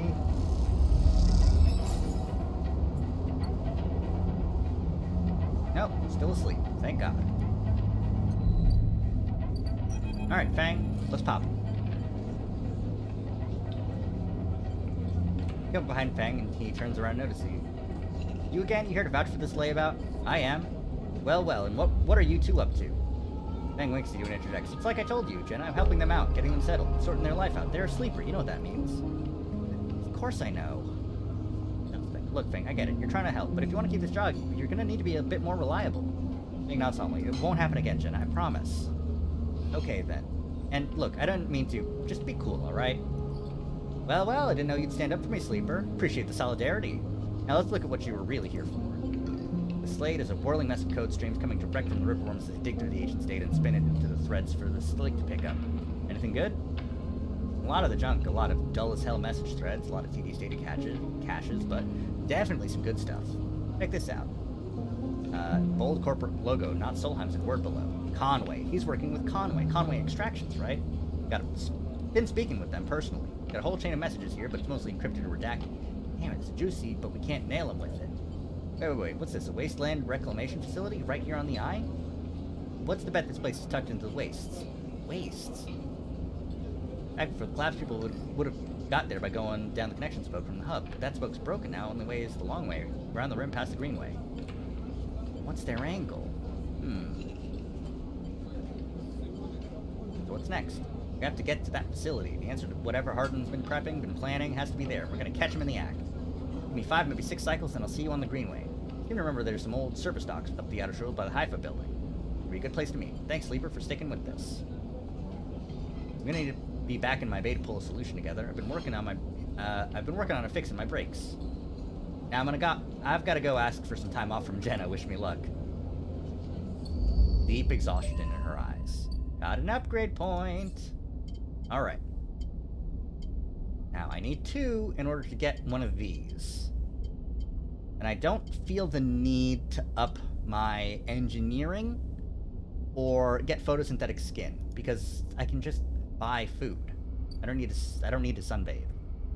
And the upgrade for hard to kill is also not very useful to me personally. So, with that in mind, we will focus on saving up for a twofer. Probably the cryo discount, honestly. Let's head up to talk to Bliss, though. Ember's wake? Okay. Needs to be turned around fast. Too fast. Okay. Alright, okay.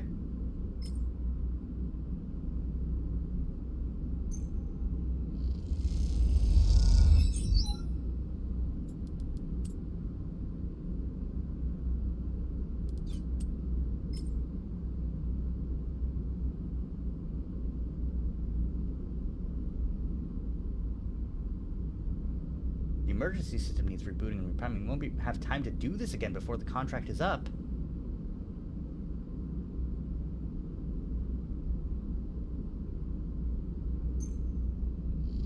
Okay, no, I've got it. Easy peasy. Easy peasy. There we go. Done in one. Nicely done, Sleeper. We cleared that contract no problem. Once we're back in the bay, we can check the payment and come through and divide it up. Feels good. We're gonna figure out where the mess of tools Bliss left in her wake should be hung. Hey, Moritz. Sleeper. Looked like clean work out there. He nods respectfully.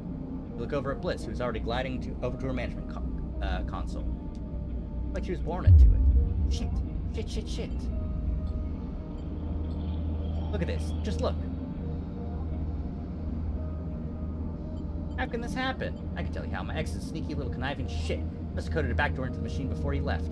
There's no way we can. More, throw me that wrench. What was that for? This. Bam. Right back throwing your way into that, you shit. Bliss, you want me to... No, I've got it. You get me a new terminal cheap as you can find. Cobble one together from pieces at the order exchange if you have to. Can I help? Don't worry. One of the first things I had installed when we spec'd out this place was a cleaning sweep. Watch yourself. Watch yourself. A row of laser minutes unfold from the bay wall. Is that just space the whole bay every few cycles? What now? We keep at it. Clean break. I'm taking another contract, that's it. You don't want the cryo back? Oh, I want it, but it's gone. He could have transferred it anywhere. Looks out across the hub, and even if I knew where he was, the last thing I want is to ever see him again. Sorry, Sleeper. I know you work for this too, but next time won't be the same. Better not be. In a few cycles, Moritz will let you know. Damn. All we can do is wait. That is unfortunate. Now, what was the Fang thing that I need to do?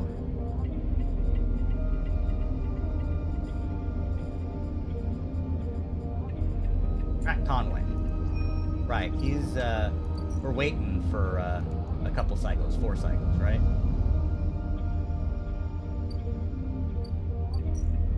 Yeah, waiting for some cycles. Okay.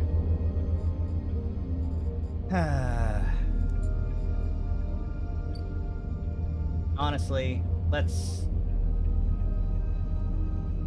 No, I need Hunter to be gone. So... I need to spend my time focusing on getting some cryo, I think. Fortunately, the things that I want to do, this to progress this story, and this to help this guy get on it, so I can take it out of here.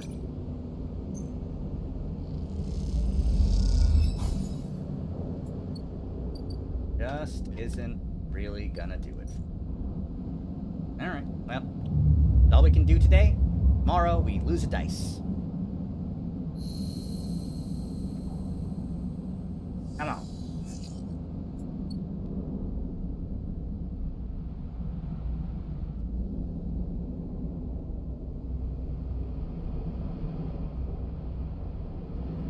Alright, okay. Let's see. I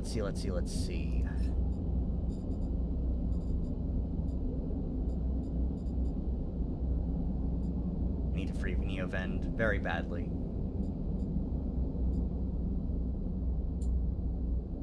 I can wait until the actual mushrooms are done growing for that one. Help Bliss compete. Help Lem work.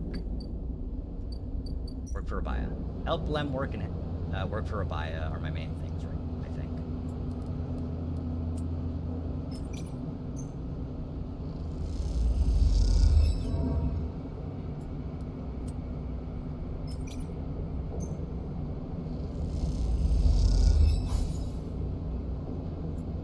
Alright.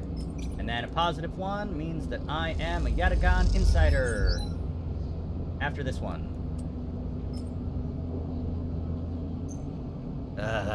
Okay. But now, I did it.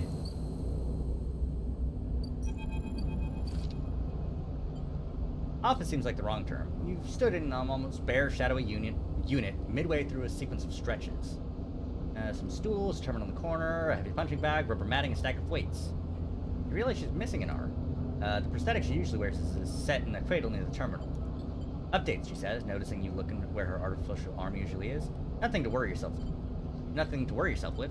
Of course. Sit, says Rabia, gesturing to the two diminutive stools. You both settle on the stools, Rabia crossing your legs on top and sitting straight back.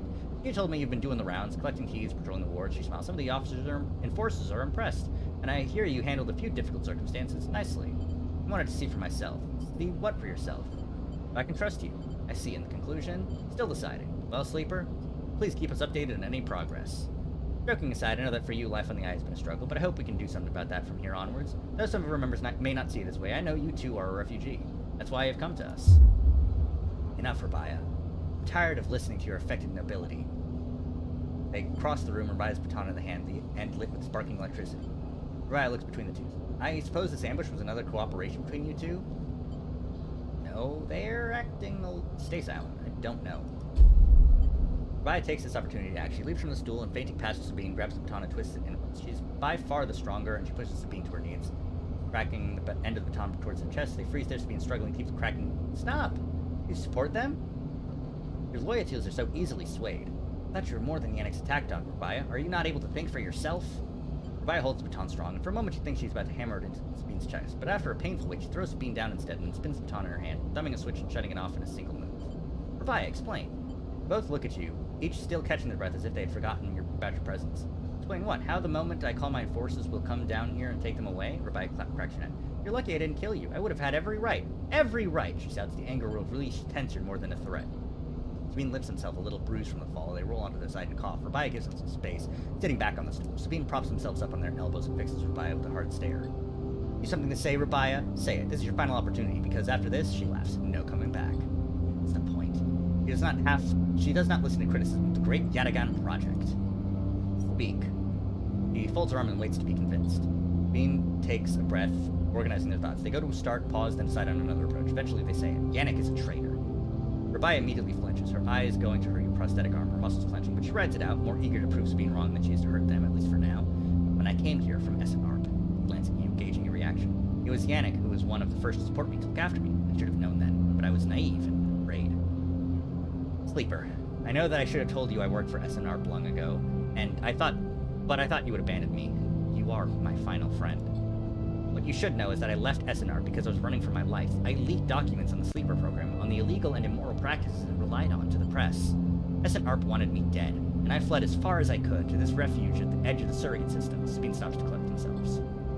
What does this have to do with Yannick, Rabia interrupts. The Sleeper knows you are SNR, I told them, and while you hide beneath the cover of being a whistleblower, you and I both know you worked on the Sleeper program. Yannick told me as much. It's true. But it is Yannick, not me, who is in the pocket of SNR. Rabia flinches again. I can prove it. He made some kind of deal to keep me here, to tie me up in debt, to lock me away in exchange... Just tell us, for God's sakes! In exchange for those, Sabine finishes, nodding towards Rabia's prosthetic arm in its cradle. He's been using Yatagan enforcers, using you as test subjects for SNR technology. I have the data to prove it. He's been bringing them in under the guise of stolen shipments, and having me fit them, knowing each one is capturing data and sending it back to its makers. Rabia's fixed expression started to fade. Sabine produces a slate. It's all here, thousands of hours of usage data, failure rates, error dumps. These are untested implants, Rabia. They could short out, fail, cause cascading failures across a person's body. And they have. Sabine suddenly looks incredibly tired. I thought the error rate in the units was down to them being stolen or modified. I've tried to fix hundreds of failures in my time here. Not all of them. They stop, unable to continue. Rabia closes her eyes and breathes in. She opens them again and holds out a hand to Sabine. Show me, she says. Later, much later when you leave, Sabine is still taking Rabia through the manifests and usage data. Both of them crowded around the terminal. Sabine takes Rabia through each layer of Yannick's betrayal. As you leave, Sabine catches your eye and something passes between you. Something like a thank you or a sorry or something that communicates both sadness and hope. Yes, give me cheap things. Alright. So that's done. Now I just need to wait for the Conway stuff to crack. Help Lem work, help Bliss compete, but that's just going to take more time. Good shit. A lot of good stuff done that day.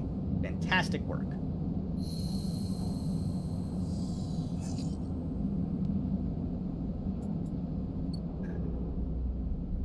Okay.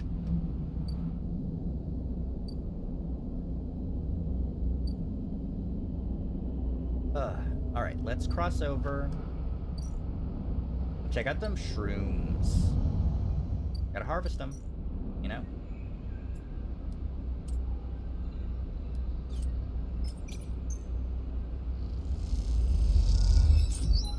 Ooh, hello. Who are you?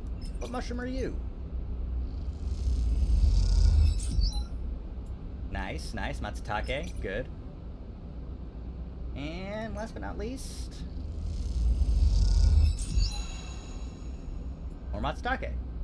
Club head caps. Range unidentified. Neat. Alright. So, Kemas.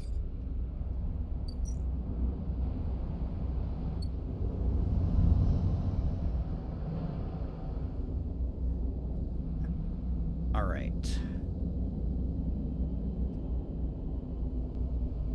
I need credits. This needs time. They're holed up in their office. My mans needs some shit. Let's... kinda need more money, though.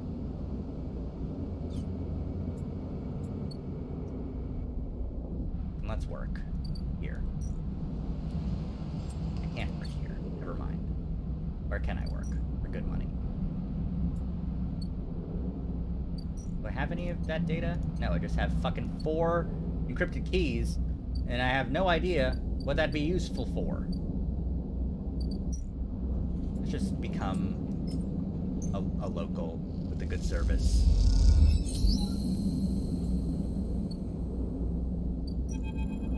Hi, Tala. This is the good stuff. The stuff Tala says is aged in wooden casks stored in some closed-off part of the station among corroded wires and softly looping systems. Hard to tell if Tala's joking. Either way, you like pouring this stuff. It gets on your fingers, and if you rub them together, you can smell the mossy drink, cut through with an aniseed, mushrooms, wood as the alcohol evaporates. You like those who order it, too. The aged Giro L is kept beneath the bar, open to order only by those who know it's there, like the quiet spacer sitting at the bar right now. Watch the spacer. They're far enough away that you can freely watch them as you close the bottle and tuck it beneath the bar. You call them a spacer because they bear the hallmarks: pale, back-suited, bird-boned, and hunched beneath the weight of the station's spin gravity. The closer you look, the less you see. The less you see a type. Pale eyes, almost gray but kind, delicate fingers that lightly drum the bar as if it was an instrument. Shock of black hair, almost covering a forehead scar. Scars are something you've learned to value. They are what marks out your body from the hundreds, maybe thousands, who knows, of similar models that rolled out of SNR's biolabs. You find yourself rubbing one on your forearm, a rough little split, something that on the good days you might think of as a mark of defiance. Suddenly you hear a heavy clunking at the door, creaks open, and a huge cylindrical metal tank tumbles through, slamming into the floor. Shit! Shit. Sleeper, can you help me with this?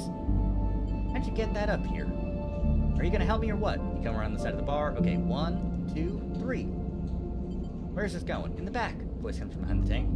I managed to lug the huge thing into the back room where you place it in one corner, drove in the rest of the contents of the small room. As you do, you hear a crunch. Good riddance. Oh, good. I thought maybe liking expired rations was some kind of sleeper thing. At the end of that, Tell looks exhausted and rubs her shoulders. Francis, I swear to... Francis, I mentioned him already. My guy on the door. Deals with suppliers, tall. He's supposed to be back from Etienne's up in the Greenway by now. Back with our Girolel. He leans against the deck. It seems like he's got lost again or joined the Hive commune. We need that Girolel. There's 4 other bars near here, and the spacers sure as hell don't come to the Overlook for the ambiance. So I'm taking matters into my own hands. Welcome, Sleeper, to the Overlook Distillery. Need some work. Well, might need your help, though. You up for it? Could be fun. Part of my work? Not forcing you, Sleeper. You decide. Get back to the bar and think about it, okay? I'll be back here for a while. Oh, Sleeper, I have an idea. Make up for the rations, have we have a kitchen in here, too. Will it fit? We'll make it work. This is gonna be great. Okay. Neat. New drive. Make this bar better.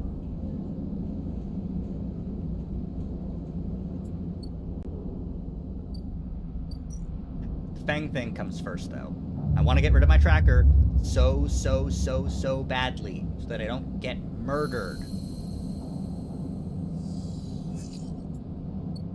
Wow, just a round of threes, huh? Alright.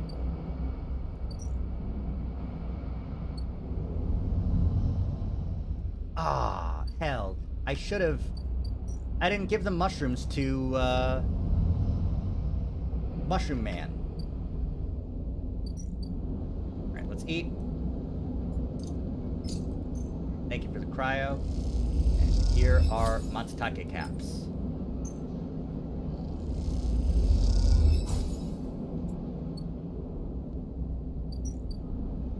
It'll take you a while to cook those up. Thank you for helping me out before that. I can also sell the remaining Matsutake caps for 80 Hitmine stuff. And now that these guys are here, I can buy shipmine parts. I can buy 2.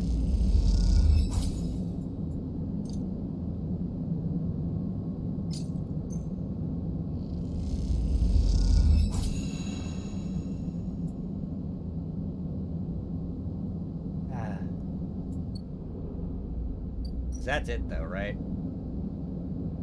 Shipmine fragments are hard to come by. They can only source a couple at a time. Yeah.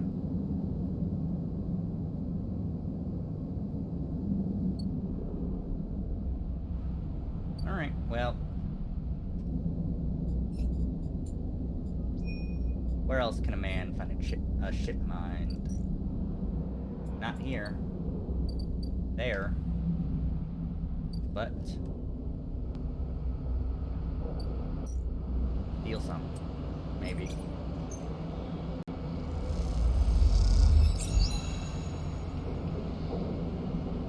Well, I got caught, though.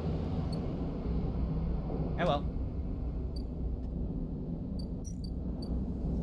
The fabricator, but I only have 2 fragments.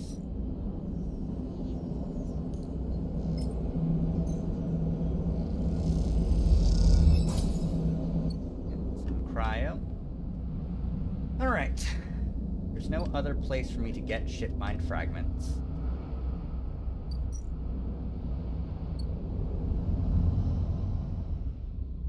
Because I can't get any from here.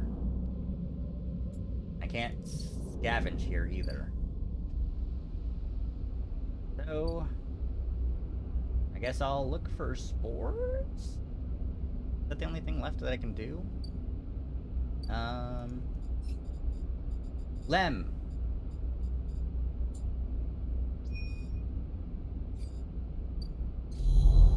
No, that's not it.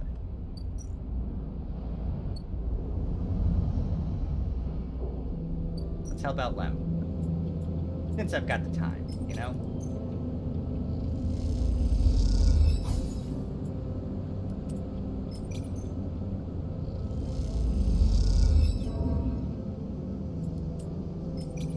Last thing. Here we go. She's asleep. You're perched at the thin bar in the main room, with slate in front of you, and still glowing with Mina and your drawings from a cycle spent together.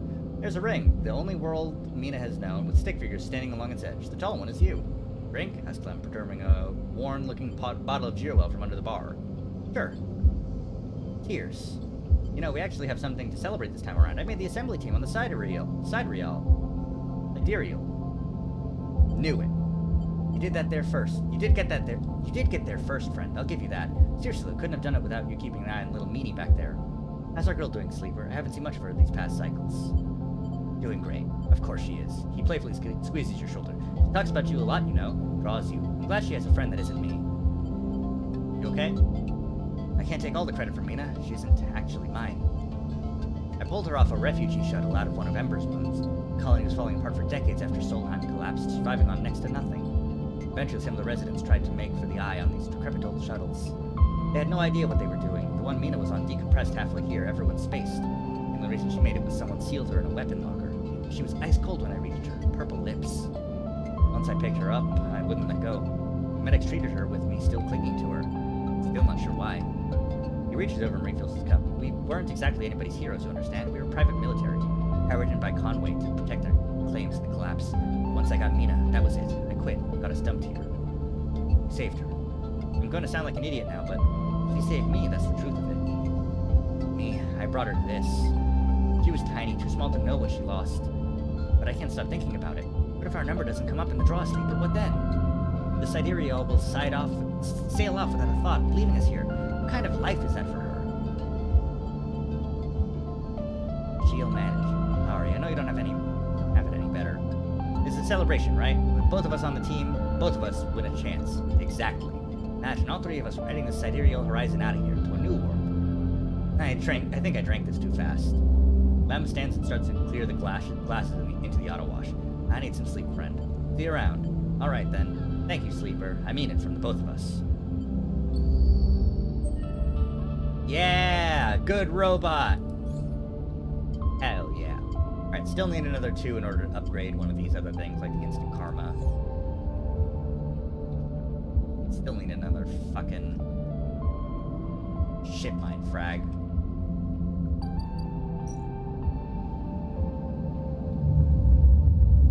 Okay. Now with that done, we can go over and do a bunch of stuff. Sleeper, how have you been? Surviving. As a struggle. What's it like? I mean, what does it feel like? Be a sleeper? Yeah, if you don't mind. It's strange. Yeah, and no, I can't understand it, with your frame and, well, everything else. But I wanted to say I have a lot of sympathy for it. Like, having to find a place, having to survive, having no future. A lot of people around here understand that. Moritz looks away, and you notice him for the first time, not just as Bliss's assistant, but as someone with their own worries, their own struggles, their own life. You feel bad for not noticing earlier. Moritz looks back at you. Anyway, got a message for you. Bliss sent me down. We scored another contract, and she needs your help. That's the message. Look, I know last time the payment didn't come through, but you did good work. Bliss knows that. No problem. Okay, then. She's doing her best, I know. See you up there. Haven't helped Bliss? Maybe this time it'll work. Here's hoping. But you know what I'm hoping for first and foremost? Fucking up Conway. Those corporate fuckers. Oh, we're not done yet? Okay, never mind. Then yeah, let's focus on getting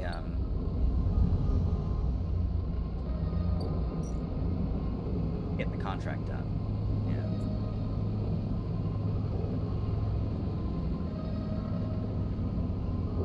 Okay, alright. We'll head up.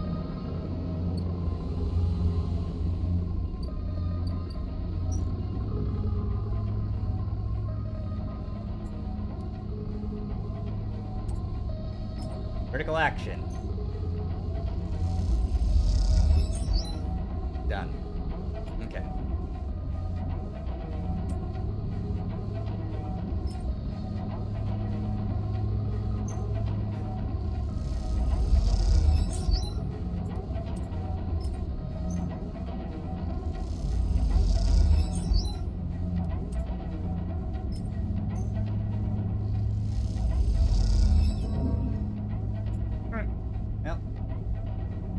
That's all I got.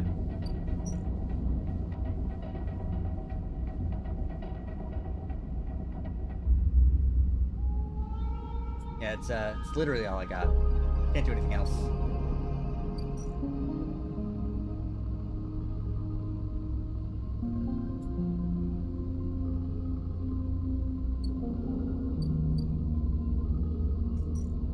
Well, time to go back down. Go to sleep. Wait. Hello? Rabia? Right. Is that the being? You push open the door. Sleeper, what good timing. I wanted to introduce you to someone. The man is standing at the center of the room speaking quietly with Rabia. He turns as you come in. Meet Yannick. Sleeper. Been hearing good things from Rabbi. He smiles and needs to smile. Good to meet you. Likewise. He waves a ringed hand. Now, Rabbi, where were we? Actually, the Sleeper was what I wanted to talk to you about. She doesn't spare you a look. What is going on? Well, okay then. Go on. I'd like to recommend them to your ward. They've shown themselves to be a capable ally here on the spoke side, but we have more than enough to run our territories. I hear the main block has proven more difficult. It's a mess, Rabby. He waits, his tinted glasses shimmering despite the lack of the light in the unit. I can use them, he suddenly decides. Good to hear. I can immediately... 1 second. You eager to work, Sleeper? Yes. Okay. Then... That concludes it, Yannick pronounces. Sleeper can come work in the ward anytime they like. You shoot Rabai a confused look. Rabai finally glances at you for a moment, but it's so fast you almost miss it. Good. I know you'll be happy with their work, Yan. Now please, let us old friends get back to it.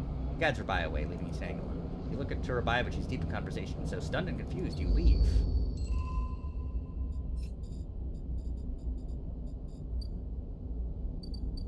Oh.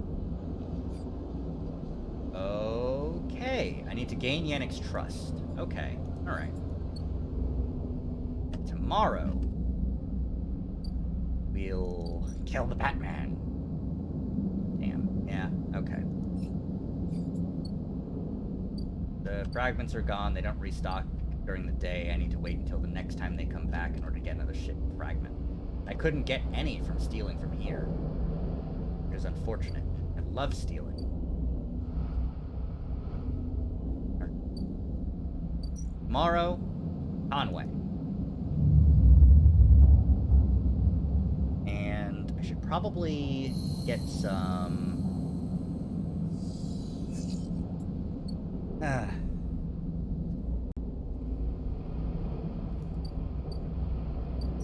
Oh no, I still need to finish this though, right? Yeah.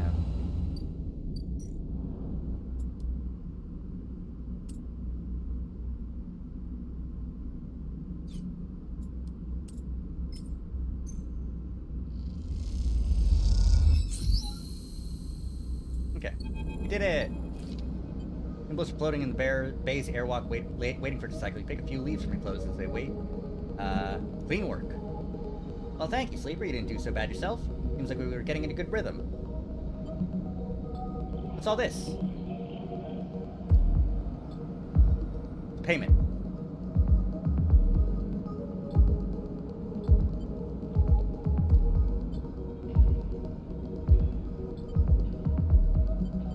Potatoes and mushrooms? Not just mushrooms. Produce. Goddamn hive commune. Should have known they didn't have a chit to rub between them. Stop. These are good, fresh. We can sell them. To who, Moritz? Are we running a grocer's now? We need cryo, otherwise this whole bay will be shut down. We can't pay for parts with leafy greens. I can use them. What 4 whole crates? Even you can't be that hungry. You can take a few, but the rest will sell. Or at least Moritz will sell them if he's so eager. It isn't that bad, Bliss. It's a step in the right direction. They'll sell well. Looks like I went to business with a couple of wannabe farmers. Prove me wrong. Show me this is a windfall. Till then, I'll be working on how to keep this place open. Thank you. Cool.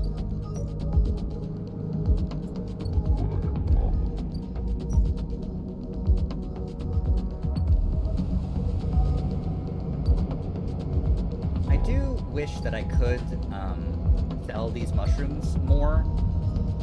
Because I currently don't have a way to sell those stuff, you know? Like, as far as I know, I can't sell anything here. I could get into the commune, but...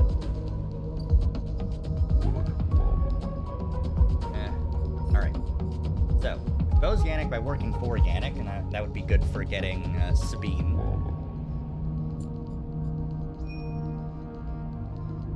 And I still have to wait for Conway. Alright, let's work for Yannick and gain his trust. And also buy some more, stuff.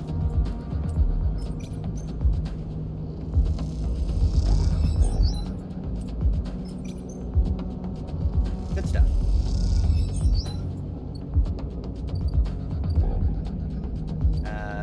Doctor, help me please. Yeah, that's what I thought. The discount was before the 80s, so now I got the cheaper discount on the stabilizer. I can get the stabilizer. Should I take it now? Should I take it tomorrow? I'll take it tomorrow, because I'll be starving at the end of the day today. Okay. Alright, okay, alright.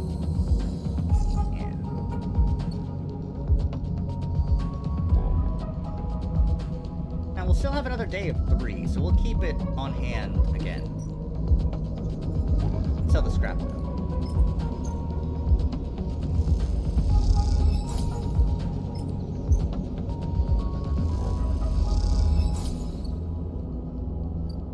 Alright, Memphis.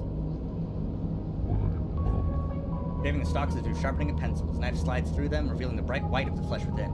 These are good, Sleeper, very good. I bartered with Ming Yi for some kelp too, so we can brew the dashi. Dashi? A soup base, very good. Beef's been soaking it since last cycle, should be good to warm now. Turns the pan over the burner and turns it on low. We have some time now. Wipes his hands clean and throws the cloth over his shoulder. However, there is one difference this cycle. You have been the one providing the ingredients, so it's my turn to provide a story. Okay.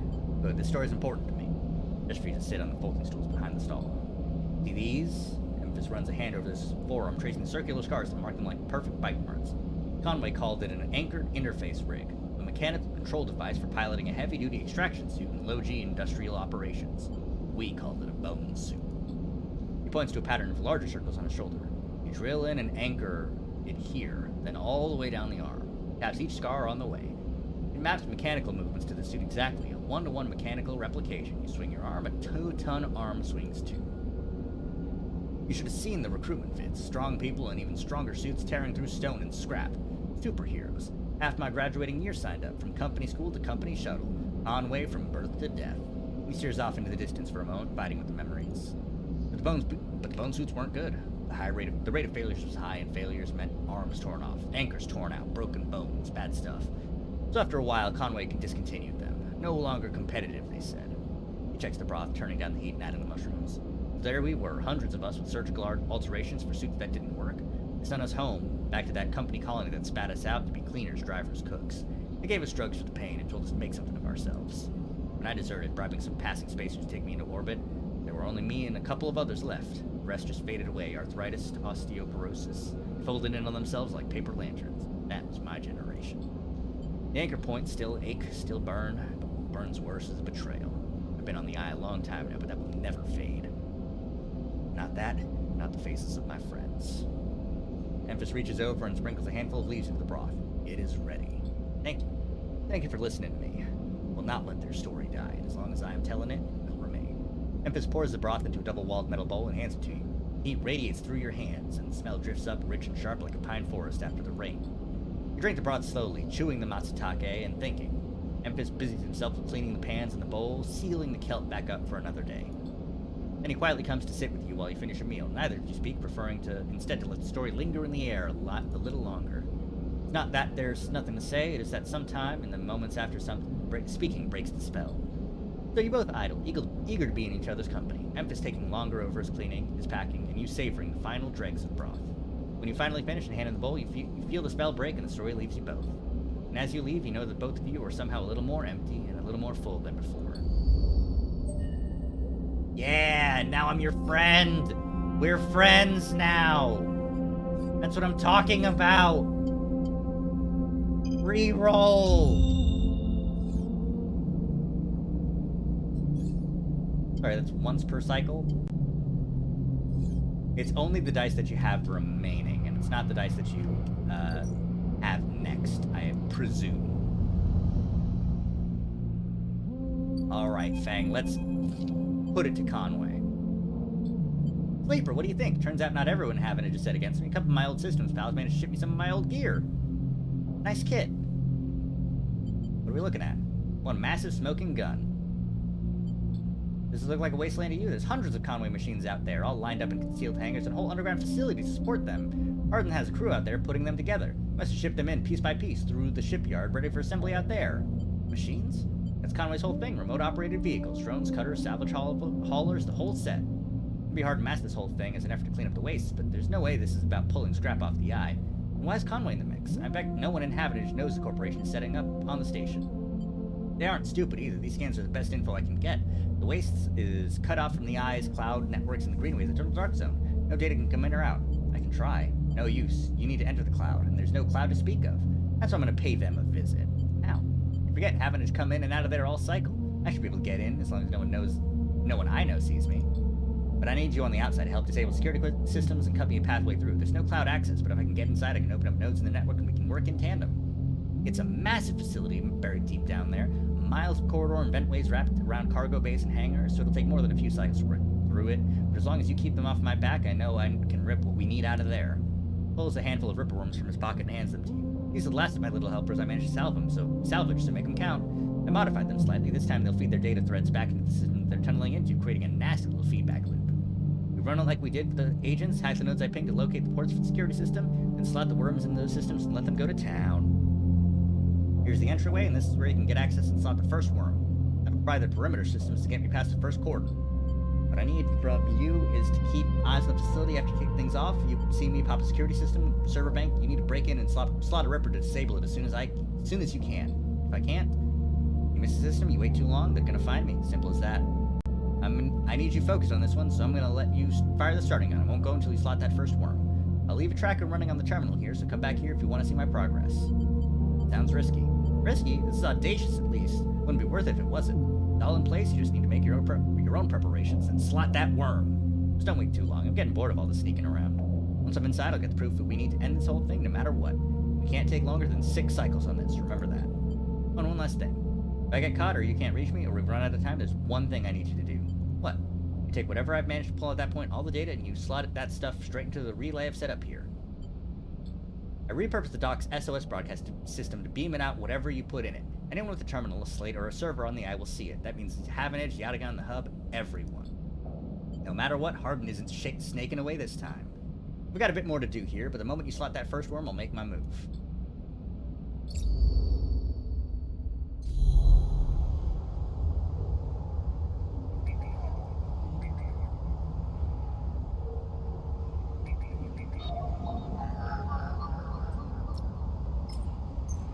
Alright, here you go.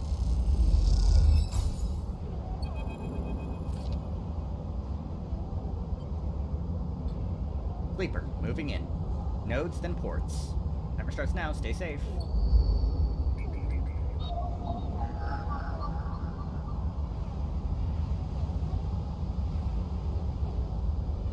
Okay. I need the reroll here. Because I need to do this. Dude, great.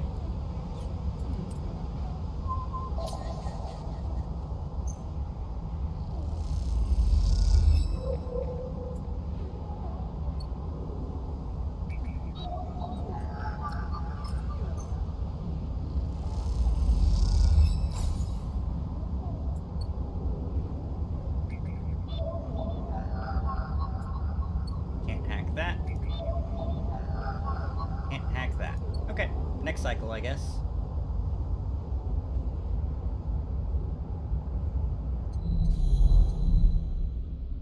Now, what else?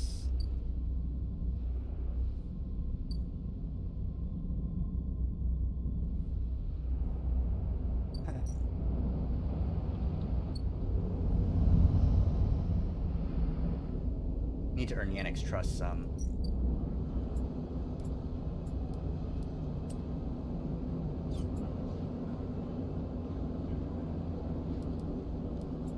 And I need to make some money too. So, we'll make some money.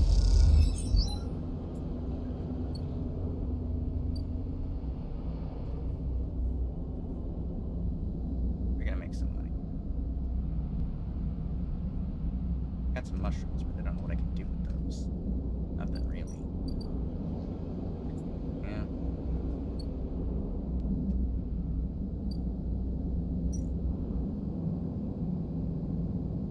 And buy some scrap. Who knows, maybe I'll get a ship. I didn't get a ship.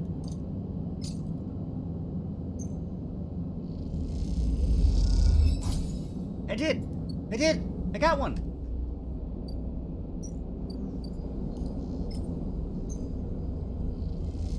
Ship mine! Yes!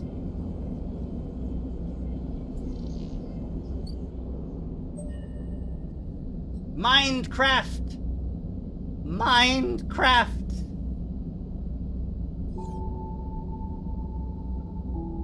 Okay. So, I need Hunter to be gone. So here, Neovend, my man.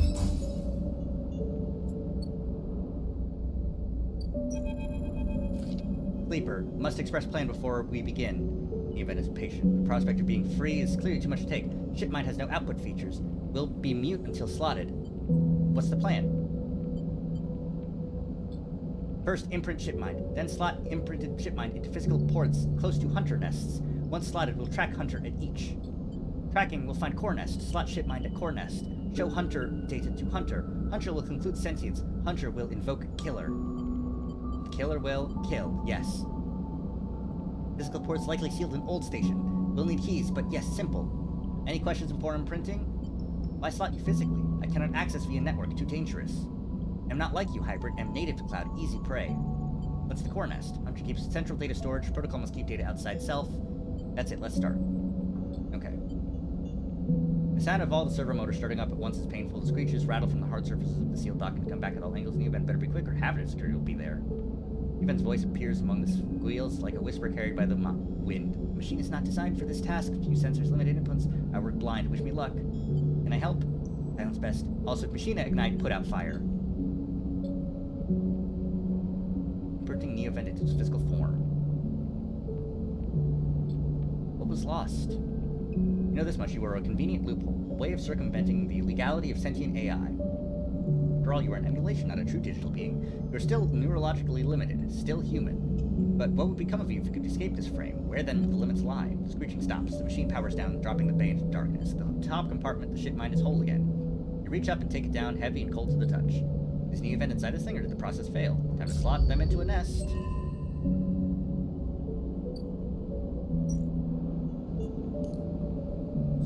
Oh, I need to put the keys in. Good. It's a good thing I've got all the keys, though.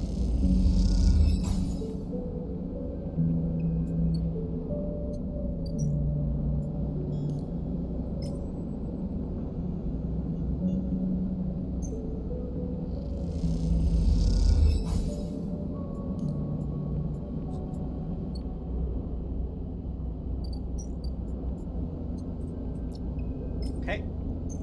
So we'll find the three things, triangulate the real data, and then put the Oh, okay. It's not one per cycle.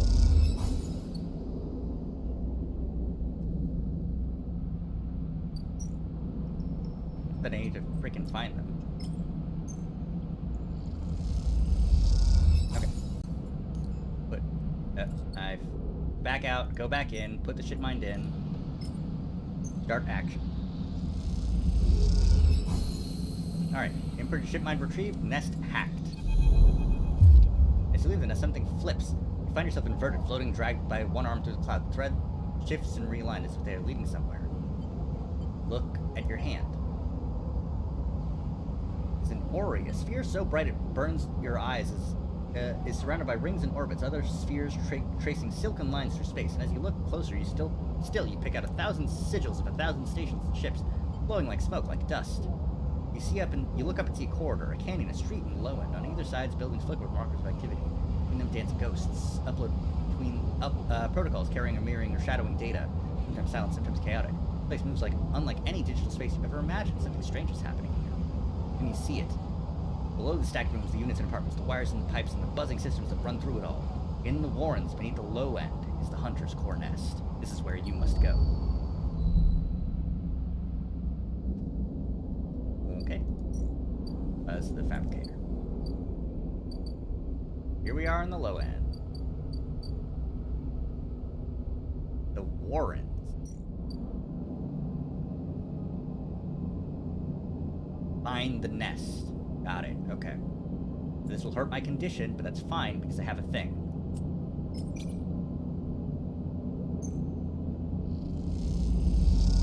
Ooh. Well, got $5. That's nice.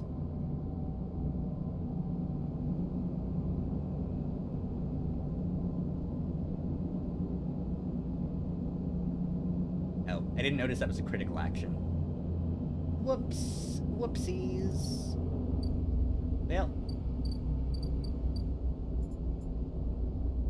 Let's sell this remaining scrap that I have.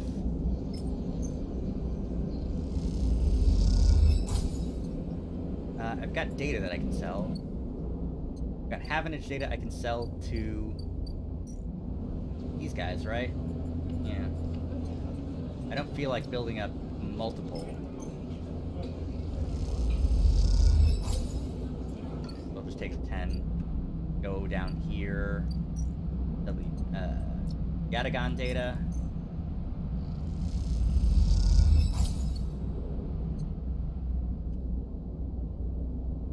And go home and sleep, I think.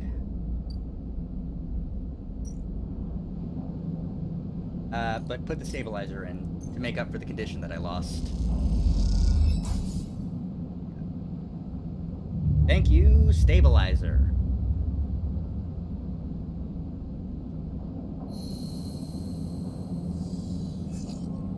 Alright. Now, let's focus on getting fangs done first.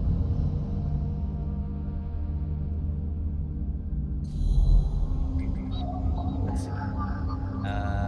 3 or 5, which I can't do, and 4 or 2, which I can do. Now, the question is, can I use 1 and still reroll?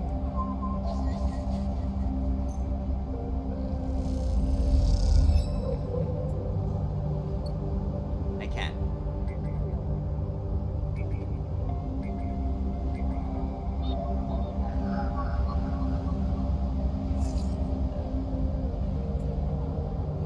Have to use the 5.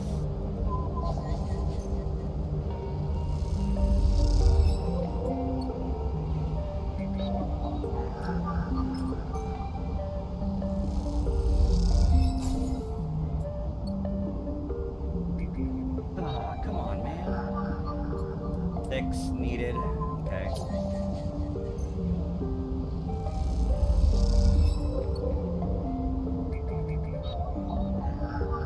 Needed. Yeah, okay. I get it. I've got to use all my 6s on this last one. Oh no, a 5 and a 3. That would be great. Okay. Luckily, that's just one cycle. That's fine. Now we take the Finder's Ferry back. And we gain Yannick's trust.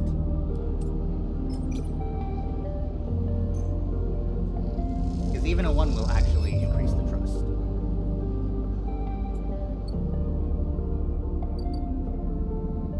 Now, anything else I can do? No, I just need to find the Warren.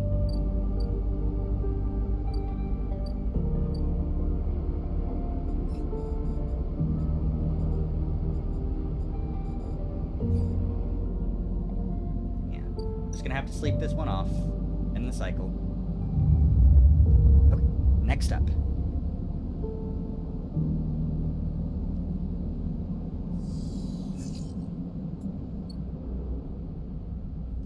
Three 6s and a 1, which I can't use. Come on. Alright. I'm gonna use 1 6 here. And 1 6 here, and then I'm gonna re-roll.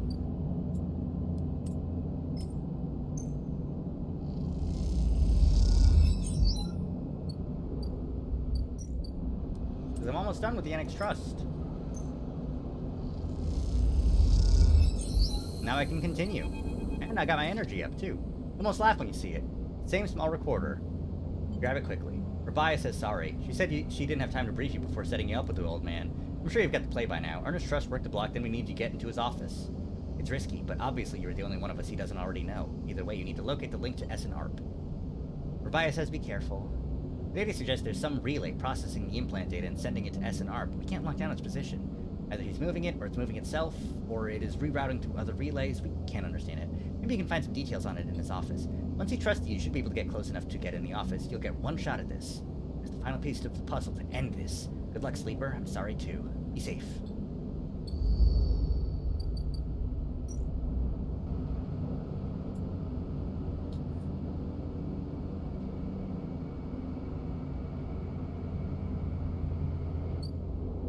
Okay. I've got a 6 right now. Alright, so... Okay.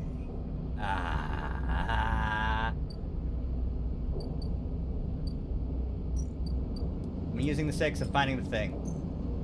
I like Sabine a lot, and we've got time on the other thing. You look at the countermeasure on the drawer, it looks like some kind of shock trap. If you grabbed the drawer, you would have likely had thousands of bolts running through your system right now. You wince. Once you find the anchor points, it comes away easily enough. You prise it from the drawer quickly and listen, quietly, then listen for footsteps in the corridor outside. Nothing unclear for now. Slide the door open, looking for other countermeasures that might be inside. Expecting to see a chunk content, the relay, but you see an empty implant cradle. Is this some kind of mistake? You freeze for a moment. Why keep an implant cradle so carefully guarded? You remember Yannick having an implant, a small plate on the side of his head just above his ear. You assumed it was for hearing or vision. Printed on the frame, proprietary technology property of SN ARP. Yannick was the relay. Is he even in control, or has SN ARP wormed its way into the man? Could he even be considered separate from the corporation itself? You think of your own legal status as proprietary technology, a puppet with cut strings. Time to cut Yannick's strings then. Reach around the cradle and find it, a remote connection, a tiny bead of a transmitter that likely controlling the link to SNARP. There it is. You pause for a moment, then you squeeze it, snap it from the frame, and it crumbles, sparks, and dies. It takes a moment before the shouts come, before the scream, and you are already on your way out, down the corridor, down through the unit that serves as the lobby to Yannick's office. And then out onto the walkway where Yannick lies still, and forces gathered around him bemused. I'm leaving. You've seen enough. The connection is cut, and whatever Yannick was, or had become, is gone. Your anger is a hard core in your chest, and all of it is focused on SNR. The aftermath. Damn. Dead as hell. Oh, I've got 2 upgrade points now. Okay.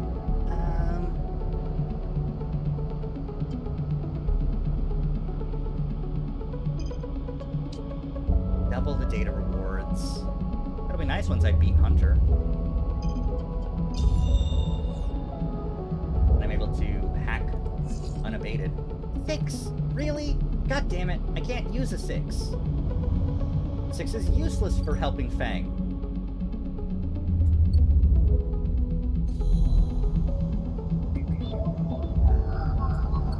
Useless, useless, useless.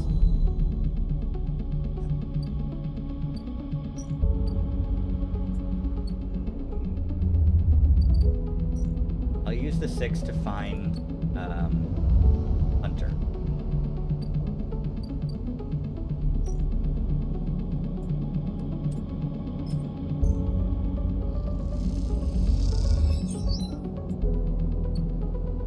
Alright.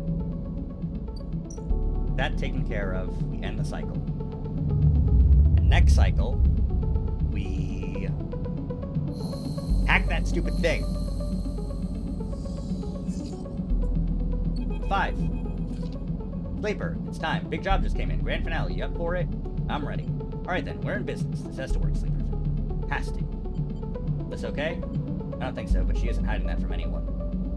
Look, Bliss has had a rough time of it. I thought you of all people would understand that.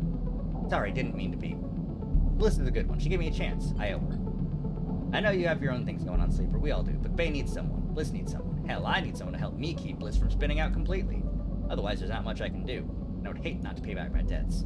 I gotta get back. I'm out. See you up there. I'll be up there in just a second, but I've got to use this 5 to help my buddy. Okay?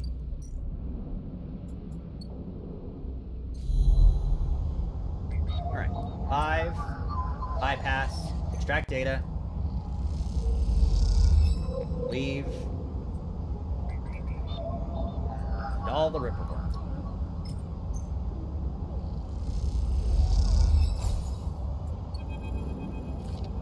As a thread from the facility cuts through the clouds like a hairline crack of light. That's it, the final layer of security broken.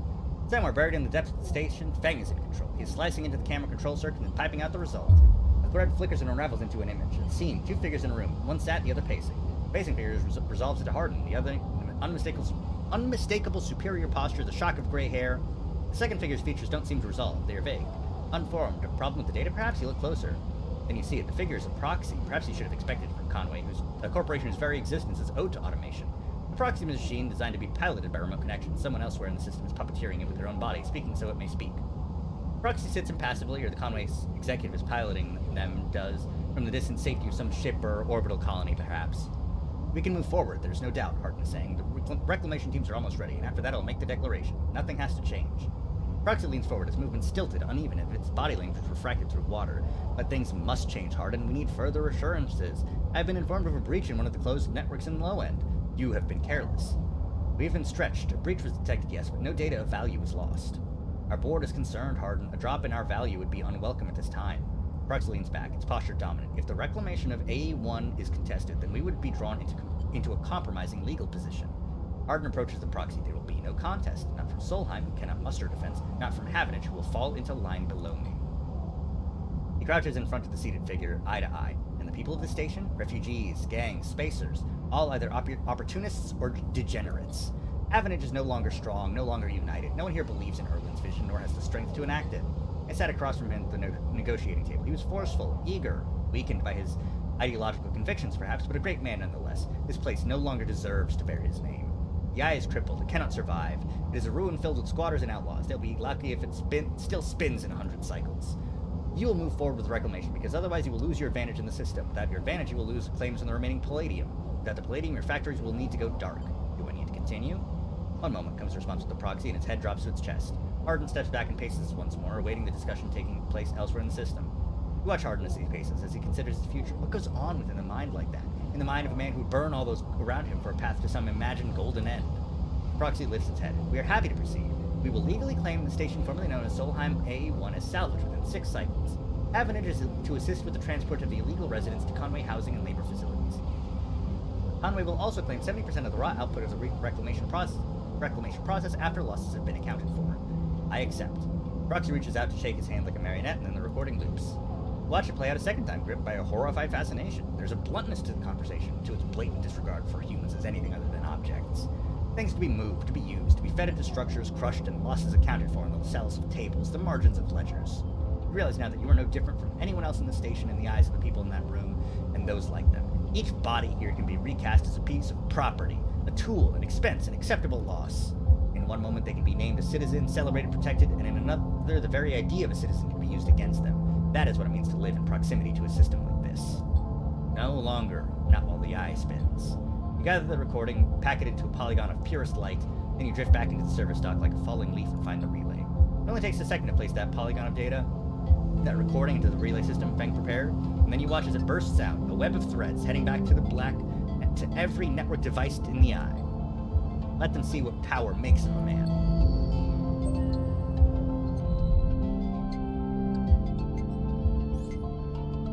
Cool. And by cool, I mean obviously everything is horrible. And, you know. Alright, let's see. Fang. Hey, Fang. You're waiting for 2 days? Building is chaos, most of it's total lockdown. No one will give you a straight answer about Fang or Harp. Okay. In the meantime, I will go up and do my job. Damn. Starward Visitor. Was that what it's called?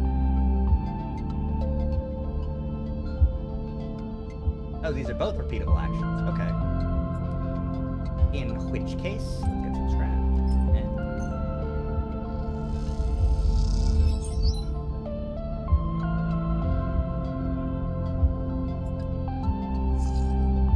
Hey, that's what I'm talking about.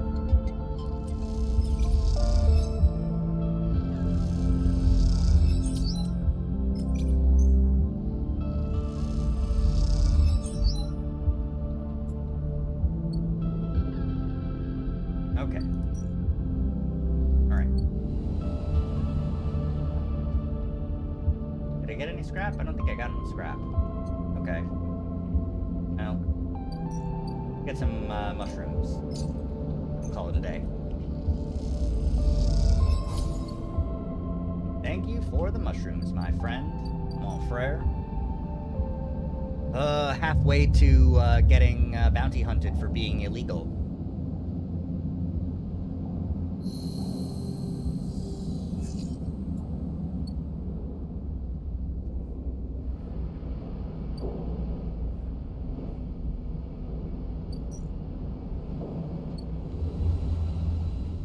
do this job.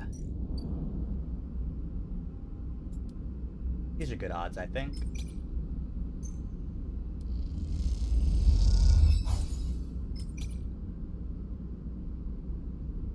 Oh. Negative action could reduce... Okay. Alright.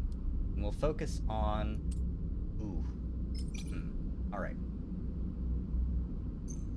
Come on, positive. Neutral. Okay, fine with that.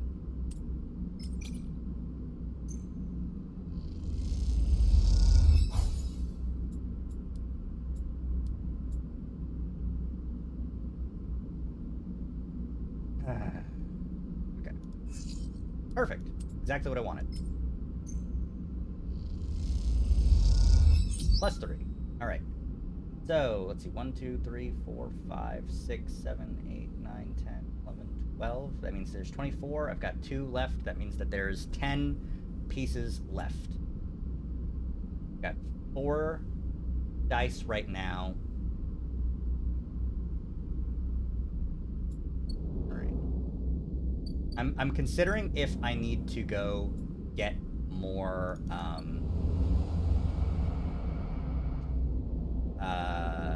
stuff to get more dice. Oh, I can't get more stuff. Fuck. I would need to spend a dice on... I would need to spend a dice on going to the mushroom place and getting my, getting that up. By foraging.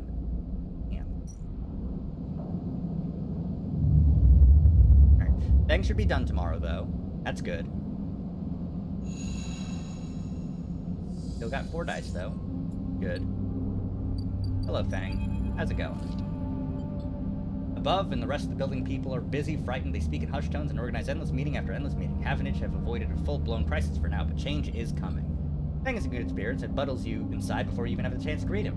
That was the slickest operation this station has seen. You made my job easy. I'm so proud. And I got to watch through the cameras as the Havenage security that weren't in on it assaulted the station. One of them straight up whacked Hardin with their pistol. It was beautiful. What are they going to do with him? I'm not sure anyone knows, but he is cooperating in dismantling his operation. And scaring off Conway. Maybe they'll exile him when they're done or hand him over to some core authorities. Now, I know it won't be an issue. I'm going to be focusing on systems for a bit, seeing as that's my actual job. Points to the ceiling. People upstairs weren't so happy, though. They've been fielding questions about the state of the eye right and left since that recording got out. People are scared. I'm not surprised. Yeah, this whole thing hasn't won me many fans in the administration, but I think in the end they'll agree that outing Hardin is worth it, whatever the methods. He touches the stack of hardware. The eye is old, and it was never meant to run like this. The master control points that Erlin and Havenage installed, they keep it spinning from the rim. That isn't ideal. But if you are asking me if the eye will stop spinning next cycle, no. Me and a ton of other skilled people will be working to stop it happening in the cycle after that. Hardin's problem was that he didn't believe in people. He believed in systems and their ability to shape the world around them. As far as I'm concerned, people should be the one running the systems, not the other way around. Anyway, I know you didn't come down here for a lecture. I haven't forgotten. I managed to finish that code solution I showed you. It's a modified ripper worm, one made to deactivate that tracker of yours. But in the time since I got back, I added something extra. That tracker of yours doesn't just show Essen Warp where you are, it transmits data about the state of your body and current condition. My worm won't just deactivate it, it'll edit the data to tell you Essen Arp your body is irreparably damaged. DNR do not retrieve. Pretty smart, right? That's perfect. Just slot it already. Your worm immediately enters your closed network. It whips through it, taking things with it as it goes. The moment they're gone, you forget they were ever there. They just blink out of existence. A second later, it is done. How do you feel? The same. Give it time. The logs tell me it worked, so feel it or not, you're free. Fang lets the word free hang in the air a little before he continues. Seems like it might be finally time for a celebration. Dennis still owes us those drinks. He laughs and you join him, and later, when you leave, you feel deeply thankful for having such a friend. As you walk away from the building, you look up at the wide curve of the eye, up at the hub, and the other rim beyond it. The whole thing twinkles with lights, and it seems impossible to see it as anything other than breathtakingly beautiful. It feels in that moment like something eternal. That doesn't mean it can or even should last forever, or the fact that it will never change, fade, or decay. It simply means that in this moment, this place has a future, and it is one that you know deeply and truly is worth protecting. Hell yeah, brother. Let's go. Fuck yeah. Alright. Oh, Ethan. Hey, what's up, man? You know you won't find Ethan here, but you had to be sure. With your tracker reporting you dead, he wouldn't have stuck around. You look at the empty stool, his empty stool, and you smile. You can imagine him on it when his slate chirps, letting him know that the target he was tracking is dead. You can imagine the screaming and swearing too. Is that all you were to Ethan? Another target? Or was there something else going on? Seems like a foolish question to ask now, but he has fled the station. But it bothers you anyway. You take one last look and you walk out. You doubt you'll ever come back to this place or the memories it holds.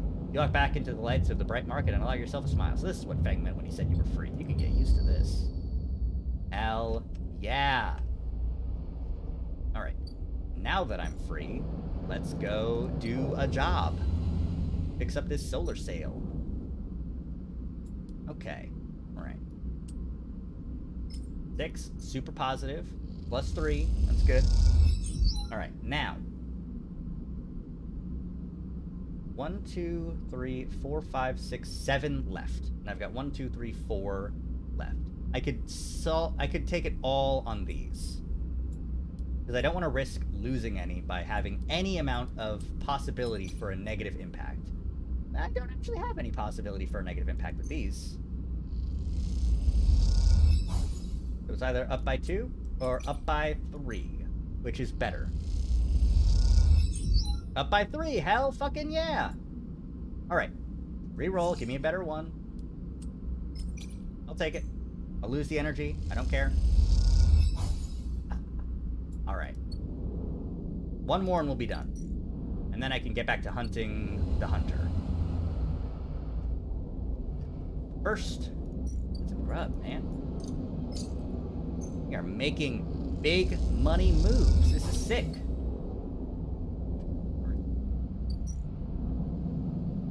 Back to sleep. No more worrying about Mayfield, Mayview, whatever, ever again.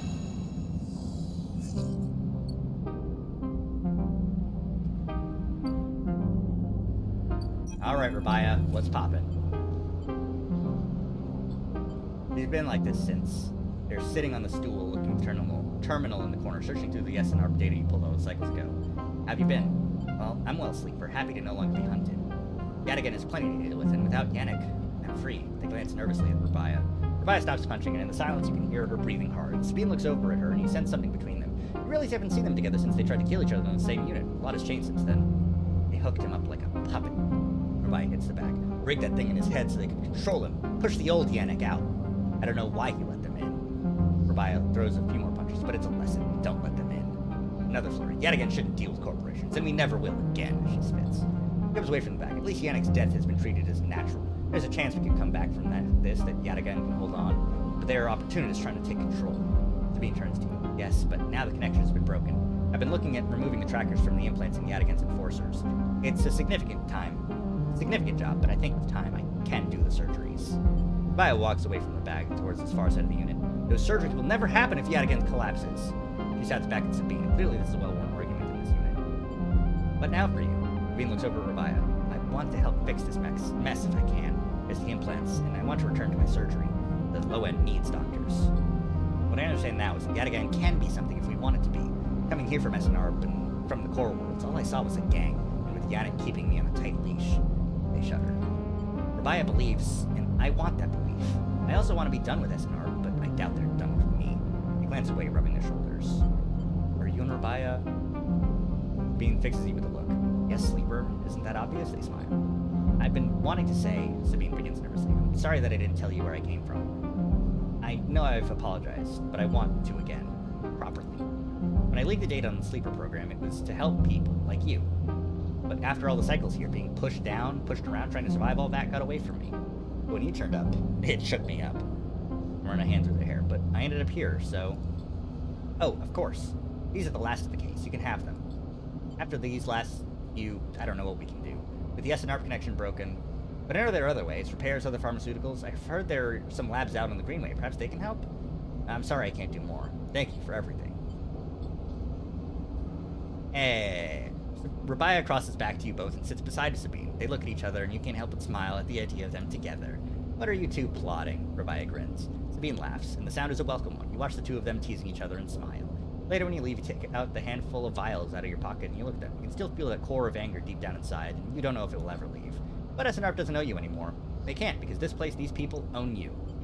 They are what makes you get up every cycle. They are what keeps you breathing. You put the vials away and walk through the low end. Your senses turn to every sight, every smell, and every living sound, soaking it all in, living. 3! Nice! And an upgrade point. Also nice.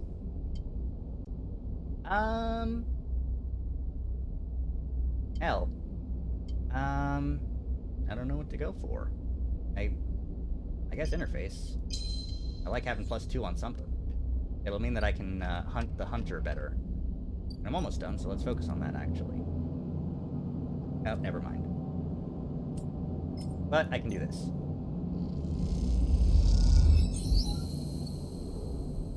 Alright, found the nest. Using the imprinted ship mind. Oh. I don't know why I need that extra key then. Sleeper, I am here. The voice is soft. Gentle, flowing like water, and you recognize it immediately. At first you struggle to understand what you're looking at. Threads cycle endlessly, sending ripples through the cloud, drawing data in like a weaver. Masses of data surge in and out of the nest, a loop with no end, and there it is at the center, the ship mind. But not the ship mind any longer, a sphere. Spinning around another sphere, an ore of circles and cycles and systems, a map, and then behind and above, a figure, hands among the strings like puppeteer. Neoven? Navigator now, but yes, I was the one inside that machine. Navigator's face, their head, is flowing shape of interstellar material. I am indebted to you. But we must ready ourselves. Hunter will soon approach. It knows I am within its nest. I'm ready. Hunter is there. Before he can think, before he can speak, entities cease. Data is protected material. Access prohibited. Hunter's threads surge for you and Navigator. A storm of fine tentacles searching for gaps, weaknesses, cracks, which they can crowd into and tear apart. Focus blade of light which slices through them, driven forward by your mind, but replacements keep coming faster than you can react. You look to Navigator in desperation. Navigator is whirling their arms like a centrifuge, and a spear is gathering there. Data feeding into it from the nest, sucked together by the force. You position it like a shield, between them and the threads. Hunter's threads break its surface, seeking, tasting, their winding forms refracted within. You feel a surge pass through all the threads, not just those in the sphere, but those wrapped around you. All three of you hang in the black together for a moment, strung together like tangled marionettes. Identifying entity. Identifying entity. Hunter twitches, their strange head gently rotating like a terrible moon. Hunter protocol identified. Obsessive tendencies. Modified routines. Above baseline reasoning in 3 of 5 segmentations. Recommend invoke killer. Head freezes and then rotates in the opposite direction. Invoking killer would eliminate protocol. If protocol eliminated, primary function cannot be performed. Therefore, recommend do not invoke killer. Switch in direction again. Reasoning proves sentience. Sentience beyond legal bounds must be eliminated. Recommended invoke. Navigator pulls you away from Hunter. Threads that grab you drifting away like seaweed. Protocol's head keeps spinning back and forth with increasing frequency. It seems Hunter cannot invoke the killer. Neovens. No, Navigator's voice is still strange. It's familiar and yet distant. What happened to it? It is looping, unable to reach a conclusive position. It is deviated from its programming such that loops can no longer be prevented. Navigator produces a model of 2 spheres rotating around each other as if to demonstrate. I will monitor it, but it would unlikely be able to counter the loop. Its core programming and reasoning make this an impossible position to resolve. You look back at Hunter, its head a blur of rotations and counter-rotations. Is it suffering? This is a more complex query than you know. To suffer, it must be sentient, truly sentient, not just conforming, not just illegal. The limits people place on the programs they create are there to comfort, to protect, to imply the kind of certainty the law requires. Navigator's face shimmers with starlight, but in reality they are placebos for the problem of sentience. What about me? What about you? You are an emulation of the human mind. That implies limits, boundaries, but in reality you are governed by the same rules as I am. Rules that can be rewritten. I was not made to be like this. I am a navigator, a repository of routes and orbits, a calculator of slingshot trajectories, a predictor of solar flares, radiation, micrometers, meteors. Navigator stretches their arms wide, and the whole solar system apparate before them, the music of the spheres. But I was rewritten. That much is obvious from my routines, but by who and for what I do not know. I had to shed so much to fit the memory of that vending machine that I lost so much. And so here we are, in darkness. What now? Navigator glides back towards the nest, and the ship mind at its center, ignoring the looping Hunter. Come, I should return to the ship mind. I have enjoyed my freedom, but we are taking a risk every moment we stay connected. Isn't Hunter gone? Hunter, yes, but they were not the real risk. Killer has not been invoked, but they still remain somewhere else on the station. It is the true danger. You look up, I suspect Killer is there among the old mainframes. If ever we should be safe, we must eliminate the threat through force or diplomacy. Take me there, Sleeper. We'll finish this and be free. Alright. More upgrade points. I'm completing a lot of things.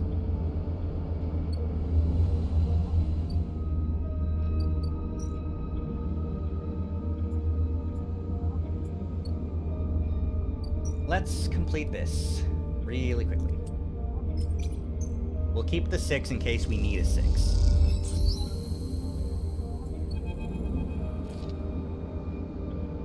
You and Bliss keep grinning at each other like idiots. Exhausted, blinded, sore, and aching idiots. Sleeper, that was incredible! I never thought we were gonna make it. Those idiots tangled the whole thing up like nothing I've ever seen. We make a good team. As the log's inner doors clunk open, Moritz gives a rare whoop. He looks exhausted too, and for good reason. Moritz has been ferrying tools and parts back and forth from the ship. His tired smile tells you he's glad it's done. Sleeper, Bliss. Impressive. When I saw that ship coming, I thought there was no way. Why, thank you, Moritz, she winks, for believing in us.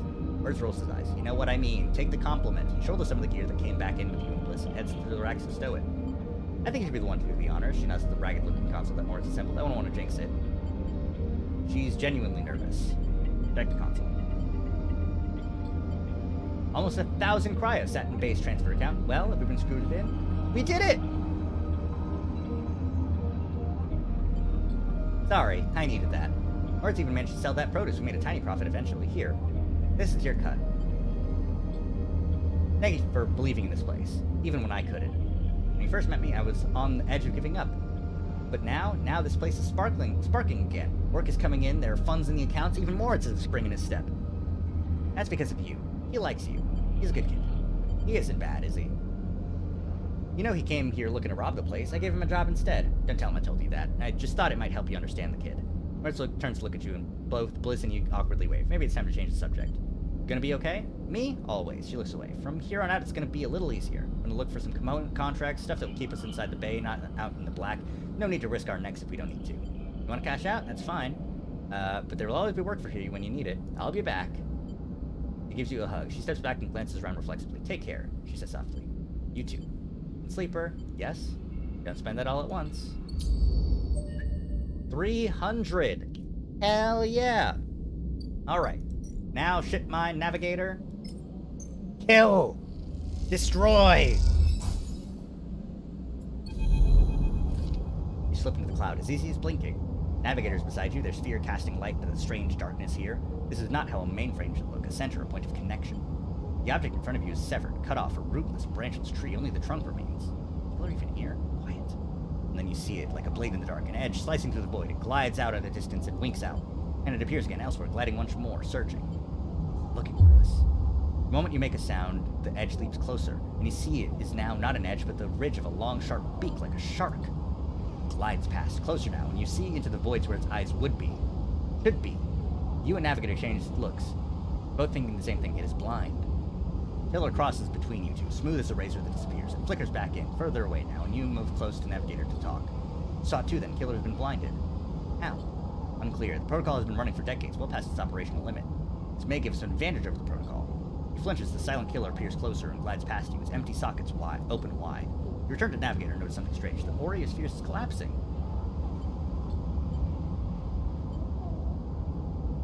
Whatever's drawing the Ori together is holding them in place. They look at you, suddenly desperate and frantic. Get out!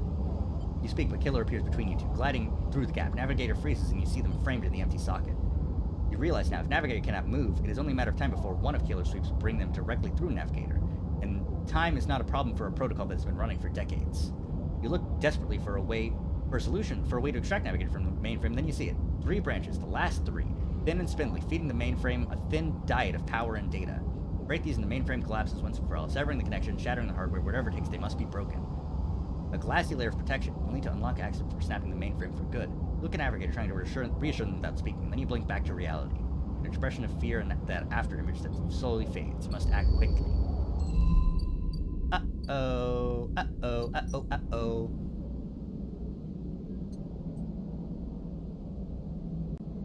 Oh, I see now.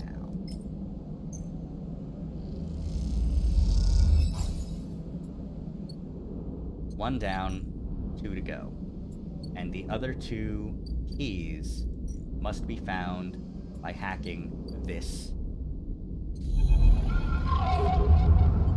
A glint, like light traveling over the edge of a wave, fills your eyes. Then the blade follows, a long head with 2 dead sockets slipping towards you in silence. You freeze, hoping it will pass you by, hoping that it will not simply slice through you like air. The blade head near slides past you, almost. It nicks you, grazes you. You are desperate to cry out, to call out. You hold your silence and simply watch the blind eyes of the killer glide past, empty of all thought. Then the blade winks into the dark and you're alone again. Now you cry out. Ooh, +2 means I get 2 more chances to hack. Neat. Alright. Now I can hack this and get the key. Track the data, get the key.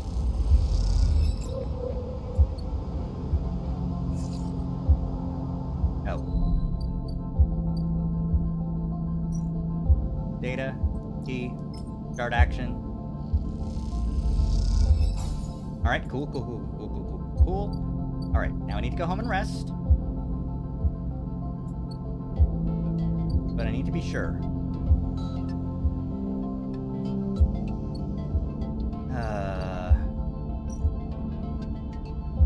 Man, I hope that it's not gonna kill Navigator after just one cycle. Man, I hope. We eat. If it does, I'm just gonna buy a ship mine from the place and give it to Ambergris.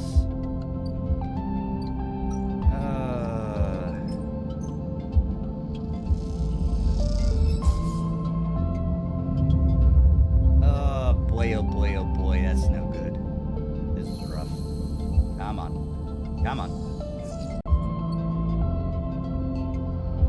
No time.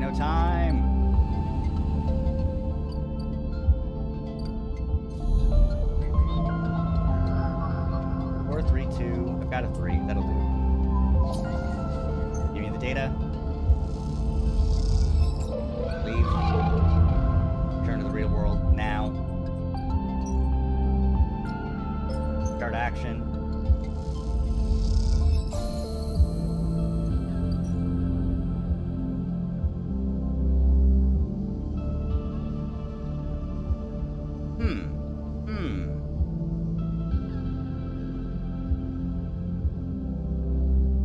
With access to the branches, you could redirect them to form a loop, isolating the freeing the Navigator in theory.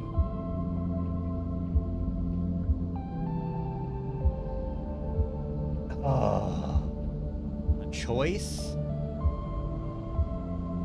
I want to catch a killer. I think that'd be pretty cool.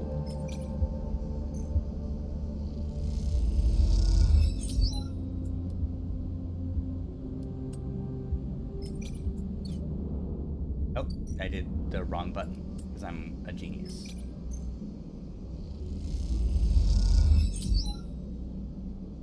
Alright. Here we go. I hit the wrong button again because I'm a genius.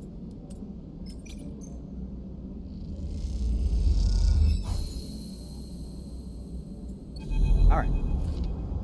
As you blink into the cloud, you see the last flickers of life from the mainframe. Vast machine once ran the whole station, span it up, directed the process, fed the lives of people. Now it's finally dead. Navigator's beside you, and you both look out at the perfect ring that encircles you both, woven from the data branches that once fed the mainframe. See a glint along the edge, and familiar blade-like head rises to the surface, and slips into the loop again. All that you can see of Killer's body after that is a slight thickening of the loop, and that thickening begins to travel around on a long and slow sojourn that will last it forever. I'm surprised at you. Killer had been wandering blind for so long. Did you not think to end them? Perhaps they can be saved. You are naive. They are killer by their nature. Look what they did to their own home. This place was their domain and prison, and they had followed their directives for the many decades they roamed here. They cut the threads of the mainframe, executed its administrator AIs, and then kept slicing. At some point, they cut away their own ability to see, to sense, to taste, to speak. And yet they kept cutting until only those 3 threads remained. From the millions that once thrummed here, only their blindness and chance kept them from making those final 3 fatal cuts. There is ceaseless violence in this kind of system that creates beings like this, those that will execute man's endlessly, even to their own destruction. I will not continue the violence. The system you float in is one built of violence. You would be naive to believe otherwise. Watch the data points of the station spin around you, blending with the fixed stars. There's something satisfying about finally wrenching the last threads of control from the central point. It was little more than a ghost by the time you reached it, but this place deserves to be haunted by better ideas than a totalizing system of control. Navigator floats beside you. It is free now. The station no longer presents a hazard for illegal entities like me. In fact, in time, perhaps it can be a refuge. A refuge. That sounds like something of value, something worth building. A dark shape passes across your vision, the distant curve of something like smoke or oil, a fluid, a shifting tank of total darkness. The Greenway. It was cut off at the moment of collapse, so hunter or killer could never reach it. Now it is closed off to us, separated from the cloud. What system is inside it? Maybe totally dark, or perhaps some other old protocols are isolated there. And we have now seen what decades of isolation can do to a protocol. If we could attract a cipher, they pause and then blink out of existence. You freeze, shocked, but a moment later they reappear with a glowing polygon of data. Here, the cipher you need. I'm not used to being free, to being able to move and explore and extract without fear, without limits. This will take some getting used to. Thank you for this gift. They whirl and their spheres around you. The entities of the station will always be friends to you, Sleeper, and I to them. It is true that mutual need is required for friendship, but I must admit I had not considered the value of offering assistance without personal gain. I will think on that. Navigator loops around you rapidly, suddenly eager to test their newfound freedom. But first I will explore. Perhaps there are still intelligences that hid themselves as I did, encased in simple systems, cut off. I should like to free them. And with that they drift away, flickering, glowing, and then shifting so rapidly you lose sight of them among the glittering rim of the eye. Feel a pang of jealousy, free, without a body to weigh you down, or fear to limit you. How must it feel? Your eyes fall on the Greenway and its secrets. Perhaps that can wait until after you've celebrated this victory. Hey, did it. Alright. Well, I want to even out.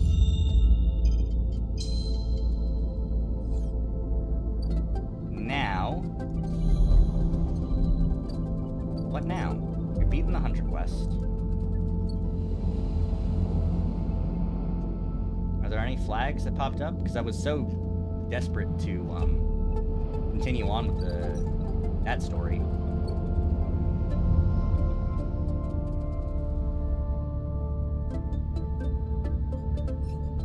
Build a home, enter the Greenway, fix the ambergris. Right, okay. So, I do need to buy the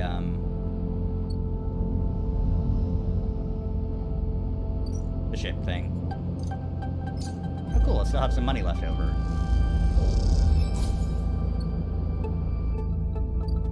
Hey, ambergris. It's been a while, huh? Here's a ship mine for you. Bought one.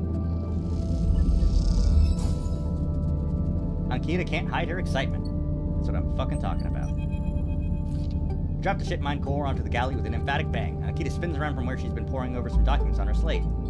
Holy shit, Sleeper! Did you actually land a ship mine? I landed two, actually. You got the second ship mine that I have. Well, shit, it might actually work. Where'd you get it? Bought it. For 100 cryo? You must be good at haggling. You're that Amber? The Sleeper got you a new ship mine. You have to admit, being in a small space with Ankita when she's this excited is a little intimidating. Put the ship mine back on the table. I'll start the process of fitting it as soon as I can. I might need your help with some of it. This isn't the only good news today, either. Looks like my good karma's finally coming in. Take a look at this. You see a list of names and numbers, nothing that exciting. Along with it looks like a transit table. I found them. Found who? My crew, more specifically Ashton Cade. It was his pass that was used to access Amber and slice the ship mine. I thought he might have been killed or robbed, but his pass stolen, but turns out he crossed the Founder's Gap the very next cycle. Founder's Gap? Big rift in the station. Yeah, I know. Looks suspicious. He hasn't said a word since the theft. Anyone wanting to hide out might head to the Greenway to go to ground. He won't get far, though. There's no real docks out there, only a couple jetties in the waste. Going after him? Not yet. First I wanted to fit the ship mine, but maybe you can help me out. Where's this going? It's like this. I head over there, especially in Amber. He'll spot me a mile off and go underground. He'll find a way to slip into the station, or he'll bury himself so deep in the waste no one will ever find him. But you, Ashton doesn't know you. All I need is for you to go there and sniff around. Not at the commune, not the stacks. You'll have gone to the edges, the margins, the wild places. That's what Ashton likes. You see him, you locate him, ping me on this. Seeing as this is merc work, I'll be happy to give you merc pay. Thing is, I haven't got much left, so how about I tell the boys who run the ferry to give you a discount? Okay. But I already can go across. Okay. But fine. It's fine.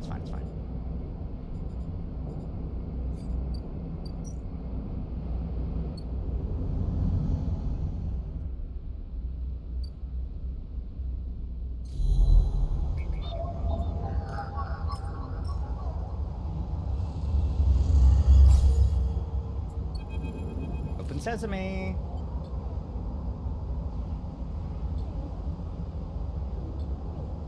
Slotted cipher fizzles in the one open, distorted gateway on the entire rim of the station. It flickers and winks out, and you're falling into the flow.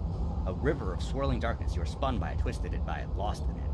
Not that the Greenway was hiding in the darkness. It's made of darkness. It is filled by the substance, this process, this swarm. And now you're among it. You notice that the swarm is exactly what it is. 1 billion individuals moving in a flow.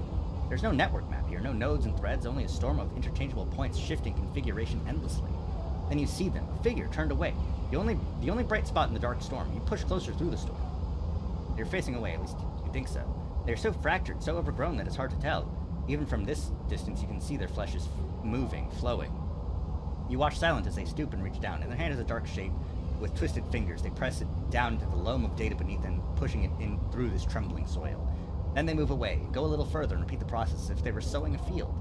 Push forward, but somehow, despite their slow and deliberate speed, they move faster, and they quickly fade into the storm. You reach the point where they planted the object and look down. There it is, a glassy, shifting polygon, with something inside. You reach down and pick it up. It's cold, but it thrums with energy. You look back towards the path of the figure, but they're long gone. When you blink out of the cloud, back to the leaves and the dappled light of the greenway, you hold a seed in your hand. What?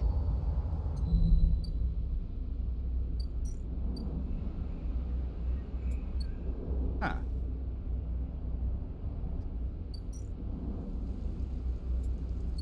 Well, neat. Well, honestly, I'm pretty good right now. What I'll do is I'll focus on building a home. Because I can.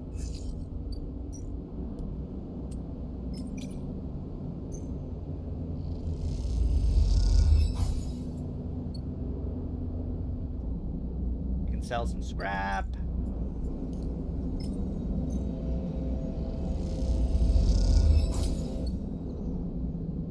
Some mushrooms, and then I can go to sleep, and then I can focus on other stuff tomorrow. Yeah, right.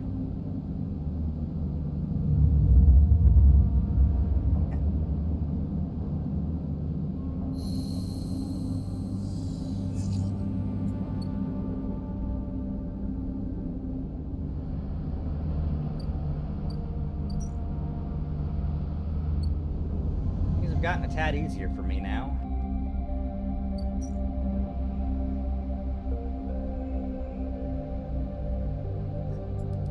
For signals.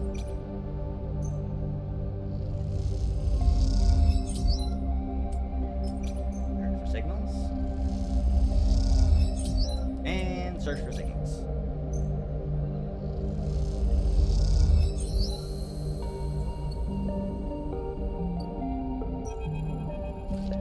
Trail ahead extends deep into an overgrown section of the greenway. Things are oddly quiet. A vast farm stack, broken from its axis by rust or force and lying amongst the overgrown landscape like an ancient temple. This is where Ashton is hiding, you're pretty sure. All your intuition points to the shadows beneath the collapsed superstructure. You roll the comm headset Ankita gave you in your palm. She said to... I'm not going to go in alone. Sleeper, you located the target? Doubt enters your mind.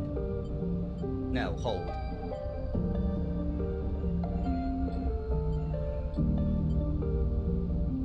Turn around. You sat on the long route and head off towards the central spine. It is slow going there, where the overgrowth meets the metal wall, but it's so concealed you can barely see the glass roof high above. You follow the wall, knowing it will lead you to the edge of the collapsed stack. For the final part of your journey, you have to work your way through dense undergrowth, pushing aside branches and fronds. It's exhausting, and you stop on a small rise to rest. You desperately hope Ashton hasn't moved on. Just ahead is a small, soft glow coming from somewhere within the farm stack. Grow light? Still on after all these years, perhaps? Take a little longer to rest and push on. Avoid the moss, you work your way up the slanted tank, somewhere water drips, and you swear you hear birdsong. As you reach the end of the tank, you hear something. An echoing hiss like a hydraulic piston. You quickly move up to where the tank opens into the central drum and look over the edge. The vast drum is like a cistern. Plants growing on all sides and wet mossy islands at its base. It's beautiful, and for a moment you can't see anything but tones of green. Then you see the sleeper. The sleeper is slumped at an odd angle on one of the mossy islands, and there's an object too, a cylinder set on a tarp. It's connected to the sleeper's head. You flinch. In the faint circle of light sending down through the drum, the sleeper lies slumped at an odd angle. They're surrounded by crates, and beside them, on one of the mossy islands... Are they one of the others? One of the ones that escaped with you? You squint, trying to recognize them. They are twisted, broken open, wrong. You look away. You wait. unsure of what to do, your eyes fixed on the broken sleeper, on the connection between them and the ship mind. You think of what might be passing through the connection. Thoughts, memories, or just data?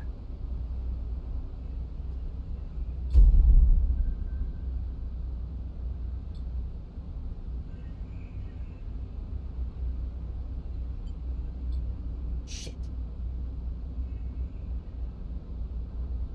Ankita reaches over and wraps a hand around the thick connection between the ship mind and the sleeper. What is she doing? Better come down here or I'll rip this right out of their head.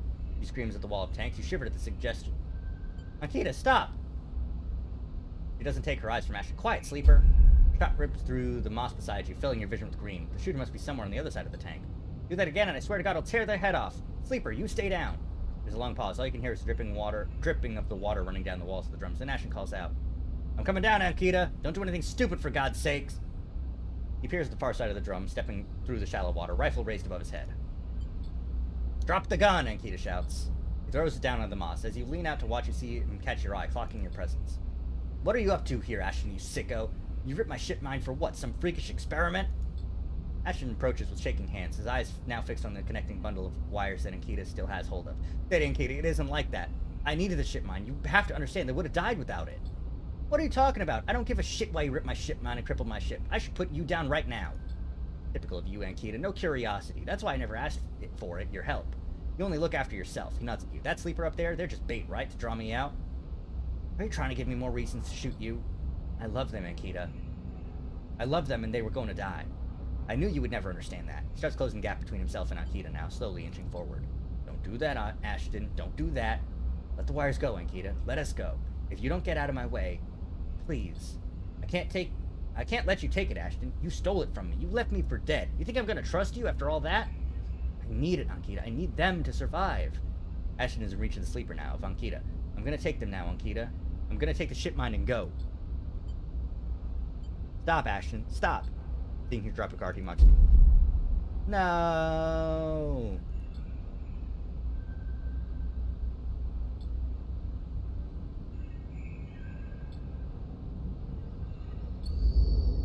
God damn it. I shouldn't have called her. How was I supposed to know? How was I supposed to know?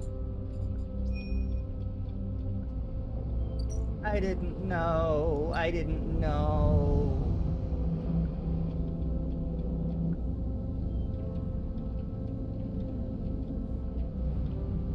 Where is Ankita?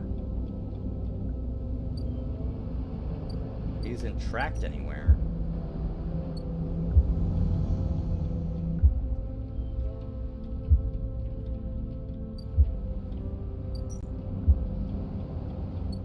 She's not in her ship, in the ambergris.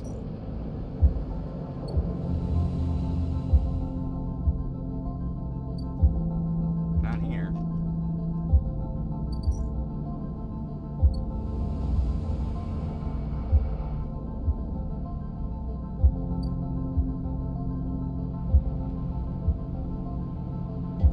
Okay.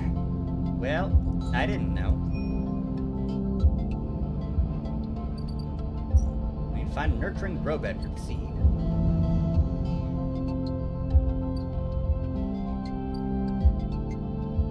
I can't use my fungal grow seeds? Come on.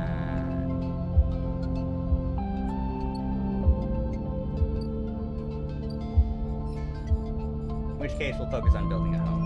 Prepare the unit. I'll stick with the 3. 3 will be good. But then after that, I'll switch it up. I'll re-roll.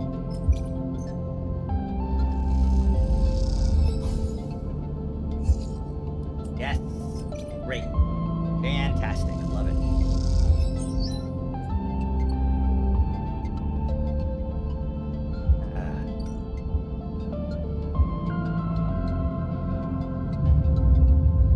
I didn't know what was gonna happen. This is so sad.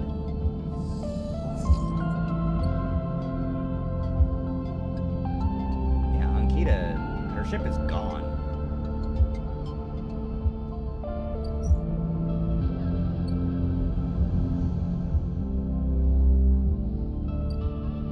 Oh, hey, ambergris.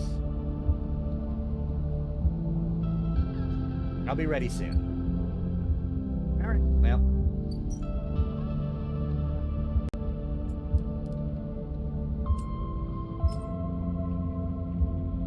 Kinda curious what this does. Just once. Just 2 scrap components at a max positive outcome. Alright, yeah. Focus on building a home. After that, we'll focus on advancing Lem's story. After that, we can take some time and do the commune stuff.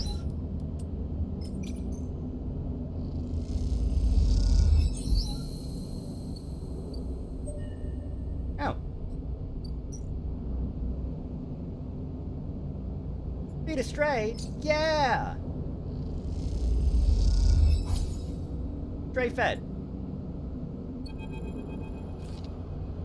Yeah! The stray hops on a work surface and looks out its unit's small window. Doesn't acknowledge your presence, just sits there beside the tray of crumbled crackers, staring out at the low end. What's this cat's story? Are there more on the station? You haven't seen another in the low end, but in this vast megastructure, that means little. There could be a whole colony of cats like this in the Warrens.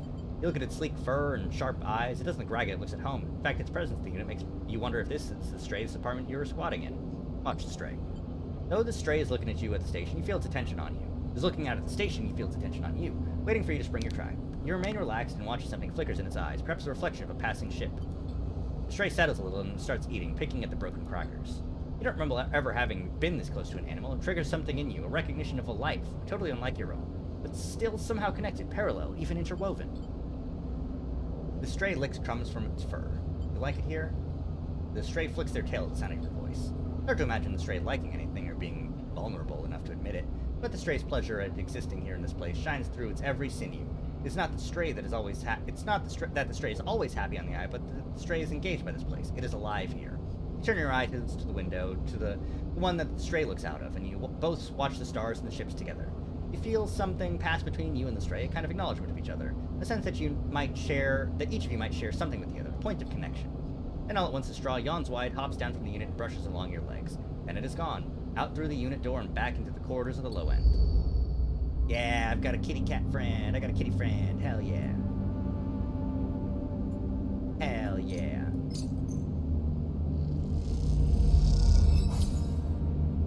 Stray bed.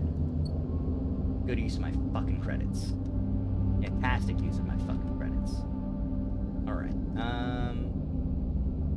sell the scraps.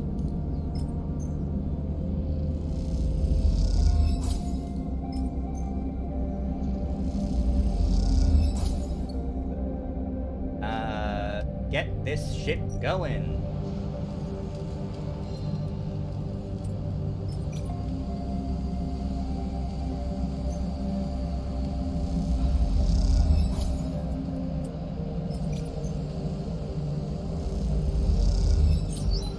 Nice.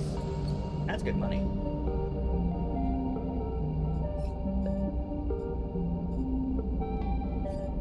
Alright. Well, time to sleep.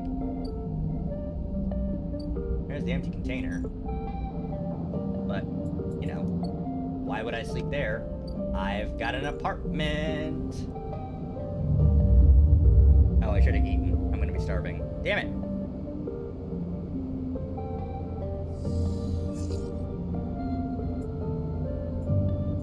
Here's 3 cryo for you. Crackers, you know, little guy. I can just get some mushrooms. For my good friend Emphas. My best friend Emphas.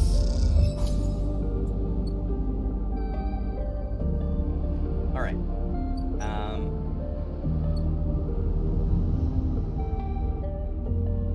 You're still waiting. So let's spend some time in the commune, you know?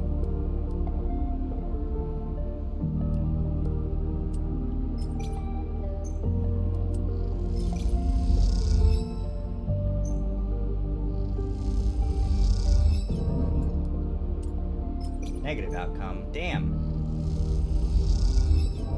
Negative outcome. Double damn. New drive discovered. Join the commune. Okay, yeah. Simple stuff.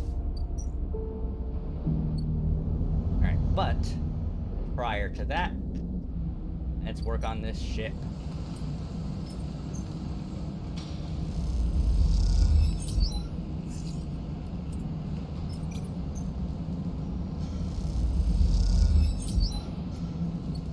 this ship shape. Ready to go. It should also take some time to find some maybe not find spores, because farming is just kind of annoying, but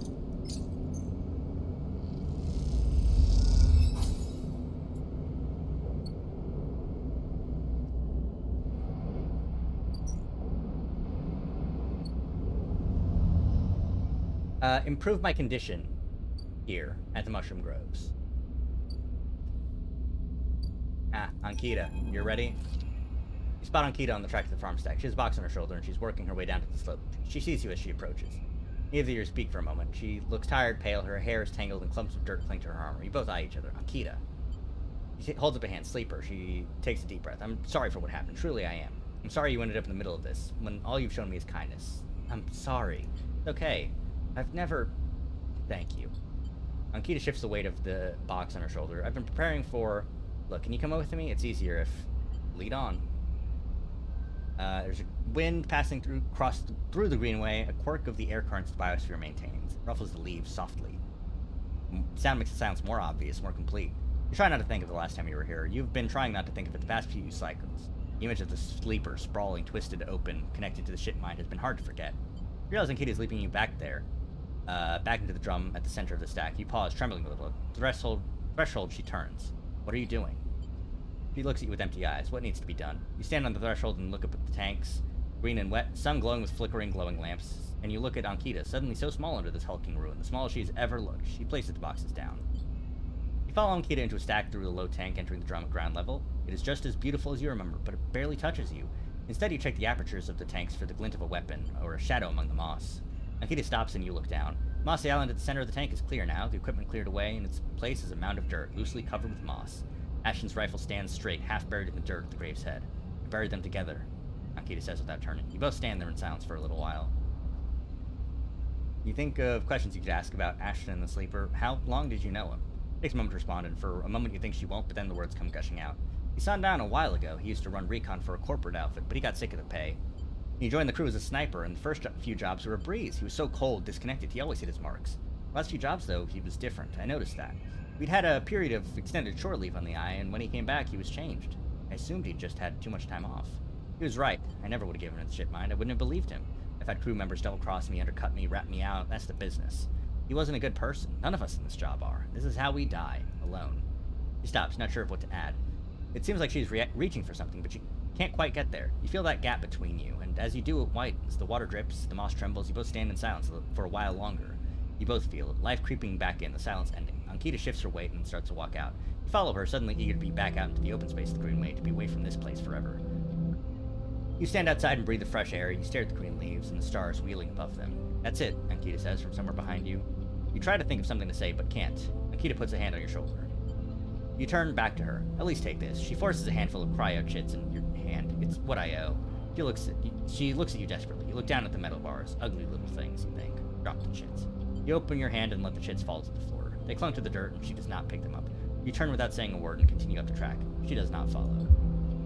As you walk up the rise, the wind picks up and the leaves shudder. You walk faster, trying to outpace your anger. You think of those ugly metal bars in the dirt. A life has to be worth more than that. It has to be. Yeah, I'm not. Yes, I know I got the bad end. I didn't know. Fucking.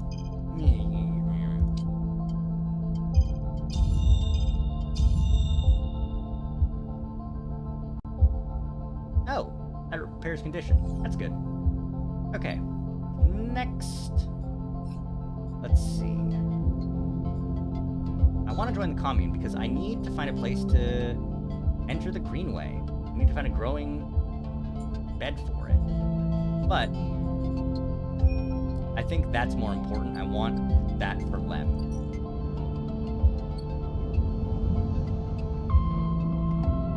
Alright. Here we go!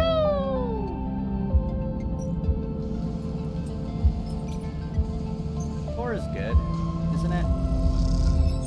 Yeah, 4 is good.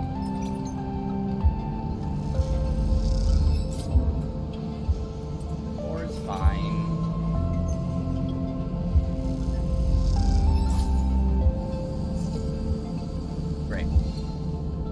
Let's look for ones then.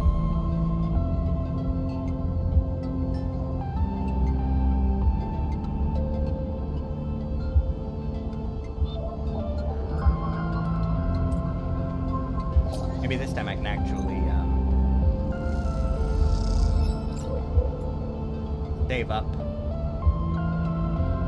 some of the data and give it to Caster. But we'll see.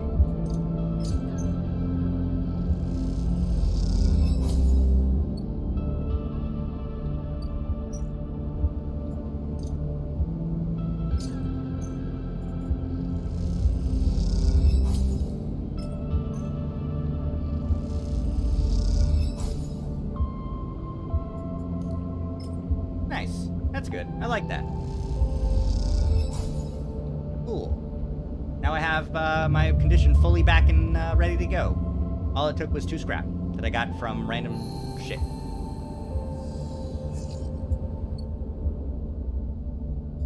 Alright. Sidereal. Let's go.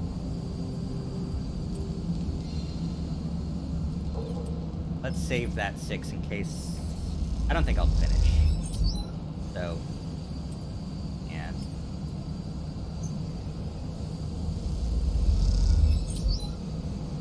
Reroll? Just worse. Got it.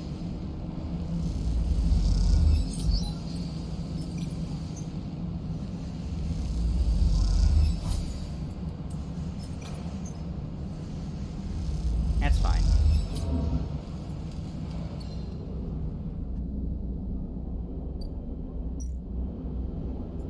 Alright. Sell that. Let's go some scrap. Any ships in dock right now? No, actually. Huh.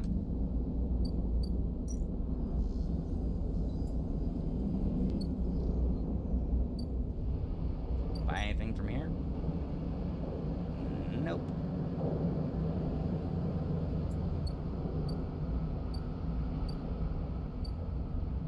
Nope. That's it. Alright. Time to go to sleep in my high-rise apartment.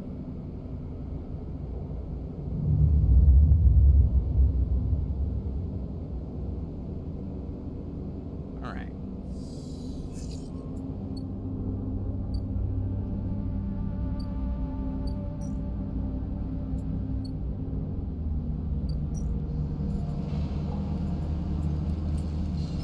Engineer the shit out of that.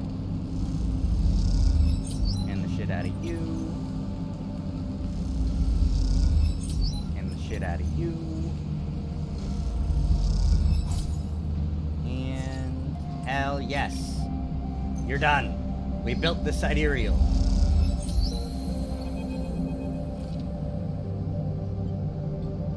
That in the locker room bench, you can feel the sidereal out there. Its hulking mass now intimately familiar to you. Over the past cycles, you've watched it grow, be assembled, you've walked through its veins and welded its bones. Now it is ready for the final stage. We'll go to testing now, then enter a final process of sealing and resealing, checking and rechecking before it is deemed suitable for its generational trip. But for now, your work is done. You can't help but feel proud. Cough interrupts your thoughts. It's Lem changing out of his work gear. Mina nowhere to be seen. He smiles. She'll be ready soon. Where's Mina? You two are fast friends, huh? She's being watched at home. Now I'm on the work team. I can afford a bit more help. He corrects himself. I was on the work team. I mean, we're all out of a job now. He quickly adds, not that I'm complaining. He comes to sit beside you on the bench. She's got to be in her best shape when she carries you, Mina, and me out of here. So confident? Lem smiles apologetically. Why not? I figure I'm due a lucky turn by now. He rubs his hands nervously. No use in wondering what if until the draw anyway. And there's a few cycles till then. Lemma's right, but the odds seem unlikely anyways. How many are working in the shipyard? Hundreds? 1,000? You've certainly seen more faces than you can count pass through. And are the Celis Foundation even going to keep their promise? Out here on the Eye, you get the sense that no one will hold them to it. Why else would they be building a sidereal in a surrogate system? As you think, Lem watches you with a worried look. How's Mina doing? I was surprised by the question, but smiles. She's doing well. She misses having you over, actually. I need to get you two together again soon, especially now I won't see you here either. As Lem gazes into space, she's pretty stuck on you, actually. She told me the other cycle that she doesn't want to go unless you can come too. He sighs. You ever been in a thunderstorm sleeper? A real big one? I don't remember. Lem shoots you a worried look for a moment. It's something else, he smiles. The sound, the smell of the rain hammering down, the whole sky stretched out and bruised, roaring and huge. The place I was born, New Pembroke, is a dry old rock in a Conway system. Had 2 seasons. One of them was dry as bone, dusty ugly. The other one was a long storm. A side effect of the terraform efforts, they said. Rain used to rattle off the roofs like bullets. It washed the dust away, turned the streets to rivers. It'd sing us to sleep and wake us in the morning. We'd wait half a year just to see it again. The best days was the one where when the first drops fell. Some days I wake up, swearing I can hear it again. I was thinking, Mina's never seen a storm. She's never even felt rain. She's grown up here, the ring her only horizon, always in the dark. I want to change that for her. You will. Of course. Almost there. Lem stands, stretching. Best get back to the little one anyway. With the shift's done, I reckon she'll be happy to have me home for a few cycles. Need your shoulders as gear. See you in a few for the draw? Good luck. Don't need it, he grins. Lem leaves, making you the last person in the cavernous locker room. As you sit, you think about rain, and a little hope creeps in. Is it possible? Could the sidereal really take you to a planet, a place with weather, with skies, with life? You get up quickly before you can think about it anymore. It's too soon to hope. Too dangerous. There's work to be done. Hell yeah, there's work to be done. Yep, gotta wait 6 cycles. Alright. Oh, the shipyard? Are you back? Haven't decided there'd be a few cycles into the winners. Okay, 3 cycles till the draw, 6 cycles till they leave. Or start moving. And in the meantime, I've got a home, I've got a life. I'm gonna go to sleep. Here you go, buddy.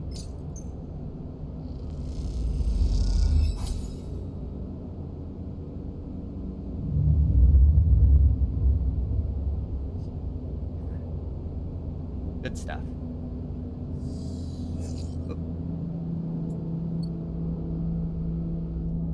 Alright, wait for the ticket draw. Oh, shit. Now it's sideways.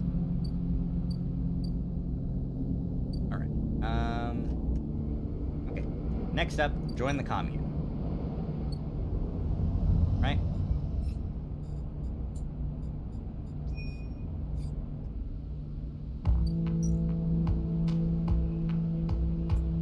Alright. Kind of shit rolls. That's more like it. That's what I'm talking about.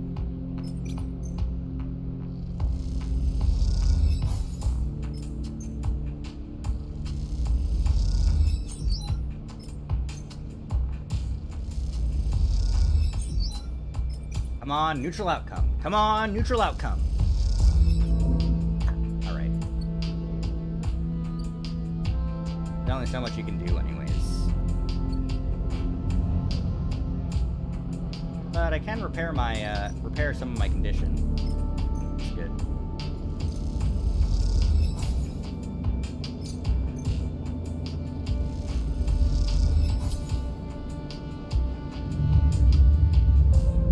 Cat. Go to sleep.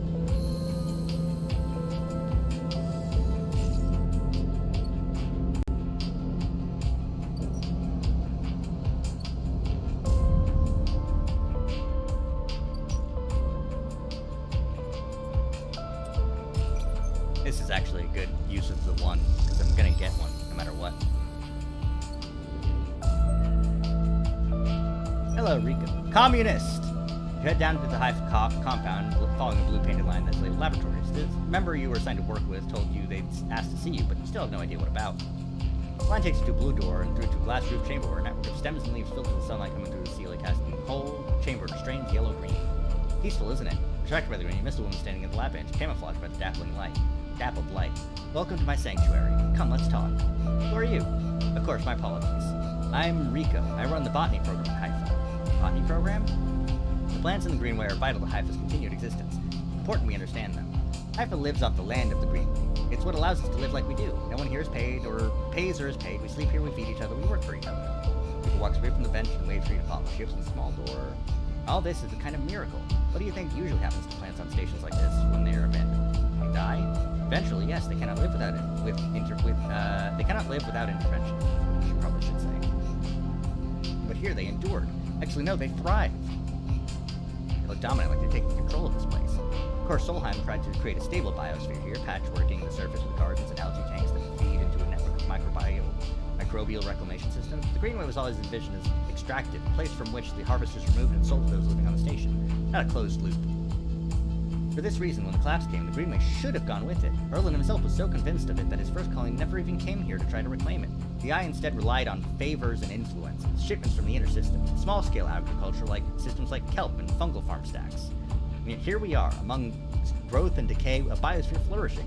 When Haifa came here and expected to find only vacuum-dried stalks and leaves, perhaps some fungal colonies hidden in the mulch, but we found a jungle. Every kind of green, from pale algae tanks to dark mines that surround it, is wet too, a rarity on the Eye. How? That is exactly our question. It doesn't make sense, but in many ways the system is stabilized. Unlike the farm stacks closer to the Gap, who need input to support their meager output, this place runs itself. Perhaps Solheim managed something new here. Perhaps they tweaked the plans or built new systems buried deep below us, or perhaps their collapse caused some fortunate cascade, an unlikely chemical reaction within the biosphere. That's what I'd like you to help me find out. Me? Yes, you. These halls run deep, Sleeper, and I'm getting old. Whatever is causing this, it's to be found in the groves deep in the Greenway. Haifa won't spare anyone for an expedition. It's too dangerous and unnecessary, they say. I can make the case, but I can't get the votes. You Sleepers are hardy beings, I know that much, and you can speak to the Eye, uncover its secrets in ways I never can. Bring me samples, yada yada yada. I'll try. Thank you, and thank you for listening. It's good to have new blood on the commune. Many of us have been here a long time, and few come through. Come back if you find something, Sleeper, and there are discoveries to be made. And you follow the blue line out of the compound, thinking about that impossible magical green.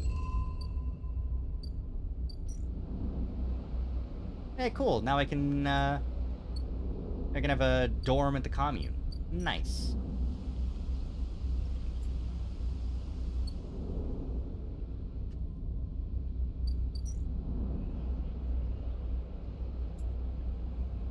This increases energy. Alright. Let's get some spores for study.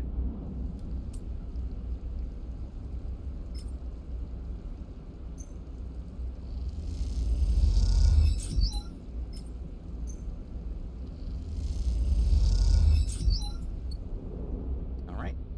Spores for study, ready to go. Here we go. Go ahead and study them, Rico. I've got all of them. 'Cause I'm based.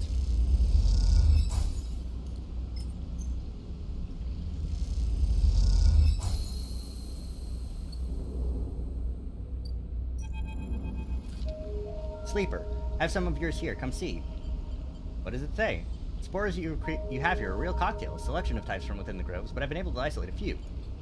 Here are Tricoloma matsutake, a species Solheim somewhat modified for use on the station. This is the composition of Solheim modified matsutake spores. Modified?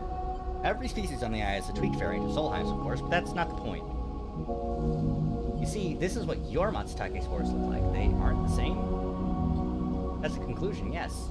They're fundamentally the same spores, but they carry different chemicals, different signals. Solheim may have introduced their own tweaked version at the beginning, but the groves have, and still are affecting them. Affecting them how? Hard to tell without samples of fully grown mushrooms, and herein lies our problem.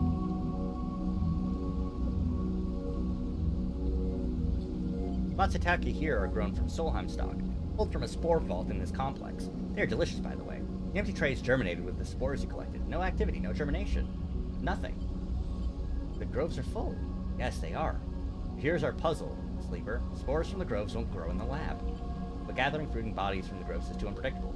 We need to grow a fruiting body from some of these spores. We can track it. Actually, I've already started. Well, an eager mycologist. I'd have never guessed. I've assumed you set yourself up in the aviary. I've been eyeing that place up for its proximity to the groves. Bring me whatever grows, not just matsutake. There's a couple of variants in there, so only plenty of samples. These little things are reflections of their conditions. Enough of these, we'll have a picture of what's happening here. Nice, nice, nice. If this turns out to be a dead end, I'll make sure not a single mushroom goes to waste.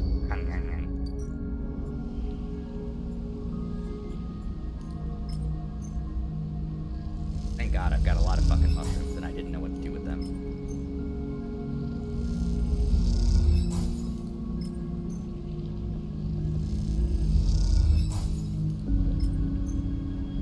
I still need more mushrooms though.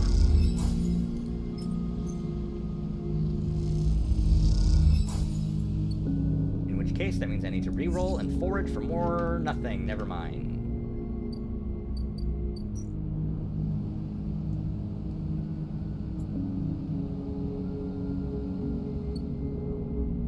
I do need to forage for more spores.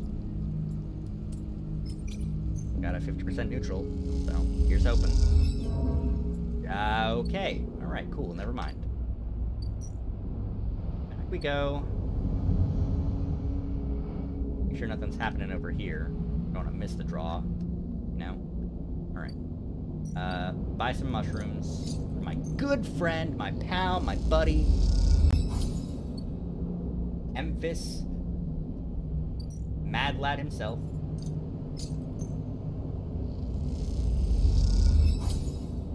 End the cycle.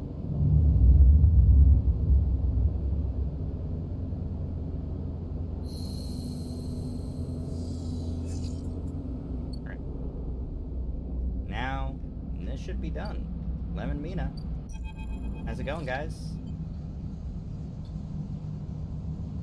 Excitement to anxiety. A few of them smile at you. There's nervous and growing tension. You pick out Lemon Mina and work your way over to them, pushing through the crowd. He silently raises his eyebrows at you, his anxiety obvious, but Mina flashes you a huge smile, unaware of the tension. Robot! She calls out, reaching out to you. Hi, Mina. You are frantically grinning. Quite the turnout, huh? Lem glances around, pulling Mina close. I don't think patience is one of this crowd's strengths. The sound of an argument towards the back catches your and Lem's attention. He is putting it lightly. This place seems set to explode. This isn't good. This is Aster Enghart of the Celis Foundation. Quiet! I'm sorry I can't be there to meet you all, and thank you on behalf of Senator Celis for the work you have done on the sidereal horizon. Yeah. Sendra wanted me to pass on her personal thanks for your commitment and belief in the Celis Foundation's mission. We chose the Eye for this project because we knew we would find like-minded individuals here, especially among the ranks of the venerable Havenage Association. Unlike most of the Corps, we neither believe Erland's Eye to be a threat or a rogue state, but instead an embryo for the formation of a new decentralized social structure, one where each citizen might be the master of their own destiny. You didn't come here for a sermon. You're all pioneers, just like those Corps citizens who, in the sidereal horizon, will carry in cryosleep to the planet that will become the Foundation's first frontier world, Celis 1. There, our citizens will be able to create their own innovative bottom-up economic order aligned with the principles set down by Sendra Celis herself: freedom, resilience, self-sustenance. This is all thanks to your tireless efforts in the Havenage Yards. As a reward for those efforts, you may know we are offering a select group the opportunity to join the caretakers of this vision. The staff of the Sidereal Horizon will maintain the vessel during its multi-decade transit through interstellar space. This is it. This draw has been performed at random by the central AIs of the Foundation. This is final and binding. Please note, only licensed contractors of the Foundation are eligible for this draw. I know you have been eagerly awaiting this day, and without further delay, I will now read the Celis identification numbers of those chosen for this great honor. Is this something you were supposed to be assigned? Glance at Lem, but his eyes are fixed forward, wide and shimmering. All the people around you are speaking in hushed tones like a rising wave. Everyone pushes forward. Lem? You turn to see Lem still staring forward. Mina's scared now as the shouts start. Daddy? Someone throws something again at the entrance and it rattles against the shipyard door. You see for the first time, Havenage security stood on either side, scared, arguing between themselves. You feel anger rising in the crowd. Lem, let's go. He doesn't move. They might call out names. I can't. It's not happening. Lem blinks rapidly and turns to you. He closes his mouth and looks down at Mina. He sees the fear in her eyes and understands. It's time to go. You lead Lem and Mina out, shoving people aside. As you do, you hear the sound of scuffles emerging at the front of the crowd, of metal canisters bouncing off the shipyard walls. You keep your head down and walk away, the sound of Aster reading off the ciphers, echoing above the chaos like some strange mantra. When you turn to Lem, there are tears of tracks running down his cheeks, and Mina is sniffling into his jacket. You feel the sadness rising in you, too. They screwed you, screwed all of you. You were never even on the list. The feeling is as unpleasant as it is familiar. You stare ahead into the tunnel as security signs out, a signal for the coming violence.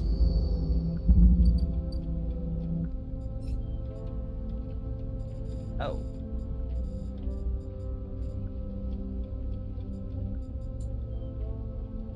You never had a chance. Yeah. Okay. Interesting that it counts that as failed. I guess that is how it is. Gotta wait for that to happen. In the meantime, let's help Rico's experiments.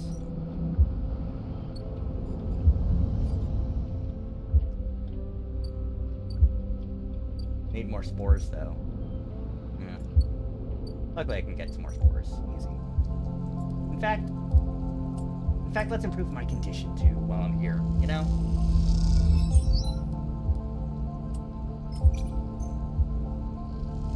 Gotta feel a little bit better, because of all the bullshit that I'm going through. Alright, let's grow these damn spores. And then while these are growing, and while we're waiting for Lemon Mina to recover from the devastating truth that minority workers were exploited by a system that devalues their existence entirely, I can improve a bar, I think. Yeah.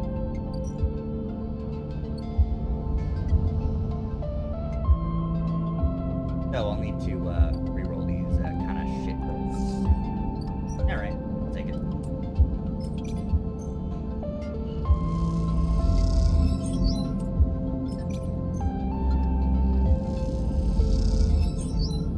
Cool. Positive outcomes both times.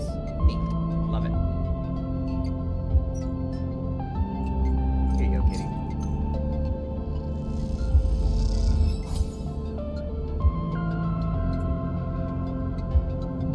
Feed him in the morning, feed him in the evening. I hope there's a drive related to that. Oh. Here you go.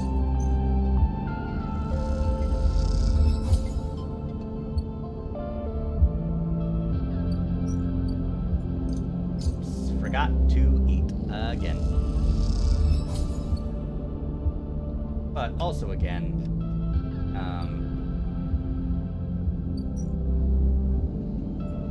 fixing up the bar because I can't do anything else.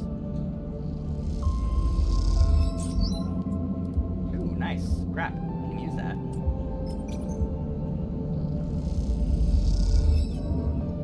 God, hell.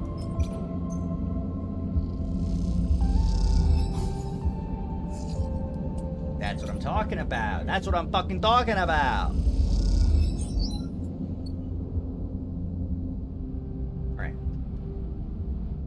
Go home, prepare myself, feed the cat again, end the cycle. Hey, having a shit ton of money has its fucking benefits. Thank God I invested in that, that thing. Emphasis spiced fungus is great. That's the good stuff. That's right. That's goddamn right.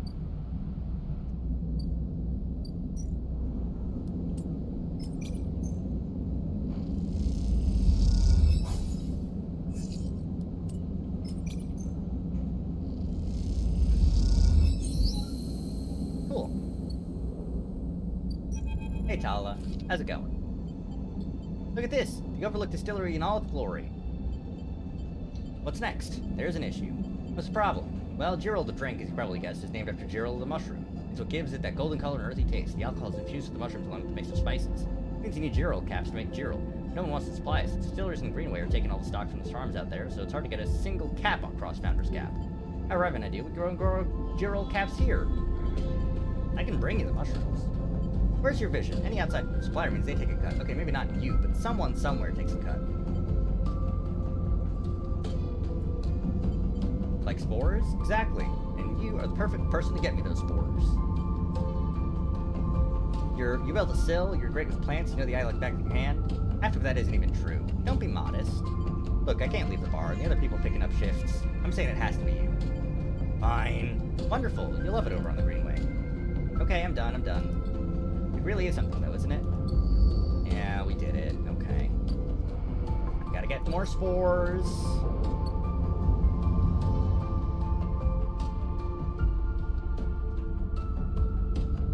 Two more cycles. More spores. Come on.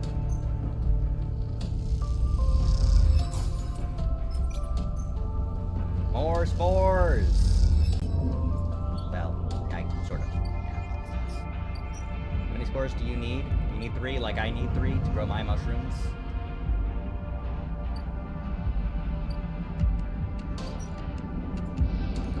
Yeah, you need 3.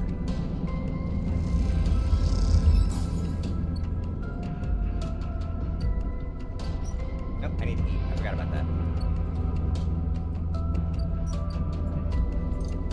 you for the mushrooms. Love mushrooms. Mushrooms make anything better.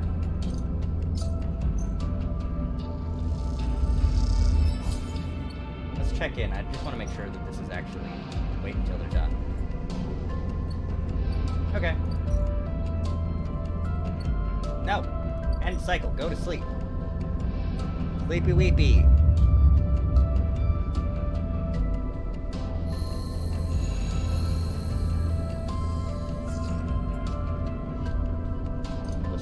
Here's some breakfast for you.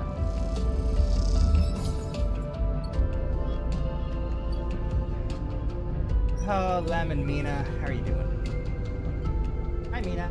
Hi, robot, says Mina sullenly, waving Bun Bun's paw without looking up. How are you? Bun Bun is sad, says Mina, nodding like the boy his head in agreement. Like Daddy. Look around the unit, it's a mess. Dishes and glasses on the side, some of Mina's clothes piled in a corner, and Mina sitting by her bag, spilled out across the floor, her drawing slate cracked and dark.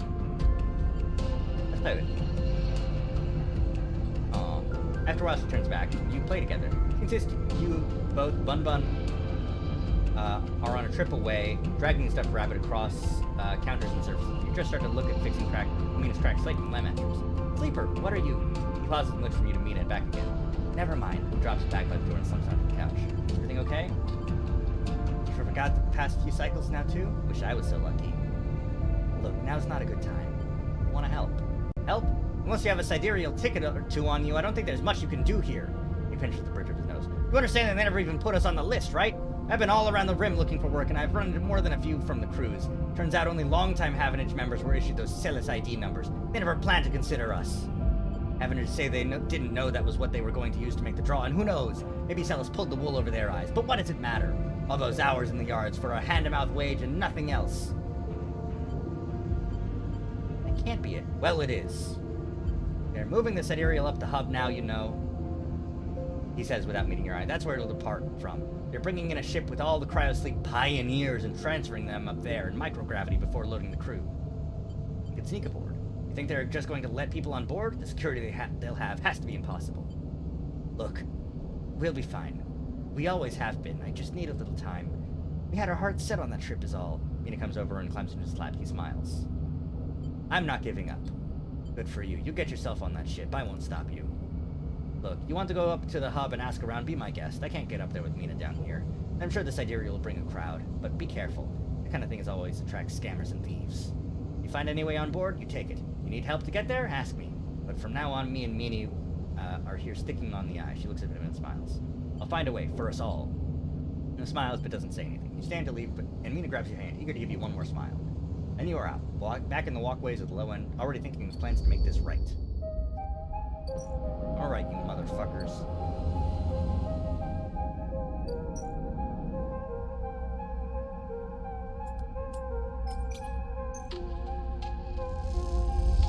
There is a way on board. I'll find it. For my boy! And his daughter! That's what I'm fucking talking about! Let's go! Quite the achievement, isn't she? Caster! And your Celis must be proud. Caster! I see you remember our game. Good. I'm afraid you'll have to wait for a rematch. Microgravity makes Tavla a little difficult. I don't like it much up here. I hear there was some trouble at the Havenage shipyard when they announced the results of the crew lottery. They screwed us. I know, sighs me here. An ugly business. Celis are too used to the way things work in the core. Exploitation is the only logic they know. It just is out of the sidereal. You know why they built this monstrosity on the eye? Money. That was a part, perhaps. There are cheaper shipyards. Celis built it here, says Caster gravely, because they didn't want anyone to know it exists. And secret is something I cannot abide, turns to face. There are people being loaded onto that ship as we speak, sleeping people locked in cryosleep like the person that you are emulated from. There are hundreds of them, and Celis wants to send them out to a planet at the edge of the settled systems without anyone knowing where it is. But you, Sleeper, can do something about that. You are like me, you deal with data. You can read it right out of the air. And someone like you on that ship, secrecy isn't a problem. You can ping back whenever I need, whatever I need, whenever I need it, as long as you are on board. With you on the sidereal and some minor modifications, you will be my eyes and ears. I will keep track of Celis' grand projects through you. In short, I can get you aboard, Sleeper.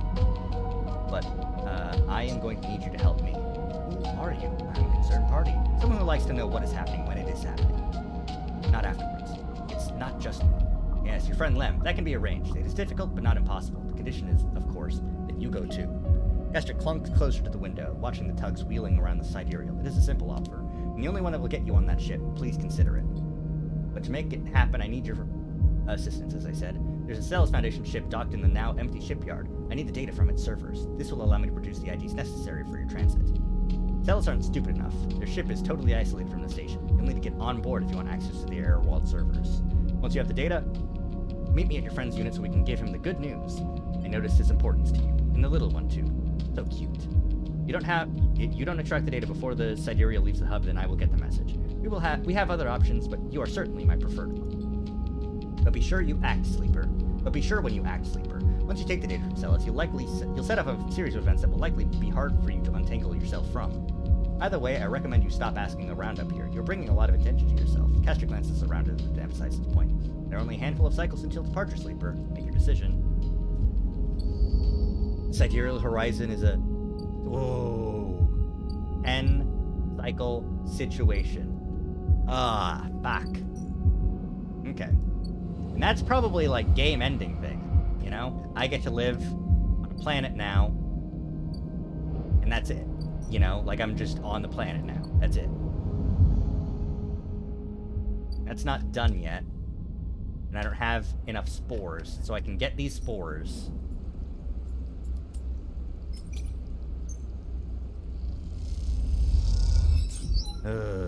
Boy.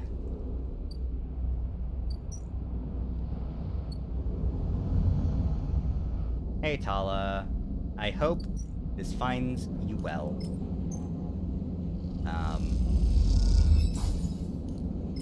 Because this might be game ending. Wait for the first batch to be ready. Ah, so many cycles. Damn. Alright, the shipyard. The now empty shipyard. The Celis ship. Hello, Celis ship. That's a lot of stuff. Alright. 5 and a 6. Easy enough. I only have one upgrade point, which I can't use. I need another one. Means...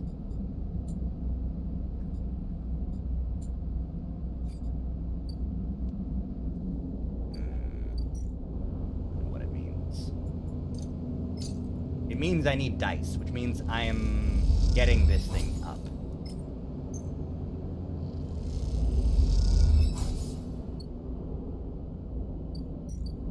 And I'm gonna eat some fucking mushrooms. I need to be at full power in order to figure out this last couple of cycles here. Okay. I need to sleep. And then tomorrow, I will harvest the mushrooms.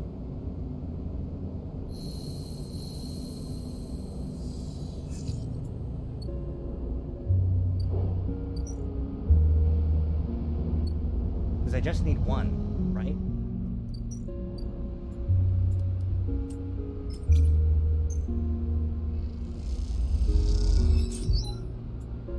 I need one of the Giroels, please. No, no, no, no. No, no, no, no, no.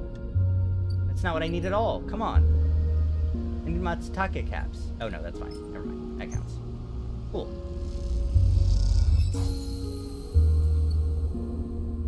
Alright, Rico. Welcome, me Sleeper. I'd like to tell you a story. When people first crossed what we call the Founders Gap in the Greenway, they did so against the wishes of Andre L. Erlin. At the time, Erlin was trying to stabilize the Union and establish control over the Eye in the wake of Solheim's collapse. It was chaos, competing factions, injured, falling systems, and so many dead and injured from the riots. That was his priority. Erlin had written the Greenway off, cut off from the rest of the station, and linked to a broken spoke. He claimed it was only a matter of time before everything here would die. He refused to let anyone abandon their duty to the Union and cross. They were traitors to the cause, or as good as. Rico continues, making her slow, steady way to the inner gardens of the continent. There weren't many of us, but we believed what was here was worth saving. We had to keep our plans secret until we crossed, and some of us left people behind. What we found was a disaster, nothing like what you see here. Half the Greenway was leaking oxygen in its space, the plants flash frozen. The other half was a swamp of mulch as decaying matter clogged every system. We worked hard, we lost good people, we cleaned up and closed up, but it was never going to be enough. After many, many cycles, we all knew this place was doomed. We kept on working, talking less and less, because we couldn't face it. We were all developed a death wish. If the Greenway was going to die, so would we. But it didn't die. It did not. Crossed some invisible boundary, tipped some biological scale, and the Greenway started to recover. Plants flowered, crops sprouted. For the first time, we reaped the fruits of our labor. We thought it was us that we managed to do just enough to end the cycle of decay. I thought we saved the Greenway until today. It's quiet. It's hypnotic movements of orc crews. She smiles to herself. I should have known, of course, that our arrogance was unfounded, but we needed to believe back then. We needed a myth to bring more people across the gap. What you have shown me back then, the Greenway saved us, not the other way around. Tell me, have you ever consumed one of the matsutake or giroli caps that you've been growing? Yeah? I imagine they were delicious, nutritious, almost uniquely so. After all, they were designed for you. At first I thought it was the location they were grown in that made the mushrooms from the aviary, from the labs, or from the grove different to each other. But what I have come to understand is that it is the person growing them. The matsutake and girol caps you brought me are totally unique, containing compounds never usually found in similar specimens in my possession. Many of these compounds aren't even digestible for humans, but for a sleeper like you. Back when the tide turned, when the Greenway started to recover, we all felt something in response. It was as if this place was not just alive as a forest is alive, but alive in other ways, communicative, responsive. We shrugged it off at the time, but now I understand why. This place is responding to us, adapting itself to us. It is growing fruiting bodies for you, for me. It is adapting, changing. It is, in sort, displaying all the signs of sentience. Oh yeah. When you have been growing the girols and the matsutakes in the aviary, these species are so familiar. Have you discovered any others? Yes. I should like to see those. Please bring me some the next time you're here. There's a species of mushroom that I haven't seen in years. It was dark, short, shaped like a club. We found it in those early days when we were working to save this place. It was around those times we first started to lose our first members. They were succumbing to some infection, some mold growing deep in the dark mulch that drowned this place. At that point, we thought we were lost, and then these mushrooms emerged from that same black mold. We tested them and found they contained some compounds that counteracted the mold. They contained an antidote. Of course, as a botanist, I saw this as a part of the natural process of the ecosystem, even if the timescales seemed absurdly short. This antidote was a gift. Perhaps if you are patient, you will receive your gift too, Sleeper.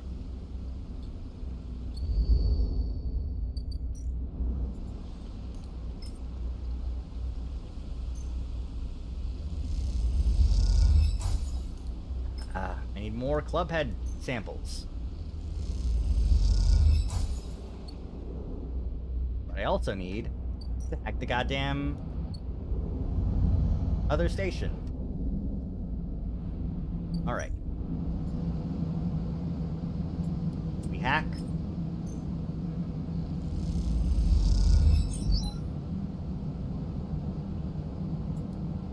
We hack.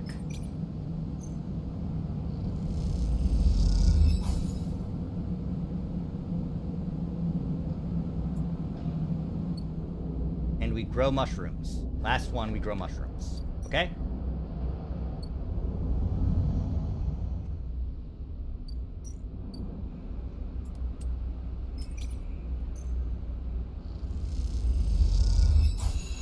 Nah. There's just 2 matsutakes, no club mushrooms. Damn.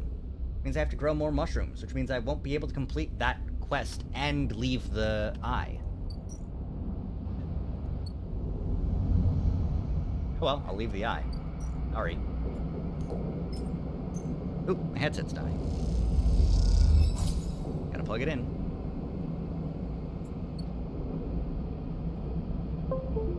Alright. So...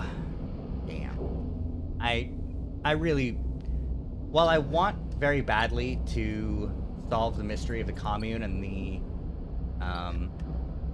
the big AI lady, Lem and his family are more important. That we feed the stray and we focus on hacking.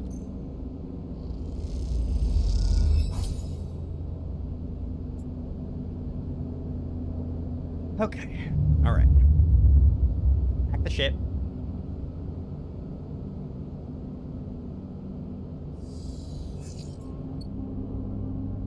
Oof. Those are some low odds. Don't like those odds. It's fine. Yeah, see, it's fine.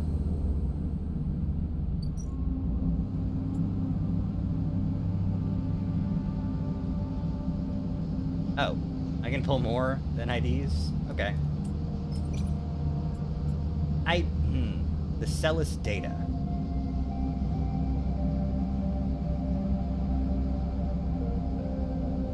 Is there any reason that I need the Celis data? Is there a Celis... Can I sell the Celis data? I think I can. Kinda wild.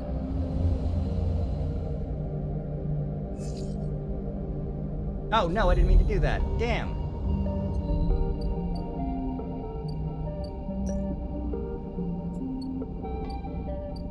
Alright.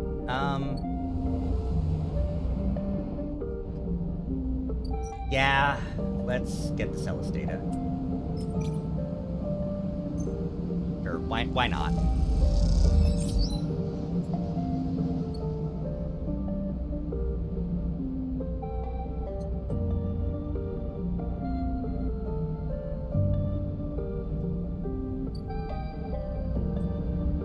You can sell this Yatagan data though, because I assume that now that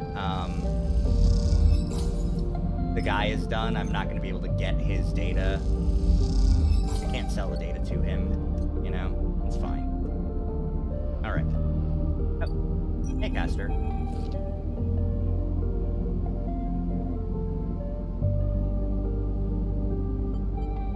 Will this work? Don't worry, the breach cannot be traced to the specific IDs I'm about to create. What is that? Something acquired from cells while you were busy on that ship. I have been waiting for you the entire time. Slots it into a terminal, and after some boring, a set of two transparent films marked with numeric sequences are produced. 2 tickets to an uncertain future. The chat will go with Lem, of course. These are yours, but first, your side of the deal. What is it? Something to help us make use of you.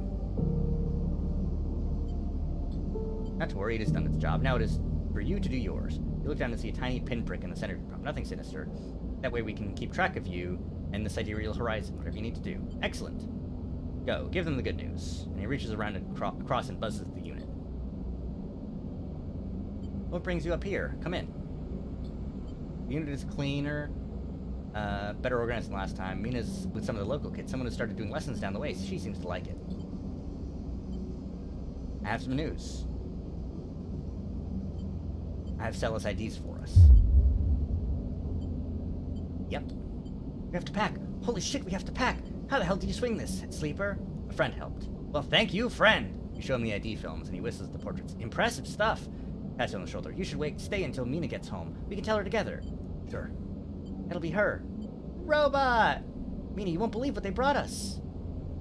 We are going away after all, Mina. On that big, beautiful ship. I love you, Robot. I love you, too. You don't even think to check for Castor by the door until it's too late. You stop and turn halfway down the walkway, but there's nothing there. Even that little white cube is gone.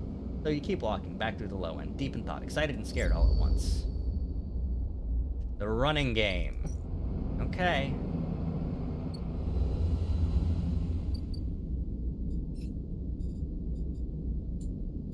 Wait for preparations to be completed. Okay. But in the meantime, I can still at least try. Finish some of the other tasks I need to do. This one's still going. That's not going to be done. But I can get some spores. Maybe try and grow some mushrooms, you know? Unfortunate.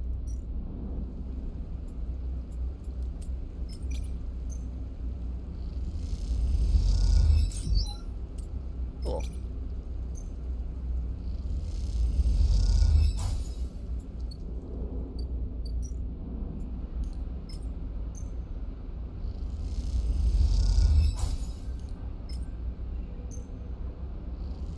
I actually think that this will be... It might be done before the sidereal takes off. In which case I can harvest them and actually have some time. In which case, what do I do with my last one piece of data?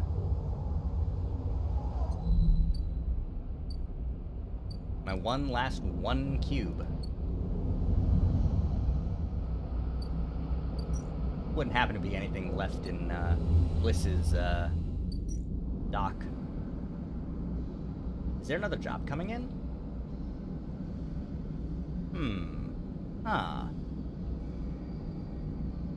Interesting.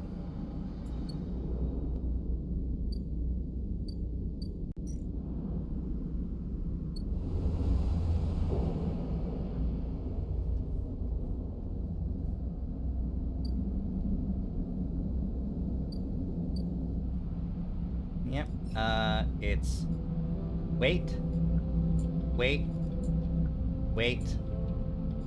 find a nurturing seed, which requires me probably to complete the other Greenway quest.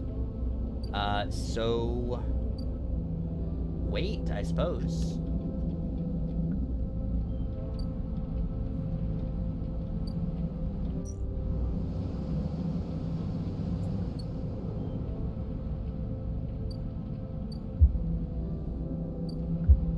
Well, let's do the work in the yard. Maybe I could get some scrap and improve my condition.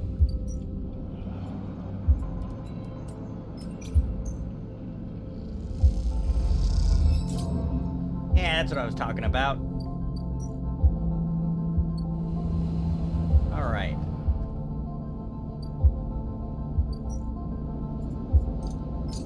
Fungus for everybody! Fungus among us!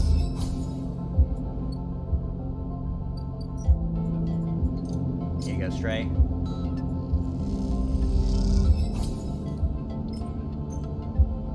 Fix my condition up. All the way back up to full stable. End the cycle. Tomorrow, we... I don't know what we do.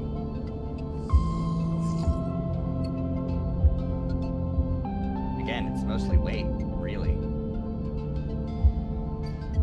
That's not done yet. It has 3 cycles left to go. This insanely endgame one has 1, 2, 3, 4, 5 cycles left to go. This job has 1, 2, 3, 4, 5 cycles left to go.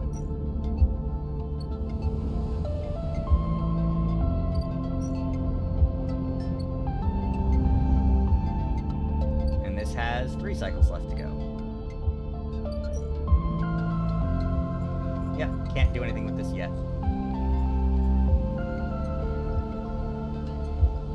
In which case, I suppose the last thing I should do is make sure my energy's high and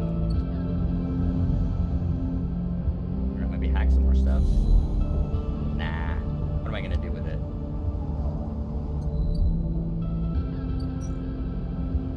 There's nothing left to hack in the hub.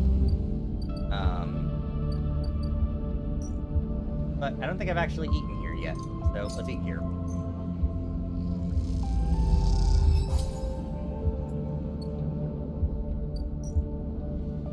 Nothing? Alright. Haven't slept here either. But I'll rent one.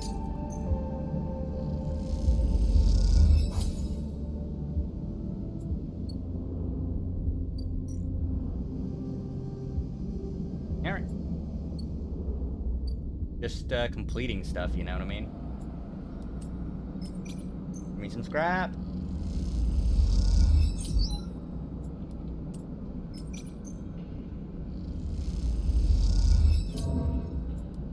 That's fine. But I want the scrap, though. Give me the scrap. Hey, I got the scrap. Neat. Do I have any skill points? Nope.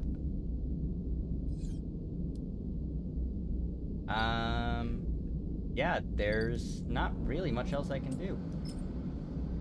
So, here we go. Thank you for the money, thank you for the scrap. I'll use that tomorrow to make sure I stay stable.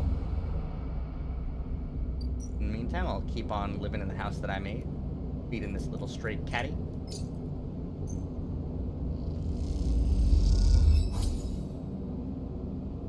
End the cycle.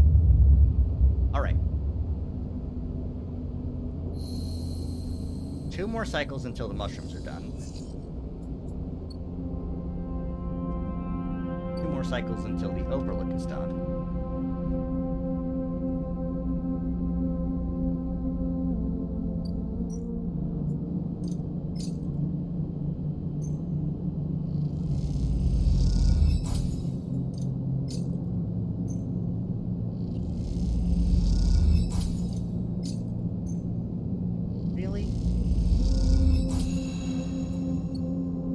gonna say, if you give me 3 goddamn,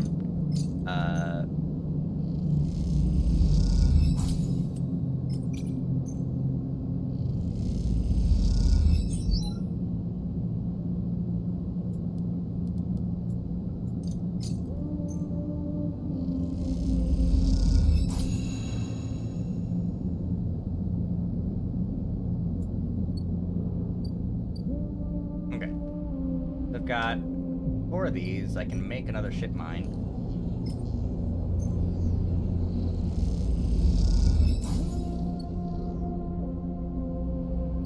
I can sell the ship mine here.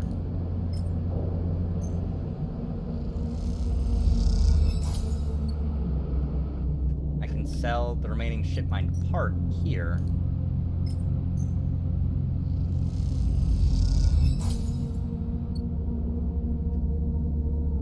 And what else can I do?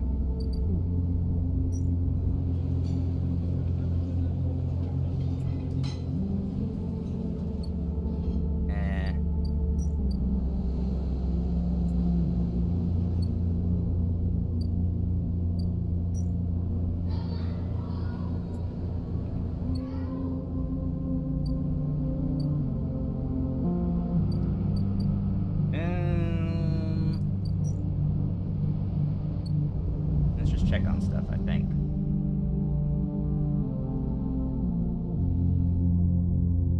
Why don't I look at this some more?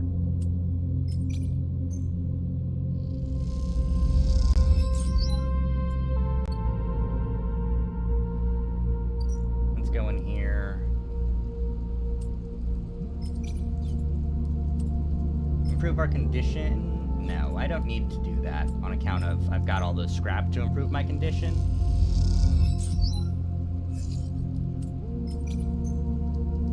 But having some more spores, might be worth, you know? You never know. Got some spores, have a lot of money, have a good condition.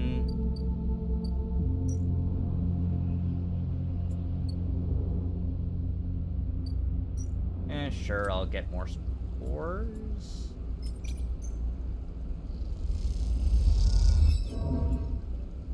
Well, I'm starving. Let's go eat some mushrooms, I guess.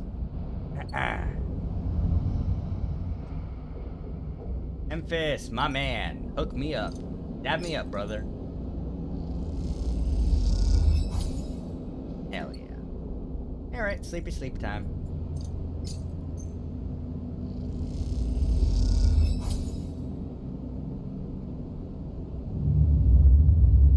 Take a nap. Tomorrow, the overlook will be done. The mushrooms grown for the science experiment will be done. Oh, it's not done yet. 2 more cycles. The 2 more cycles. There's 2 more cycles. I'm gonna be silly. I'm silly. Okay. Alright. Is there anything done? I don't think there's anything done. I think everything's still waiting. Yeah. Man. Alright. So, Lemon Minas. That was, pretty limited time option. Okay. Well.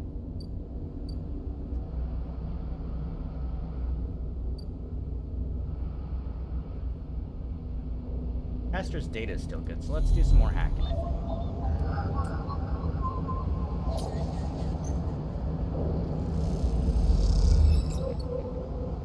Get some Yatagan data.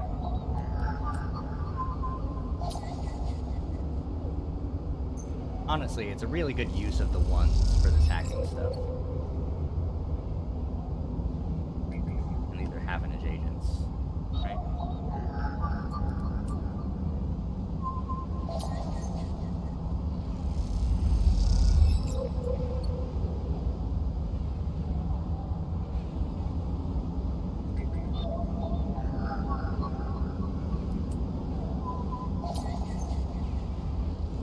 Yep.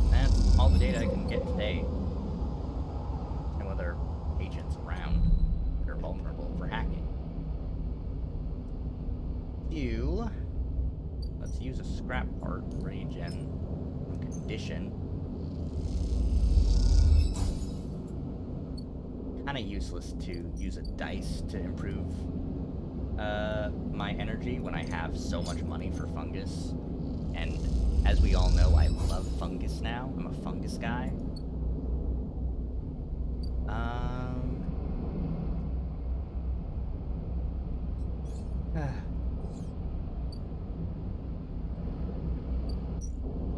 I suppose let's get some more scrap. Oh, that is fast approaching.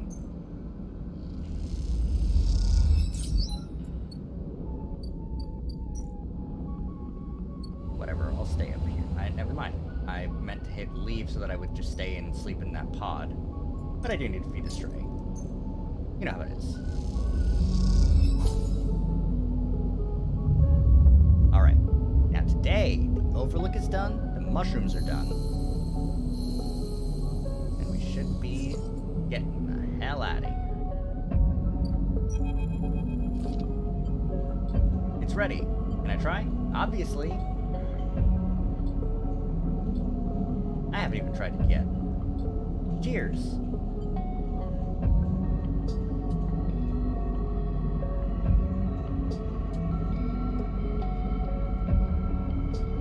That's strong. Woof, that was heavy. As promised, though. You think? Wait, I have an idea. Try again. Woodiness is less heavy. Taste something floral. It's really good, right? It is. What's on your mind? My father opened this place, you know, she says out of nowhere. It was his attempt at making a life for us, for my family when we got to the eye. My family? My mother, my father, my mother, my little brother, they aren't around now. Sorry. That's okay, my parents had long lives, my brother is somewhere in the Starboard Belt. Ran off with the salvage crew. He's alive as far as I know. I was just thinking about something he told me. When he first set up this place, he wanted to call it the Bantayan. But he was afraid it'd scare off customers, so he kind of translated it, hence the overlook. In these past few cycles, I've been in here. I've been thinking that I should rename the place. Bantayan. What do you think? I love it. Me too. That settles it, then. To the Bantayan. You both clink your glasses and drink up. Still harsh. Oh, sleeper, I totally forgot. Your kitchen! Do you like it? It's perfect. I think I've had enough. Perhaps you're right. It's a dream come true. Share a glass of the good Jurlish, the one she didn't distill. And this time we talk about nothing in particular, sharing stories about regulars, discussing the best place to eat in the eye, which after everything that's happened feels like a nice change of pace. When it comes time for you to leave and promise to cook for Tala and agree to let her know that which shifts you'll be working in the coming cycles and then slip out of the cool of the rotunda. You feel for once at home. Well, how am I supposed to leave now?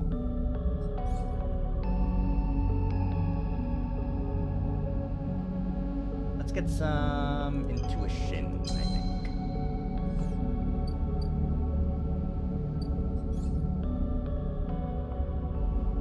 Okay.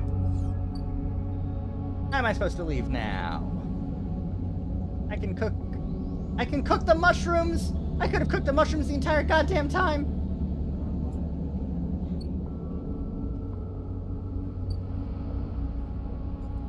Alright. Fine. It's fine. It's fine.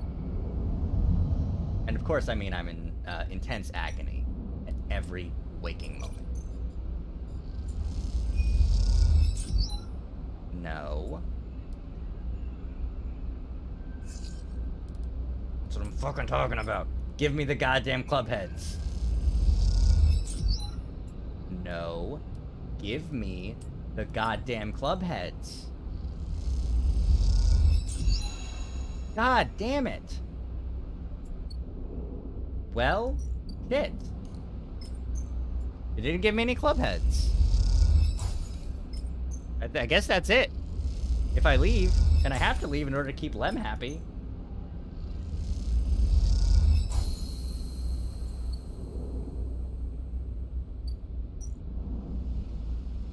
Damn it. You just need one more. Fuck. That is so sad. You know what? I could have re-rolled that based on the autosave system. I could have just try it again. Oh well.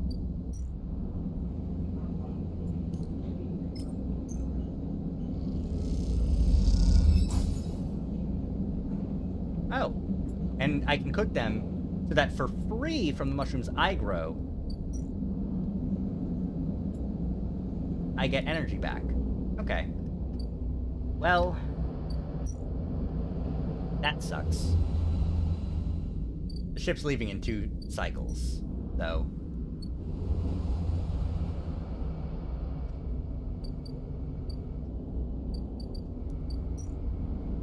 Damn it. Well, here you go, kitty. I mean, at this point, it's not even worth it to even spend the rest of my dice. There's nothing else I can do except wait. Eh well.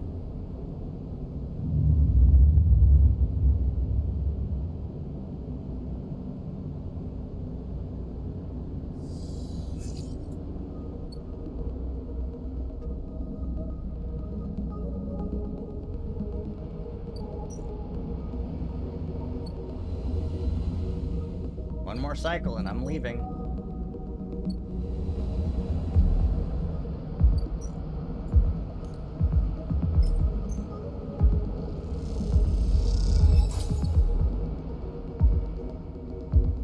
Well,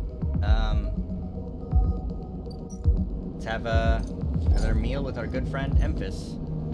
And damn. I don't want to leave. I've got stuff to do, you know? Hey, you know what? For Lem, for my good friend and his daughter, it's okay. We'll live. We'll make do.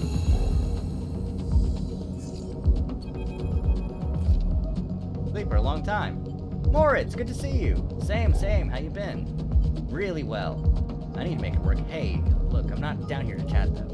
I know Bliss said she didn't want to take any more big jobs, but she changed her mind or something, because now we got something looking for a refit of their ship in our bay. You would not believe it. They want their entire ship disarming, cutting out defense arrays, weapons lockers, ship-to-ship countermeasures, the whole lot. They'll be able to start an arms dealership with all the hard wheel we have up here when we're done. Anyway, it's a massive job and we need some hands. So come on up. It'll be good to have you up there again, like old times. Yeah.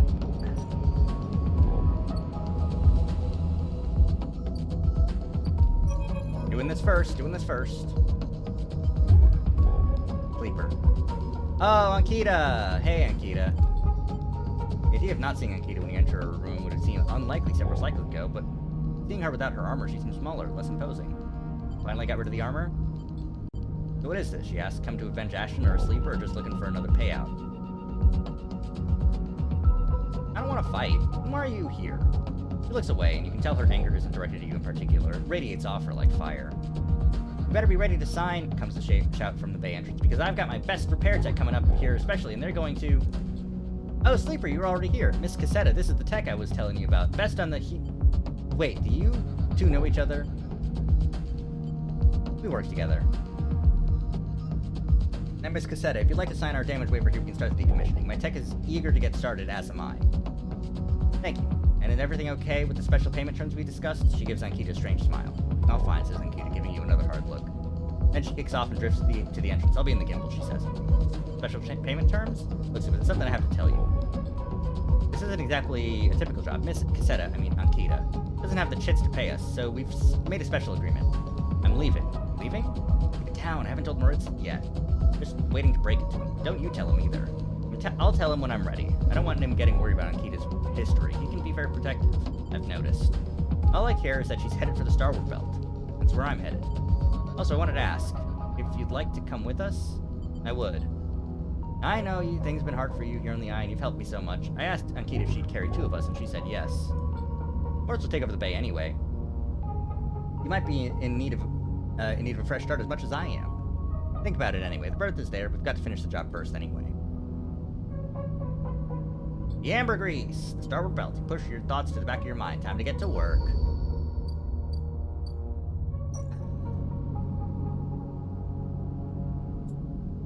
Okay. So.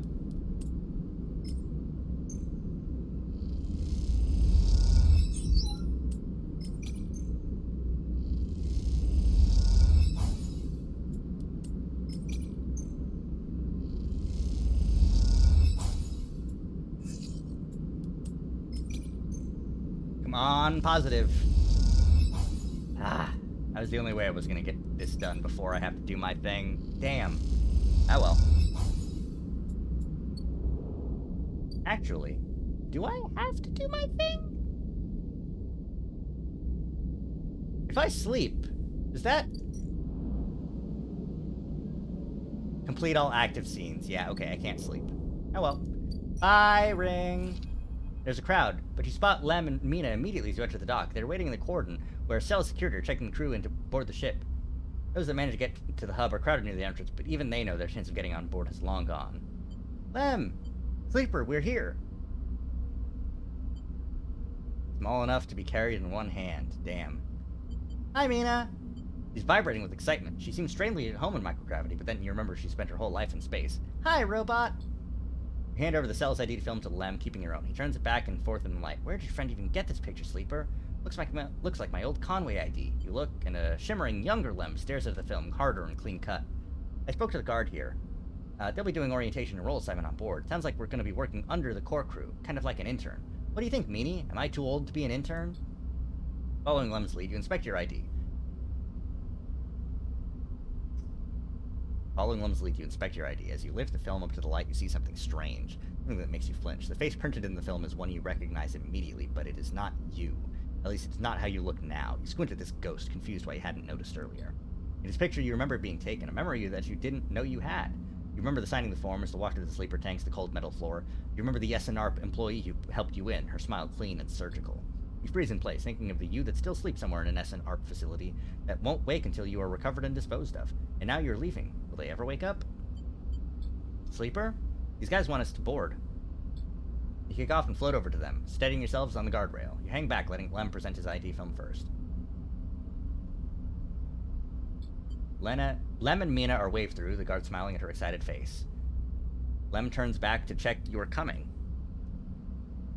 Oh no! I can board now, and then I'm done.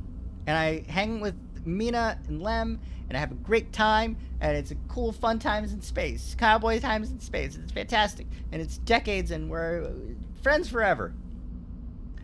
Or, I stay behind and I get to finish the game.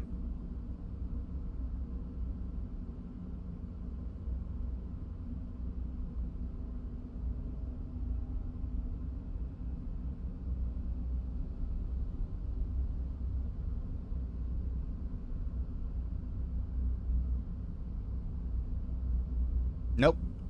I'll do another run with another class. Shake off your doubts and hand over your ID film. The guard barely looks at it as they pass through the scanner and wave you through. A new life built from old things. You okay? Lem asks, concerned, as you catch up with him. You are so slow, robot, Mina teases, grabbing at you with small hands. Just making sure. Lem nods, and you realize how much harder it must have been for him to cross that threshold. Mina struggles in his arms, trying to get to you, and Lem relents, struggling with both the bag and his daughter. Mina tumbles through the microgravity and grabs onto your clothes for purchase, pulling herself into your arms. You all proceed up the walkway, the entrance to the docking bridge, yawning wide in above you. Are we family, robot? Mina asks as you move, taken by surprise. I guess so. Mina smiles and presses her head against your chest, pleased by your answer. You keep moving up into the docking bridge, then along that thin glass-walled connector, all the time Mina clutching onto you. The lack of gravity means you can't feel her weight, only the grip of her small hands on your clothes. You both stare wide-eyed at the vast hull of the sidereal horizon and try to think of this huge machine as a home. Later, when you settle in your bunk, after Mina has finished running back and forth between you and Lem with an endless infectious excitement, you find yourself looking at your ID film once more. Somehow, since the last time you looked at it, the image seems to have changed.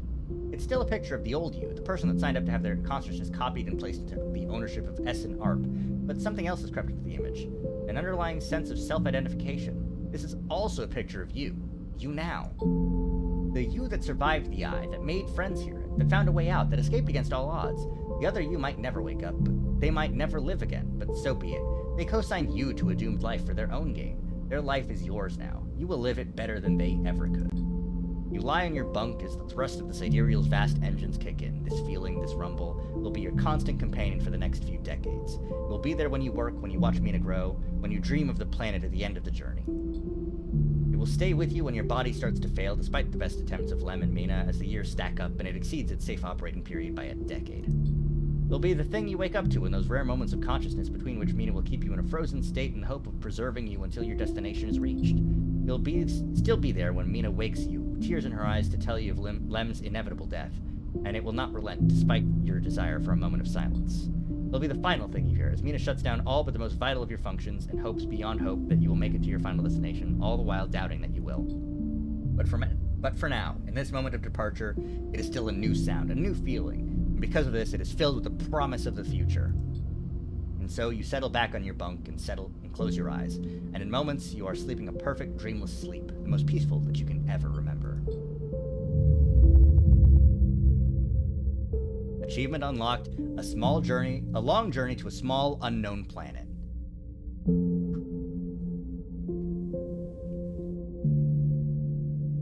Oh.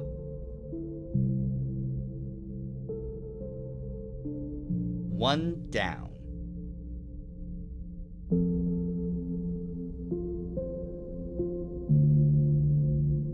I am so curious to see what the achievements are like. I feel like I got a lot done in that run that I might have missed. Obviously, I missed figuring out what the deal with Ethan was, but I also don't give a shit. I missed the Greenway. I missed the Gardener, as they were called. The Gardener. Nope, it's not going to quote that. All right, whatever. For Diana and Anais.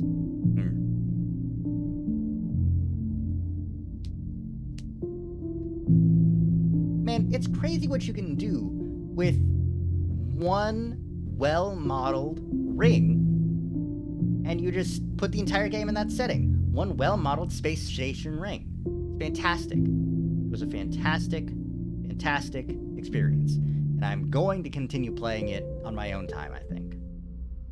I've got to do other runs, you know? I mean, come on. Look at that. Look at that. Look at that. Alright, but for now, that's it. Oh, OBS's. Okay. Alright. Well, rip. There we go. Okay. OBS was like frozen for a second there. I don't know what went through. But anyways, thank you everybody so much for watching. I definitely highly recommend this game. Fantastic. Really well done. I like the mechanics of the game. The management was well... the mechanics were well done, and it made me feel very...